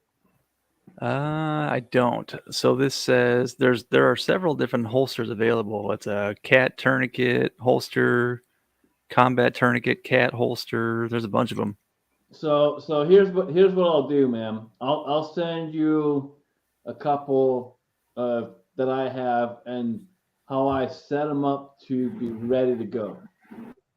I was And just that gonna way, order one and have it when you sent to get me. them and you can try to design it, you understand how I have it ready to rock and roll. Yeah, I could probably take a. There might be a design that'll work for what you got going on. I might not have to design nothing. Yeah, I can try to make something work. Yeah, we can figure something out. But I think that'd be pretty cool if you could come with something like that. Because that honestly, dude, that's a huge market. Mm-hmm. That would be a help for society. Make one that actually works. This one's got 214 likes on it, so that tells me it's pretty good. Like one of the biggest issues with the one that I picked up is a system that attaches to the mole itself. That's a pain in the dick. Yep. I know exactly what you're talking about. I see bungee cords on this one. I see screws. Looks pretty stout. The one that I have is a push and pull system, but it's a pain in the dick. I've got one on my gun belt. I've got one in my range bag, and I've got one in every med kit. And I have a med kit in every vehicle and every room in my house. And every what? Do what now? And every what? Every vehicle and every room in my house. Oh, shut up. Every vehicle. I can't help it. You're not from down here. I've lived down there, and no one else says it but you. You're the only one that fucking says it like that. I'm sorry. Should I say vehicle? He grew up on popsicles. Okay, so it's vehicles with a stick. Propane and propane accessories. Hey now, don't be knocking propane and propane accessories. That's Dude, I love King of the Hill. That's what I do for a living, motherfucker. Don't be knocking that shit. I don't trust that bastard gas. My dad says butane's a bastard gas.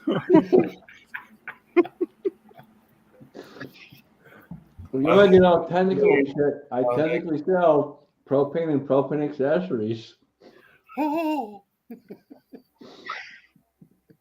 I had it on pause, Uncle John, but Dos Santos at a heavier weight division, the old guy, Frankenstein, he won ground and pound.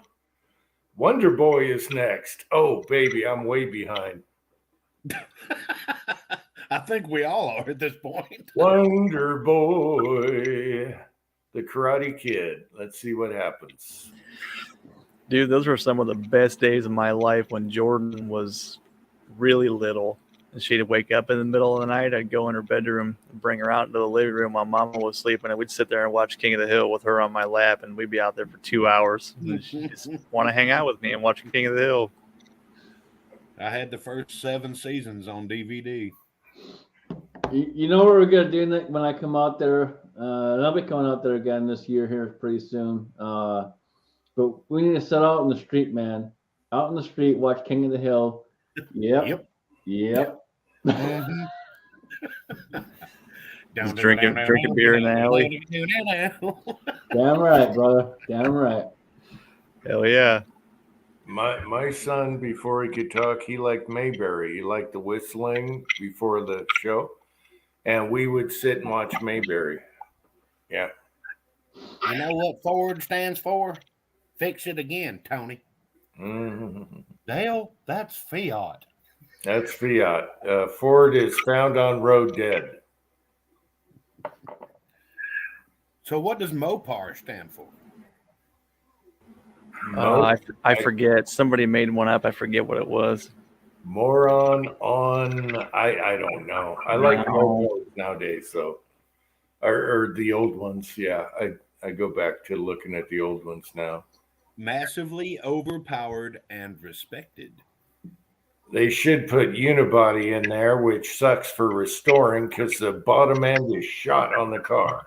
That'd be Mopoo, not Mopar. Yeah, they didn't have frames, so You leave the K cars out of it. Yeah, mine's a unibody, and I wish it was still body on frame, but it is what it is. yeah, if you don't have a frame and once it starts rusting out, what are you going to do? Or if it gets hit, it's all mangled. Oh, Sell it on That's when you Facebook. get What are you talking about? That's what everybody does. That's when you get to this version. More original parts are required. yeah, I like Mustangs, but they were unibodies back then too, so Just remember, folks, OEM is not always the greatest thing you can have. money or parts required. That's kind of like Jeep. Everybody says just empty every pocket. I like that. I never heard that one. Mostly old parts and rust. I still like Pontiac, but I won't repeat it. I agree. Oh man, I haven't heard that one in years. It's not politically correct. I forgot about that one. And that was a Dude, huge I don't want to hear Pontiac whatsoever. Pontiacs fucking suck big fucking dick. Well, I know a guy that lives right down the street from me that you have met that would speak totally opposite. Well, what year are you talking? Are you talking 60s or what? There's a 68, a 69. Okay, well, if you're talking in the 60s, yeah, they're probably okay.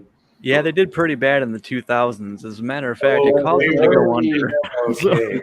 The early 90s on, they fucking sucked. No, you're talking modern cars, but He's 60s, also got some Oldsmobiles in that garage, I think, that you've been into. Got a 69 Cutlass with a wide block 455 in it. Here's the funny thing. Brand new modern cars are way faster than muscle cars, right? If you compare muscle to muscle. However, there's something about that V8 that is just screaming with nothing on it. Well, you Especially put when you that go to- 4-cylinder in that damn 6,000-pound car and see what it'll do. I know, but the modern cars are going to kick the muscle cars' ass any day of the week. However, there's something about getting into a primitive, raw car that you cannot get the feeling from a modern car, even though it it sounds like a Van Halen song starting. Until you snap a shaft on your turbo, then what? Yeah. You can get Yeah, the feeling, it just may not last that long. What's a turbo back then? You were on spark plugs, I know, distributor. but I'm talking about today's cars. They get the I know, freaking and that's what I'm saying. There's something. Right. Turbos Even when though you they had your get little their ass brother kicked, up under the hood with your mom's hairdryer. you still can't get the feeling of an old muscle car in a new car. It's way different. Even though it's twice as fast, the new cars. It's still not. Everybody's heard the old term. I'll put $100 bill on the dash and you can have it if you can grab it. I've been in cars where you couldn't grab it. Mm-hmm. I had a 69 Dodge Dart with a 440 in it that I built to the hilt. And I would challenge anybody sit in the passenger seat. See if you can grab it. Here we go. Well, a Dart with a 440, that's, yeah. Oh, it was, 69 Dart Swinger. So I agree. Slant 6. I agree for the most had part. in it. But those Honda engines, when you throw a supercharger on them and put them in a 1,500-pound car and call it the Ariel Atom, something about those, man. Have you guys heard of the Ariel Atom? Is what the vehicle is called. But if you can get a 6,000-pound vehicle to lift the front end off the ground, naturally aspirated. I'm sorry, what? A Mhm. 6,000-pound what? Vehicle-y. Car. Just say car. Car. Popsicle. Seriously though, for those How of do you who y'all aren't, say it? I mean, if you're not familiar, check out the Ariel Atom, dude. That thing just looks nasty. If I was to win the lottery and have 80 grand laying around, I'd have one, and I'd probably be dead.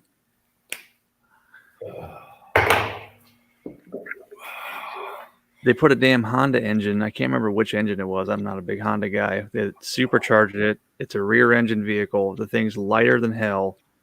Dope suspension. Just a bare bones go-kart looking thing. You know what I mean? So you stick your arms out the window and you got wings and you can take off. What you say? Yes. There are no windows actually. It's literally like a dune buggy frame with some fiberglass panels on it. A lot of it's exposed and skeletonized. Speed kills, Uncle Jim. Yeah. So I forget the names of the companies, but there are two companies right now that are producing flying cars.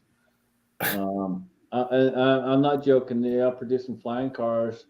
One, I believe the starting price was like 125 grand, and the other one, I don't know what the price is.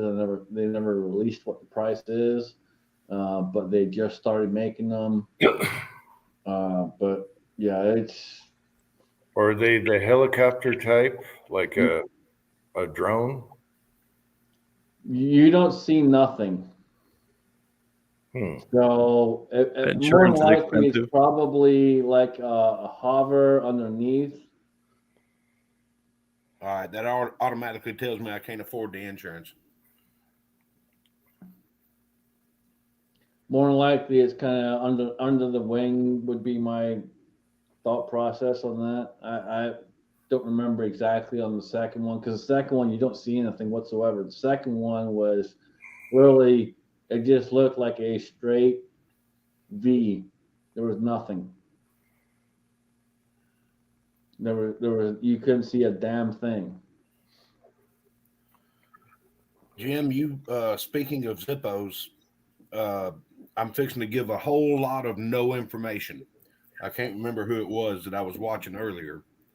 But they have a company that will take Zippos and engrave your channel logo and all that stuff on them. Yep. I didn't know if anybody in the side chat would be interested in that, or anybody on the panel, or there's a few guys on YouTube. I was going to do it for a giveaway for Jerry Lighters, Uncle Jim Jerry Lighters, and I never did. Yeah, I was Hell- hoping to. Yeah, Hell, I but got, then I got a Dremel. No, Yeah. I'm not talking about that. Come on. The channel got deleted, but I was going to do a bunch of Jerry Uncle Jim lighters. Yeah. I thought it would be real cool to have my channel logo on a Zippo lighter.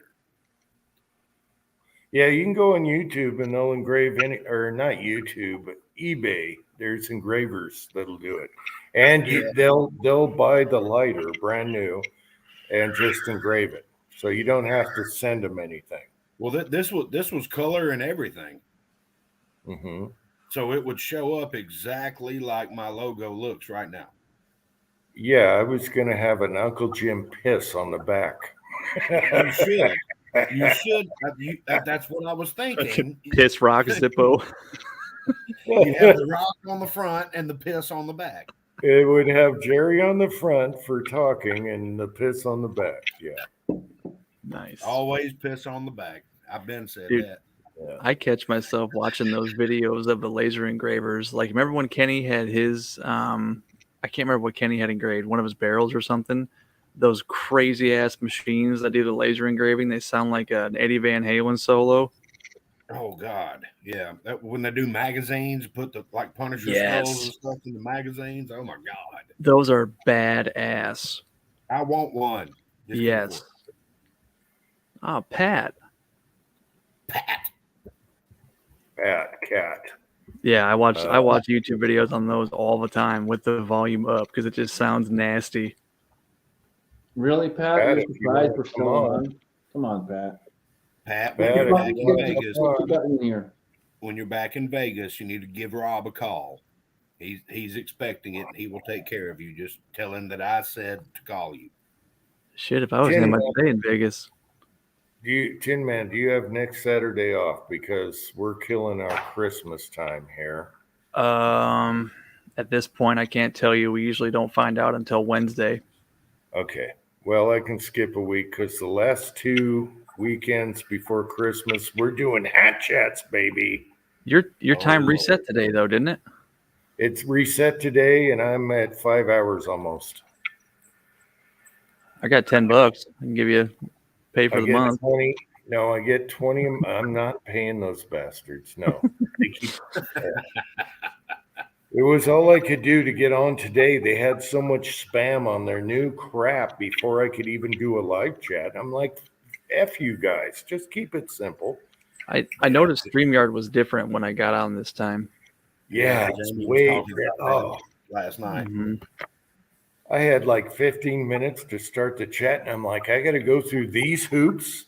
Are you I kidding? noticed that I didn't see anything, or I didn't know if you were coming on or what. So Well- I started watching the movie and went to sleep. I missed the Google. I missed the Google. Why didn't Google bring that back? Oh, Hangouts? Because they're communists. They're fucking communists. Anyway, I'm off next weekend, so we could probably do next weekend on my end if you want to. All right. So I haven't looked at the calendar, but the last 2 weeks of Christmas, I want to do Christmas chats. So I know the 17th. If you want to do a Saturday chat next weekend, then on my end, we can do that on my end. Okay. The 17th, I'm busy. The 24th, I'm not sure. The 17th is my family's Christmas and Thanksgiving both. So that would be How many Saturdays do we have left? 3 more? well. You got this coming Saturday would be the 10th, which, like I said, we can do it here if you want to. I can do it on my end. That's fine. I don't care. Okay. Then you got- then you got the 17th, and then you got the 24th. Yeah, perfect. So Christmas Eve? Christmas Eve is on a Saturday. Oh, I don't know. That's going to screw with a lot of people on Christmas Eve. Yeah. I'll be Maybe late, we but I do. can be here. Maybe we do. Well, we could do Friday night on the last, chat. Okay. You can still do Christmas Eve. Why not? Yeah, a lot of people are out with their family and doing stuff. My family, we're going to be sitting around like, hey, why don't we open something? I don't Yeah. know. When I grew up, dude, Christmas Eve, fuck, all we did was sit around and here's the thing, you know, most of what my parents did when I was a kid was trying to stop us from trying to shake the packages and figure out what the fuck was inside. That's all we did. Every opportunity we got, we'd be down there trying to shake a fucking package. What's this? Wait for the kids to go to bed so dad can put on the Santa suit and rile up mom. And we never had any of that. But it was the whole thing with me and my brothers were waiting until my parents had kind of disappeared somewhere else, and then we'd all run in the room and try and shake the packages. Mm-hmm. Before you know it, oh, there's someone coming in. Oh shit! Put it down. Do something else. Yeah, on Christmas Eve is when my family's getting together for our dinner and Yeah. all that. So I'll be a little bit late, but I can make it. We could do like Friday at 8 my time on that the day before Christmas Eve. Christmas Eve. Don't forget, Georgia Shooting Connection's on there Friday. Well, so- 8 his time would be 10 their time, so that should be good. Yeah. Okay. We can do later and let it fly. Okay. Yep.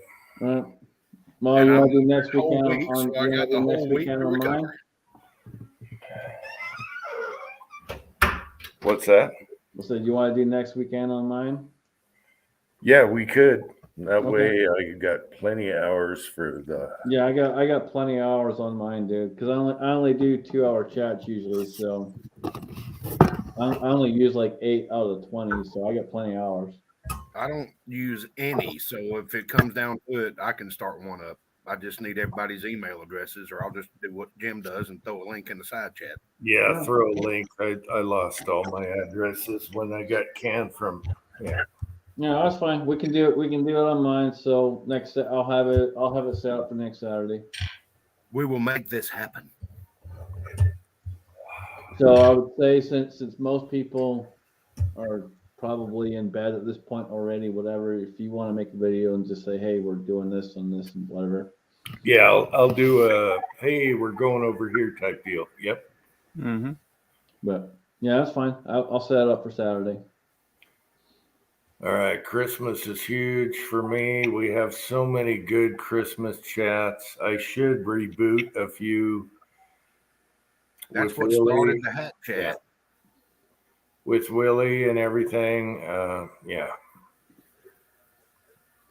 Maybe I'll dig them up and post them before. I'll do some Christmas videos before this. Yeah. Revivals, whatever. I still remember Ozark, the first chat I ever got on. Ozark still had his earbuds in his ears with the wire dangling off, and he was wearing the hat with it was a cooked turkey and the legs were sticking up. Right, 5-6 years ago, it was a while. It's been a minute, yeah. Yeah, Christmas chats were a blast. Mm-hmm. I got to find Elvis and put him on the tree again. I always had Elvis on the tree. Elvis ammo. Yeah. We need to see if we can get him on the chat. That'd be great. I remember last year I wore the MacPool hat. I forget who it was that sent me the damn hat. Someone sent me the hat. Kyle, Garage Guy wants the Pope hat. I still have the Pope hat. Put And I some, can't believe the price of pork loins back then. Yeah, those were fun chats when Kyle was sitting at his reloading bench in his bedroom with his camera from the side. Those were really awesome. When I bounced my head off the damn solid steel table, Willie was like, "Hey, buddy, hey, hell, he's gone." The first chat I ever hopped on, I remember as soon as I got it, Willie just started grilling me. Who are you? What do you do? How long you been loading? Do you cast? Yada yada yada. It's funny. I'll try and dig up some Christmas chats and post And them. Julio's had some very interesting hats over the years too. Oh yeah. Yep. Julio was always there, and we got Pat here. Here we go. Maybe we can get Andy with his big fake tits. Maybe. Oh, yeah. And he is good looking from behind when he's dressed up. I almost spit out my Coke.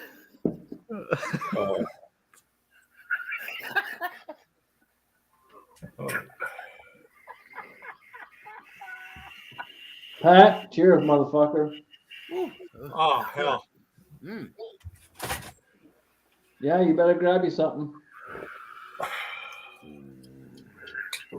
Oh, Woodford Reserve. There we go. Cheers. Oh, you're still milking that thing? Mm-hmm.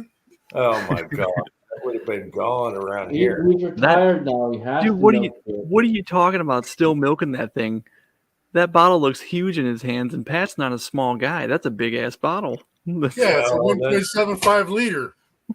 It's a big ass bottle, but he He's does it right. retired, man. He's Take a sip milking out of the good everything. stuff and then sip on the not so good stuff for a minute.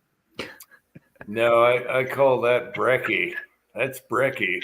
You know what? I'm gonna get a beer.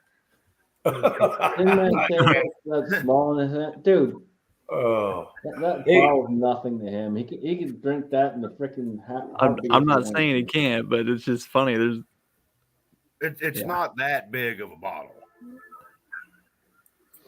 The way they shape the bottle, it looks huge, but it's not. It's only like Right. an inch and a half thick. yeah, that's brekkie. That's brekkie before a plow. It's a good bottle, man.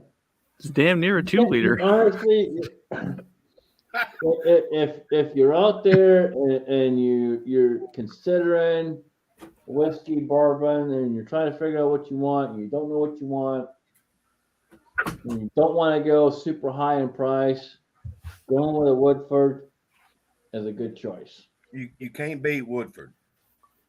Old I've had- Special, Yeah. I've had this can of Busch Light Hunter's Edition beer at room temperature on my bench for God, it's close to a year now because the expiration date was back in April of this year. Well, the way you're dressed, it ought to be cold. That's 65 in the basement, He but it's lives that in the basement. summertime down here too. So Hey, No, let's take a sip live. Come on. Kyle, you gotta remember he lives in the basement, so yeah, it's gonna be warm.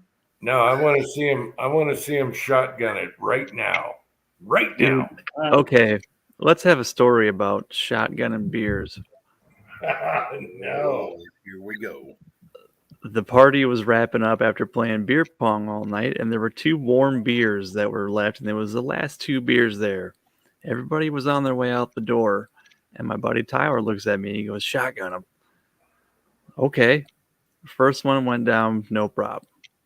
The second one, about halfway through, Tyler's like, "Oh, he's gonna Ralph," and as soon as he said that, it is when it happened. Spewage. Yeah. So bad. I used to party hard, but man, I can't. I'm a lightweight now. I can't remember the last time I was drunk. Shotgun memories. Oh yeah. I worked with a guy. He was a painter at the body shop at our dealership, and all of us normal people, if you can believe that, would hang out and let traffic die down for about 2 hours. We'd send somebody to the store to grab a case of beer, and we'd build a fire up on the hill and just sit there and joke around for an hour or hour and a half or something like that. And this guy, every night or afternoon when he'd get off at 5 o'clock, he'd go to his car, and under his car there was 2 Budweiser beers that'd been sitting in the 150-degree car all day long. Yes. And he would just down them things. I'm like, you're a sick bastard. But he was German, and they like warm beers. If you Okay, let me clarify something for Kyle, since Kyle doesn't really understand. if you drink it fast, it tastes cold. Okay, no, stop. Just let me explain this. Let It's me like explain this. Coca-Cola. As someone who understands this and has done this for many years, Let me explain this to you. Beer is supposed to be drank at room temperature. It's not supposed to be ice cold. Traditionally, yes. Shut up. It's not supposed to be in a frozen glass. It's not supposed to be in anything. It's supposed to be room fucking temperature. Period. Yep, so you can taste it. And poured from a beer engine. None of this CO2 shit. All right, Pat, I want you to say vehicle. Vehicle. Thank you. He says it like a normal fucking person. It's vehicle. You forgot the Y. It's vehicle. So Cal, I had a painter too. My painter had the shakes, and when he got into work, I mean, you were thinking this guy can't paint a fucking car. Yeah, it took him 3 beers in the morning to steady out, you know. Yeah. And I don't think it was an alky. I think it was the fumes. It's all that lacquer thinner. I tell you, we've been when we were doing that 46 Chevrolet down at my buddy's house, painting that thing. I mean, I turned around and the room was groggy. And I looked at my buddy who had the paint gun in his hand. He was spraying the floor and the walls. I'm like, get the hell out of here. Apparently, the air filters are stopped up. 3 beers to get them set up and get them going, dude. That's amateur level. Not when you're painting with this stuff. Watching the kids in cabinetry put the lacquer on their cabinets without the exhaust fan on was funny too. Teacher go in there, what the hell are you doing? Throw the switch on. The kids standing there like, whoa, man. With their golden lips. It's very good, man. It's very good. I love lacquer. It comes from a beetle. Yep. Which one, Ringo or John? Lacquer is good. All natural. Boom, bang, pow. I love lacquer. Must have So been do I. I love color sanding lacquer. I mean, you can get a mirror out of lacquer. Yeah, you can. But yeah, you can lay it down good too. Woodwork, oh my God. Yeah. Sand it, redo it, sand it, redo it. Yep. If any of you are out there and you want to paint something, you've never done it before, and you want to spray or however you want to do it, you know, there's plenty of us you can talk to. Just ask before you do it, because trust me, it's a process. You have to be impeccably clean. It's not just impeccably clean, it's being 100% on the process and how you do things. It's taking time. It's making sure everything's taped off properly. It's understanding the paint that you're using, because that's a big difference too. There's so many different paints out there, and if you use the wrong one, you're gonna fuck yourself. And do not use a kerosene jet heater anywhere near where you're painting. yep. And don't use that liquid silicone spray that Jim's got anywhere near where you're going to be shooting lacquer. Silicone spray. What are you talking about? Your boob inflators. You talking about the lube for hinges and stuff? What are you talking about? Yeah, you had a can of silicone spray, and I mean, we used to shoot people coming within a block with a can of that stuff. You get fish eyes forever. I mean, you'll never get rid of it. Yeah, but you don't make that has nothing to do with paint. That's for lubing metal and stuff. Yeah, but it's a spray can, and it gets all over everything, and then it gets on your fingers. It gets all over the place, and it's like when you do a car and you got a string of fish eyes down the hood, and you're trying to figure out why.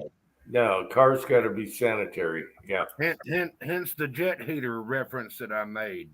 Yep. We had to sand the whole damn car back down to the bare metal.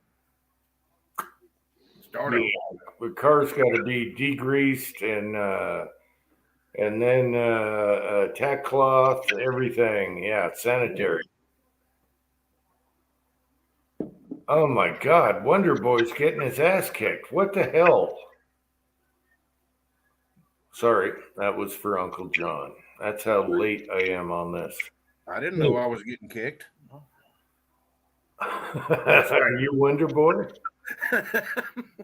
Wonder Boy.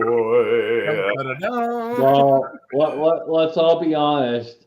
We all wonder about Kyle. Yes, I am the Wonder Boy.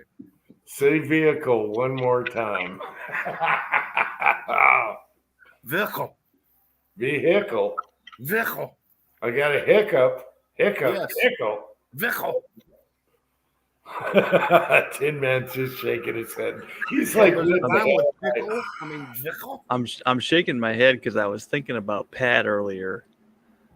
So, Pat, I don't think you heard this part, but on that new turret press I got, I decided I was going to use some 40-year-old CCI primers. And I swear to God, those things are like me. The older they get, the fatter they get. Because I've never seated primers so tight in my entire life. I thought I was going to bend my press handle. And I'm sitting there thinking about when he said, you know, if you try real hard and believe in yourself, you'll get that second primer in there. Hey, Pat, did you hear that? He's never had it so tight in his life. I mean, he must have used a new vehicle. Yeah. You know what? Pat, you're giving me hell. I'm trying to help you. Can you help me? Jesus. Did they look like that? Yes, they did. Yep. They're tight. Yep. He's like, I know exactly what you're talking about, fucker. So you're saying I need to say the mode of transportation like a sneeze?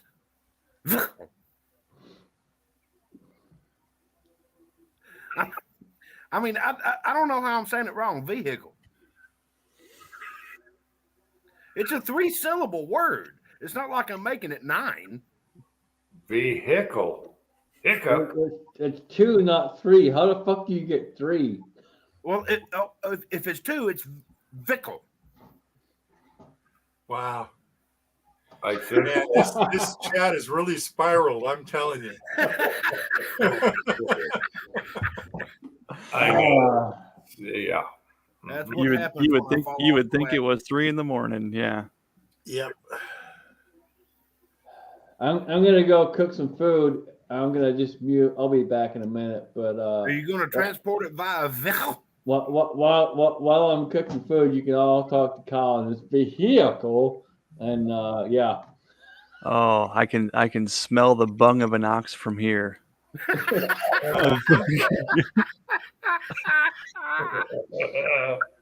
I'll be back shortly. Oh my God. That was a good chat. Haggis. What is wrong with saying vehicle? Well, Understand what y'all problem is. it's kind of a hick way of saying vehicle. Vehicle. There's nothing wrong with it. It just reminds me of Hank Hill is all. That's fine. Kyle, I actually like vehicle. Yeah. I mean, that's how it's spelled. I actually like it, Kyle. You're not wrong. Yeah. Vehicle. Shut the hell. I actually like it. It's fine. Hang. Let me see if I can do this. No. Vehicle. Oh, wow. Yeah. Wow. Vehicle? You could be an actor. You speak different. Yeah. Tongue. That's still a damn vehicle. But you know, if I was going to, plow the road in front of my house, I'd use my vehicle. It's not nice to make fun of people about their accents. Just like when Chico was trying to say Aldi, the store, and I thought he was saying Audi, like the car, because of his accent. That was funny. I was like, what the hell are you talking about? The dealership? What? No. So it's Wichel. I feel German. My Germanness is coming out. Wichel. This is Wichel. Oh, that's really fun on the job site too when you're an apprentice. And so I work with this guy here in the Quad Cities, and he was from St. Louis. His name was Tom. He worked for a company called Jarrell. They were doing the HVAC, but they needed somebody with an Iowa license there. So we got brought in to kind of work under them. And the one day he asked me to go get him some heat pins. And I had no idea what in the fuck he was talking about. So he looked at me, some heat pins. And I was like, what? You want some what? And he said it again. He was getting pissed. And he goes, heat pins. And he pulled one out of his apron and showed it to me. I was like, oh, you mean a smack in? You're saying hit pins. I get it now. And like he was just so pissed off at me. Wichel. Wichel. Like, what are you talking about, dude? Yeah. Hit pins. I'll never forget that guy. Y'all make fun of me until it's time to make gravy. Then y'all be bellied up to the damn table. I'm making fun of myself because I didn't know what the hell he was talking about because I'm a freaking Yankee. It's like, yeah, he was getting mad at me. 50%. I'm 50% Southern, and I'm 50% Cherokee Indian. It's vehicle. All right. Vehicle. This doesn't sound right. Sounds German, like Volkswagen. Volkswagen. Like you couldn't open your mouth. Volkswagen. Like you ate a bunch of peanut butter. Mm-hmm. Tongue stuck to the top of your mouth. Yeah. Yeah. Speaking of Germans tongue just stuck sound, to the Germans top of just your sound mouth, mad when they talk. They're angry. well, no. Oh, I don't know. Society. Either that or it's, hey, son, can you sharpen this for me? I appreciate it. I'm wondering which one it is. Pat, I'm sorry we brought you into this, brother. That's okay. You know what? I had a disaster. The barbecue like turned off and wouldn't turn on. 2 hours in, nothing but trouble. He came out all right, and then Sylvia doesn't want to eat him. It's like, nah, never mind. It's like, I'll eat them. yeah, I ate a rack and a half. They were good. Do you use a pellet smoker, a pellet grill? Yes, I do. I've got Pit Boss like you do. That's exactly what happened to me. The fire pot full up of unburnt pellets, and you're just sitting there pissed off with a grill full of food that ain't being cooked. I've heard that about those. Yeah. That's why I prefer to use charcoal. That happened to me when I was cooking the Thanksgiving turkeys. But luckily, I knew it was a possibility, so I didn't put the food on until I was sure that thing was ignited. And sure as shit, it happened. So you're sitting there scooping out a bunch of pellets and cussing and trying to, yeah. No, mine was an electrical trouble. As soon as the thing actually turned back on, it self-lit the stuff, and it was fine. So that happened to me the first time, and it was because the extension cord I was using, because it didn't quite reach the outlet, the extension cord had a short in it. And so you kick the cord, and it shorted a little bit, just enough to reset it. So that, yeah, that's what happened to me the first time. Oh, GFI? No, it was just a cord. It was a cut wire is what it was. Yeah. Oh, it popped the damn breaker? Nah, No. just you know, just The just outlet. just enough to freak it out and reset it is what it Yeah. was. Oh, you're talking about the grill. Okay. All right. Yeah. Yeah. No, that extension cord I was using got a little cut in it too. But then I got the high dollar extension cord out, an isobar with little lights and protection and everything else. The little fucker wouldn't come on. Took it Nice. 10 minutes before it decided it was safe. And We were out here a couple of years ago smoking a turkey and a pork butt and everything or a ham for Thanksgiving. and we had these metal chairs for around the pool. And I pulled some in here because it started to rain, all that. And there's an extension cord running from right behind me over to the smoker where I got all my temperature probes and all that stuff going, the fan motor going. And I sit down in it and I get comfortable and rest my arm on rest my arm on the arm of the chair. And all of a sudden I'm lit up. And the plastic feet on the metal chairs had worn away from being on the pool deck for so long because it's concrete, rough textured concrete. And it cut through the extension cord. Damn thing electrified my hand. Oh shit! Did it trip the breaker? Eventually. Eventually. I could get out of the damn chair. That's the best when you're sitting there and your vision goes all blurry and you don't know what the fuck's going on for a little bit. I had no clue what planet I was on for a second. Oh no, it's reflex for me. I'm moving before I know why.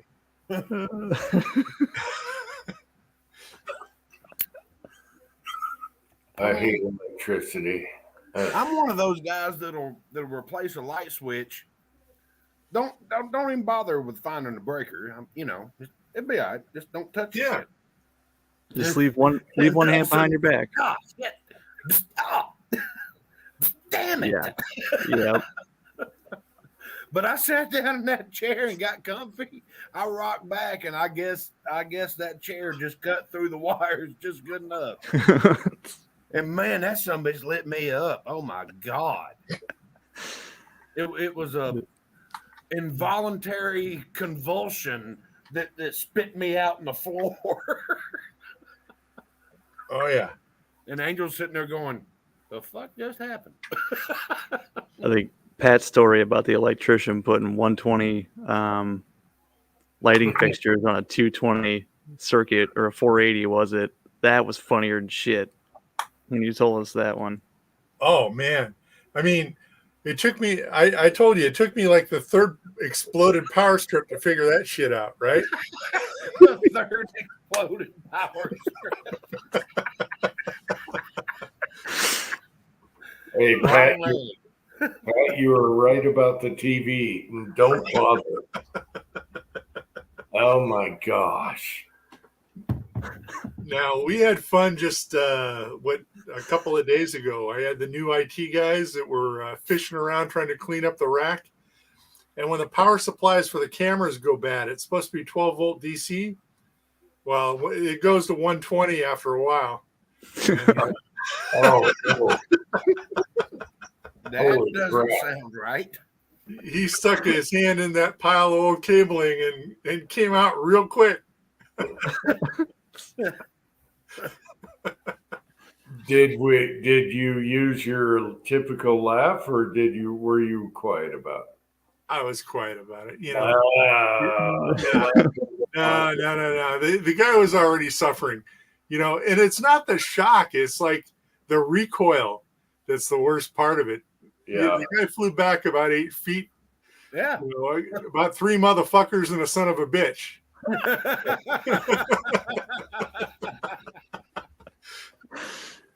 Oh, that's beautiful. Dude, I watched a guy in the duct shop when I was in my apprenticeship. We were banging together duct work, and he was doing a 5 foot, tall stick or whatever. You were And banging he gets together. done with it, and he goes to move it, and he got a raw edge, with where your S-lock goes, and he drops it on the floor and cuts through the cord. Sparked all crazy for a second, and he turned and looked at it, didn't know what happened, and reached out and touched it. Oh my gosh. That's why you have boots. This guy was like 45, 50 years old, obviously more seasoned in life than me, and I knew what was going to happen as soon as it freaking went down. So I was pissing my pants laughing about it, and he was, like you said, hooting and hollering and cussing and all that too. Man, it's funny when it's not you. Uh-oh. James Bullard is pushing for shorts. Mm-hmm. Mm. We were wiring. We went from when my hot water heater took a dive. I went to a tankless version, which I highly recommend. Mm-hmm. But let me tell you, them babies require some current. Mm. I got two 60 amp breakers going to it. Yeah, Wow. on demand comes at a price.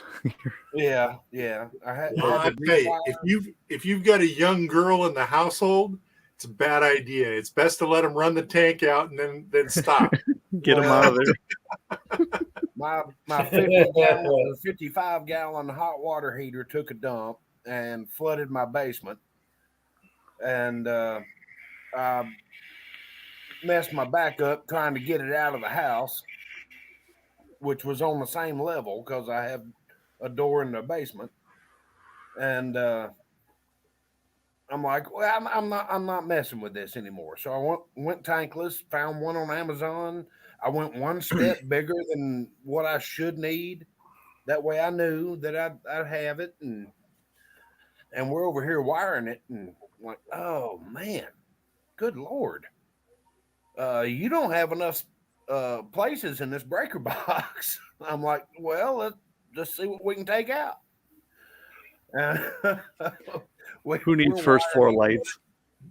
We're wiring everything up, and We don't need the oven or refrigerator. Air conditioning's for pussies. oh yeah, this is, and I had to run new wires and everything. I mean, this is serious. I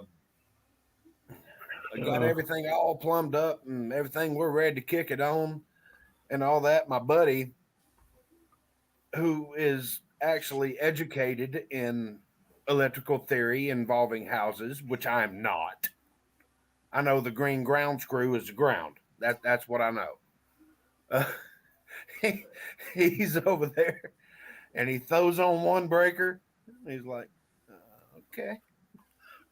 He throws on another breaker. He's like, okay. I said, Mike, you know it doesn't draw any energy until we turn the hot water on, right? I turn the hot water on and he ducks down into a ball under the damn breaker box. Jeez. I was like, wait a minute, do we need to rethink this shit? Next thing you know, we had hot water and everything's fine. Did that right before Scotsman and Willie showed up for the first time at my house. That was right before they showed up. I was like, I gotta have hot water. I was taking cold showers for like 3 days. No. I was like, no. I got company coming in. Yep. I've got to fix this. So we're over here at like 11 o'clock at night, screwing shit into the walls and running wiring and all that stuff. I'm like, is it gonna work? Is it gonna work? They'll be here tomorrow. But let me tell you, I won't go back. I won't go back to a tank water heater. Yeah. It may spin the power meter off the damn house while you're using it, but I ain't keeping 55 gallons of water hot all day, which will rot the tank away and flood my damn basement. I ain't doing that. I'm never doing that again. If I ever move into another house, if it's got a tank water heater, I'm ripping that sumbitch out and putting it in a tankless. Yeah, we're kind of forced with the tank because of the boiler, but it's stainless steel. It's different. It just your boiler does your heat too. So yeah, it just has coils going around it. But I wish I had the option. You know, I think my boiler is only running off a 20 amp breaker, and it's a tankless hot water heater as well. I'm not sure. I'm telling you, if you can't wait 15 seconds for hot water to arrive at your shower or your sink faucet or whatever, then you need to just move to Vegas and look for instant gratification. No offense, Pat. No, my water heater in Vegas went out a couple of years ago, and that was like a 55, 60 gallon, apartment unit. sized water heater. Oh shit. And that wasn't near as bad. The worst I've had is about 2 months ago. The brand new water heater I got in the back. I'm in bed, and all of a sudden, you hear the noise going off. I think, who the hell's taking a bath at midnight? God damn it! Sylvia's daughter's got to get some hours. Oh wait, I am. So it's going for about 15 minutes, and it's not turning off. I'm thinking, you know what? Maybe I ought to check. And yeah, I opened the door. It's coming down the hall. And it said, they cheap out on the valve on the bottom on those nowadays. They used to have a brass hose bib on them. Right. Now it's this plastic valve. Oh no. Really? Yeah. So it's just sitting there leaking, and then it's refilling itself. Oh, it was spraying. I mean, it was like somebody with a hose going full blast. Yeah, mine wasn't that bad. It had rusted out the bottom of it, which it was about time, I guess. Yeah. But I had to rip a closet out to get to it because it was hidden. And I said, you know what? I ain't even messing with this. My boss had went to a tankless in his other house, and he goes, I wouldn't change it for the world. You got never ending hot water. Wait, what? What did I miss? Oh no, I was just thinking to myself, Kyle, I've got a 100-amp panel here in this house, and I've been told if an actual licensed electrician could see it, they'd have to red tag the house. Oh yeah, they condemn my house. I can tell you right now, because mine's not running through the top because Mike was too scared to run the wires through the holes in the top. We haven't done that yet. I'm like, if the house burns down, insurance ain't gonna pay for this. He goes, take quick showers. But I kid you not. You can turn the hot water on wide open. It's 120 to 130 degrees all day. Yep. Same But here, of man. course, your electric meter is trying to fly off the house. So, Oh, yeah. That'd kill me here. Electricity's expensive here in California, LA. right. But think about it. You're not trying to keep 60 gallons of water hot. But it's all right with the natural gas. But if I tried to run an electric water heater here, no way. I mean, it's like 30 cents a kilowatt hour. It would be crazy. And they take half that money and give it to the LA City Council, who takes it and gives it to the bums. My boss, who I was talking to, he had natural gas in his house. That's what he runs his stove and stuff like that off of. And he had a instant heater, instant water heater powered by gas. And I don't have that. But the only gas I've got running into my house feeds the 2 fireplaces. So I went with the electric variety, which was a third of the price of what they wanted for another tank heater. And all I had to do was, after I bought it, and then I think it was like $300 for the connections and all that stuff to plumb it all in.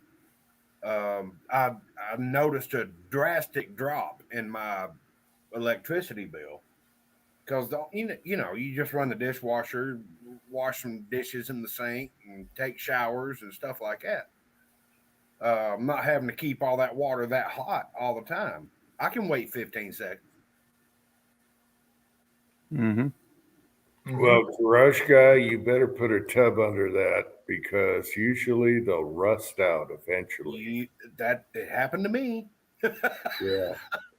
If you have one from 77, you better put a water tub under that thing. No, you better just call somebody to replace the damn things. What you need to do. Or never mind. Or I'm not gonna say it on live. Hey, garage guy, what brand was it? I'm just curious. All right. I realize now why my tankless water heater is running off of 20 amp connection. It's because it's natural gas. It's not electric. So that would Yeah, explain that. yeah, the electric one. Mm, In I can Tesla imagine. coils to hate that shit. Yep. All right, Pat. So you saw the plowing video. I did that for you. Yes, I did, and I'm a Bullet fan. And I thought, oh man, yeah, this bitch. And I was waiting for you to make a couple of jumps with the thing, Yeah. I should have. Damn it, son of a bitch. So you're a Bullet fan. That's great. That's great. It worked. Oh, that's the best chase scene ever made. No. Oh, the hubcaps flying everywhere. Lost the same hubcap like 7 times. Yeah, I Yep. was going to say that Dodge lost at least 6 hubcaps. Y'all Yeah. think I don't watch movies? Ah, Right turn, Yes. Clyde. Different movie. Yep. Always used to piss me off when my hubcaps were expensive and hard to come by if you wanted the right ones. And when they'd pass you, while you're driving, it's like, son of a fucking bitch. Well, next time you're in Vegas, go to Hubcap Annie's right there off of Yep. crap. I can't remember the 2 streets, but there's a good taco bar right next to it. I don't have anything that takes hubcaps anymore. yeah, there used to be places that just had hubcaps everywhere galore. Oh yeah, and I mean, I'd spend time on the recycler and Craigslist looking for hubcaps. Yeah. Oh, Hubcap Annie's. Well, Pat, I watched Bullet like a couple of weeks ago, and I'm like, I love the music in this. I have to do this, and that's how it turned out. Yeah, it was a good plowing video. I love the music. It's old school. Yeah. Yep. Yeah, it popped up. Bullet popped up in my YouTube feed for free movies the other day. I watched it. But you're right, Pat. I should have jumped. I should have done some jumps. Yep. Yeah. Should have done some jumps. Son of a bitch. Oh, damn it. Yep. Scrape the floor pan. Yeah. Yeah. On that note, I'm gonna hit the hay and hop in the side chat. You guys keep it going. I'll be in the side chat talking shit. I can't go too long. Let's cut it at 6 hours. We got Christmas. Well, coming. for the next 19 minutes, I'll be heckling from the side. All right. All right. All Stay right. over. And don't step on a diaper. All right. No, we picked them all up at the end of the night, put them in Walmart bags, throw them in the neighbor's yard. All right. Take care, guys. Good night, side chat. All right. Take care. Have a good one. Yep. You too. That's funny. That's funny. When I stepped on a rat, he's like, that's nothing. You step on a diaper. Oh my gosh. Yeah. Oh, you stepped on a rat at the bottom hole? Yeah, the Coliseum. Yes. Yeah. I've done it a couple times. Leon. I gotta go in. Oof, it's cold out here. Yeah, it's cold out here too. Well, I got a possum in the kitchen last night. Oh yes. How's the possum baby thing going? Well, I got one. He was standing on top of the toaster and bled out into it before I could get him outside. So we're going to get a new toaster. Hang on. How did you handle the possum? By his scaly little tail. No, I mean, how did you displace the possum? That was with a 22 caliber pellet gun that I usually use for rats. They're tough little bastards. Possums aren't as tough as rats. So I got him right behind the shoulder, lunged him good. I'm dealing with that right now, except where I have a rodent problem. I can't really shoot anything that powerful because there's all the water lines, plumbing lines, sewage lines, everything else. I've got somebody coming in Monday with the heavy duty nuclear fix this shit. They'll be here Monday. I've tried and tried and tried with all the store bought shit I could find. I've just got critters, and Well- they don't really bother me, but they keep Angel and Baloo awake. So I got to do something. Pat, you should try a piece of toast just for YouTube's sake. No, bad. No. No, I would no, have done it. the toaster's a bloody mess. No, I would have done it. Even if I we got take it squirrels. outside, I I would got have done it. squirrels all over my damn house, and Yeah. I sit out here with a bucket of pellets and a Gammo air rifle, and just cap them off every time I can. But I'm only one man. Yeah, but Pat, people got to know what it's like after you shoot a possum in your kitchen. What a toaster, people need to know the durability and what happens after that. Yes. well, No. the thing of it is, it bled all into it. So if you turned it on, it would smoke and probably smell like possum.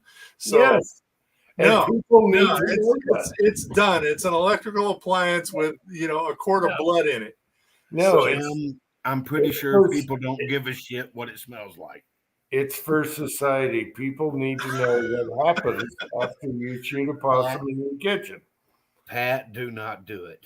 Do not do it. Take it outside, make a piece of toast, and then take a bite. You satanic bastard. I don't think I could find that on YouTube. Possum guts in a toaster. I would pray that you could not find that on YouTube. I would even take a short. I would watch a short on that. Yes. Oh my God. Nah. And that's saying something right there. Yeah. I'm waiting on Angel to come up from the basement and go, "What the fuck are y'all talking about?" Oh. I went and laid down in the bed a little bit ago, and back started hurting and everything, so I had to get back up. I can't sleep in that bed. I got to get a new mattress. Anybody got any ideas? On mattresses? Everybody's different. My advice is go to the mattress store and start hopping on the mattresses. Yeah, we like a firm mattress. Yeah. We're really happy with ours. Yeah. I like firm underneath the pillow top. Those sleep numbers are the way to go, and all that stuff. And No. We've got 5 different kinds of mattresses over in Vegas because Sylvia won't listen to me, and they all suck. So the one I bought like 15 years ago, it's like I love my bed, I love my bed, I love my bed. Yeah, we're the same way. What flavor is it? They're out of business. I looked at the tag, I found the tag, I found the manufacturer, out of business. Yeah. I got a Tempur-Pedic queen that's been at a buddy of mine's house, hadn't been slept on in 10 years. But between me, Angel, and my 120-pound shepherd, we kind of need a king. Because Lord knows, baby girl has to lay between us and keep us all safe. So, yeah, I don't know what our mattress is. We brought it with us, and man, it's firm. If it's too soft, I'm just gonna hurt my back. And man, we both love that mattress. I don't know what it is. You don't have to flip it around or nothing over years. And I don't know if we could ever find another that feels so good. that Tempur-Pedic didn't bother me. This Sealy Beauty Rest or whatever it is. It's like 25 years old. And I lay on it, and after about an hour and a half, I got to get up. That's why I'm awake right now. I laid down to go to sleep. Nope, can't do it. Mm. So I come up here and sleep on the couch. Well, Garage Guy's saying try the mattress topper. The trouble with those is they're hot. In the summertime, they're hot. Yeah, we're not doing that in Georgia. Yeah. Yep. And I want to keep my bedroom in the basement because it's nice and cool. You know, this time of year, you got to bundle up a little bit. It's okay. Wait, what are you laughing at? I'm laughing at the Scotsman about having the adjustable base is huge. We got one of them up in Vegas, but we've got it backwards because it's uses a platform for setting the height right. I ain't worried about the height once I lay down on it. Okay, then. I don't care if it's on the damn ground. I just want something that's comfortable that I can sleep on. I don't know. Preacher came over and we gave them our suite, and so they had a shower in the bed and everything. And my wife's like, "How did you like that mattress? We love our bed." And Preacher was like, didn't say anything. So I think he liked softer, cushier. You know, he didn't say. You know, if you don't have nothing good to say, so I don't think he liked the firm mattress, but. Man, we love it. Oh my God. I'm kind of like marble slab. No, not that firm. No, it's comfortable, but it's not like super squishy. We don't like that. Yeah. Well, I don't. That's why I didn't want to get one of them two-sided select comforts or sleep numbers or whatever, because Angel would deflate hers into a fajita, and then I'd roll over into the fajita, and she'd be like, "What are you doing? Get off me!" William is still here. Uncle John used to have a waterbed back in the early 70s or something. I laid down on that, and it freaked me out. It freaked me out. I don't do water beds. I don't do that. No. I mean, I appreciate the input, but no. And it's a lot of weight also. Yeah. It freaked me out, but it was kind of cool. Yeah. Adjustable takes the pressure off your back. Okay. No, it's for adjusting the height of your woman's backside.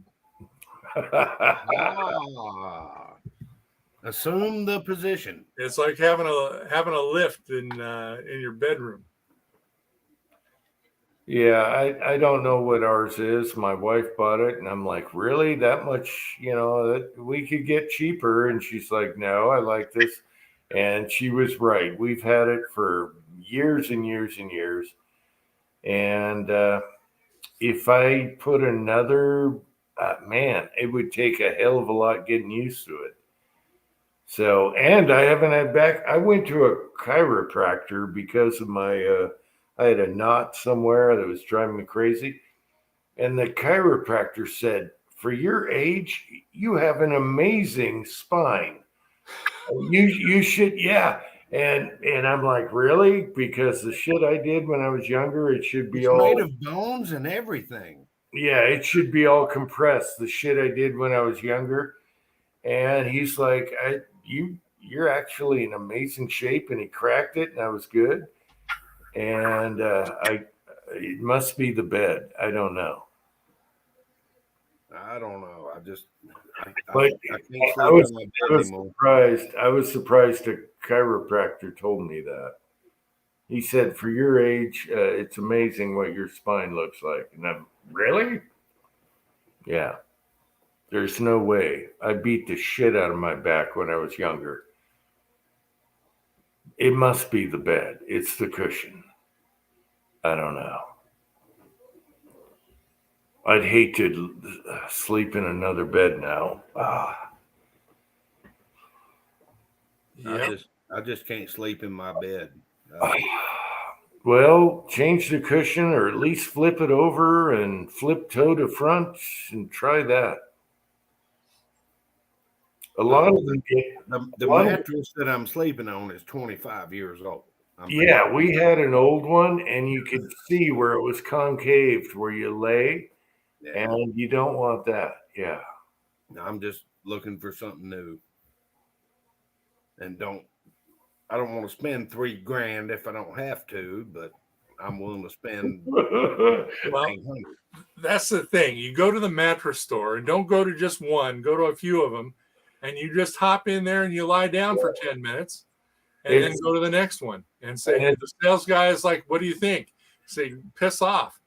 And just go from mattress to mattress. And you'll find one. That's how I ended up with that Tempur-Pedic, but it's a queen size, and that's not big enough for me, her, and the dog, because the dog takes up half the bed.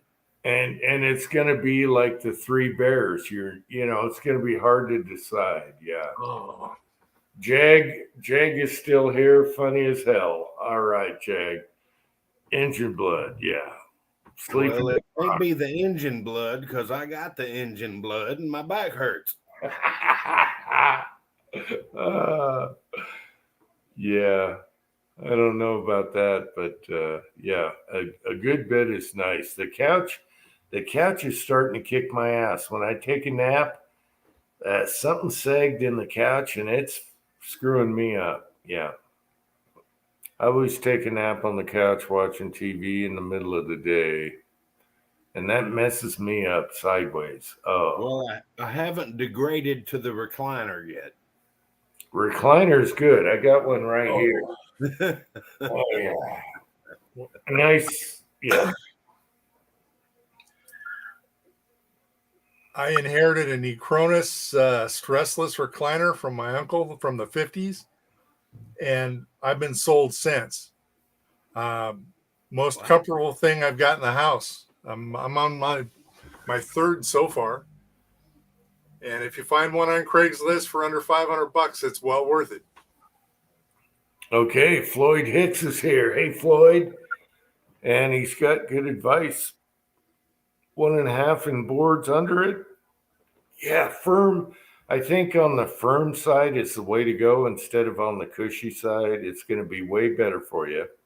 Well, I mean, what's the point in having a damn box spring if you can put 1.5-inch boards under it? Yeah, but the box spring will still do this.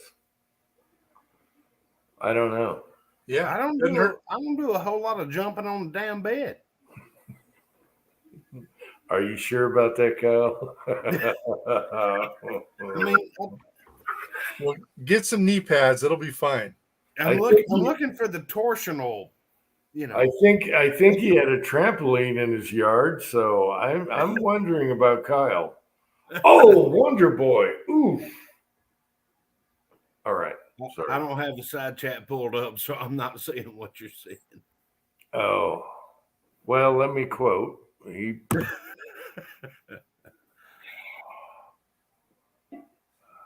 And then Williams, I think Williams giving me some crap right here. Too big of a butt dent in the couch. Yes, exactly. Yes. I've got a German Shepherd dent in the couch, but it happened to fit my body size. So that's the only reason I'm awake is because my back's hurting. I can take some pills and but I just don't want to be asleep till noon. So I think you got to firm it up somehow, Kyle, because I think firmer side is the way to go. I'm old and my back is still good, but knock on wood. I've had really bad back injuries in the past, and I think a firm mattress is the way to go versus a soft. that concaves on you. Yeah. Even if you have to get used to it, firm is the way to go. Like I said, marble slab. Kitchen counter, yes, with the possum and the toaster. Yes. Fuck that toaster. I want a video on that toaster. No, go watch Friday the 13th movie. Yeah, at least the aftermath. At least do a toaster video of what it looks like. I tell you what, if any of y'all have Angel's phone number, you need to call her and ask her about fuck the toaster. I may have gotten a little happy one night, and I walked into the kitchen and I looked at the toaster. I'm like, fuck that toaster.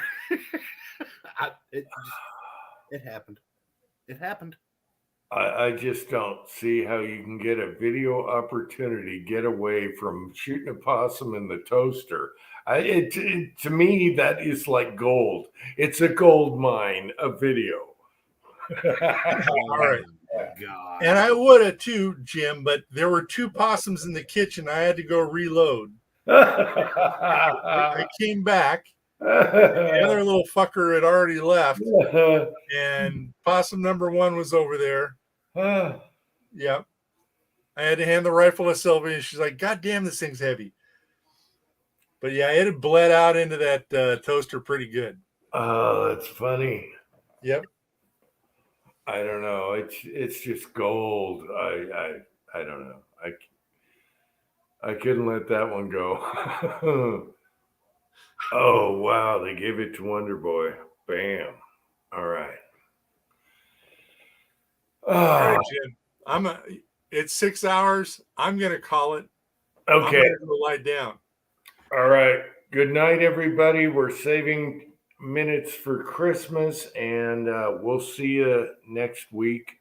Or no, we'll be on another channel. And then 2 Christmas chats. Pat, thanks for coming on. Glad you liked the video. Had to do a plow for you. Kyle, thanks for coming on. Scotsman, Tin Man, everyone that came on. And we'll see you next time. And love everyone in the side chat. And a foof.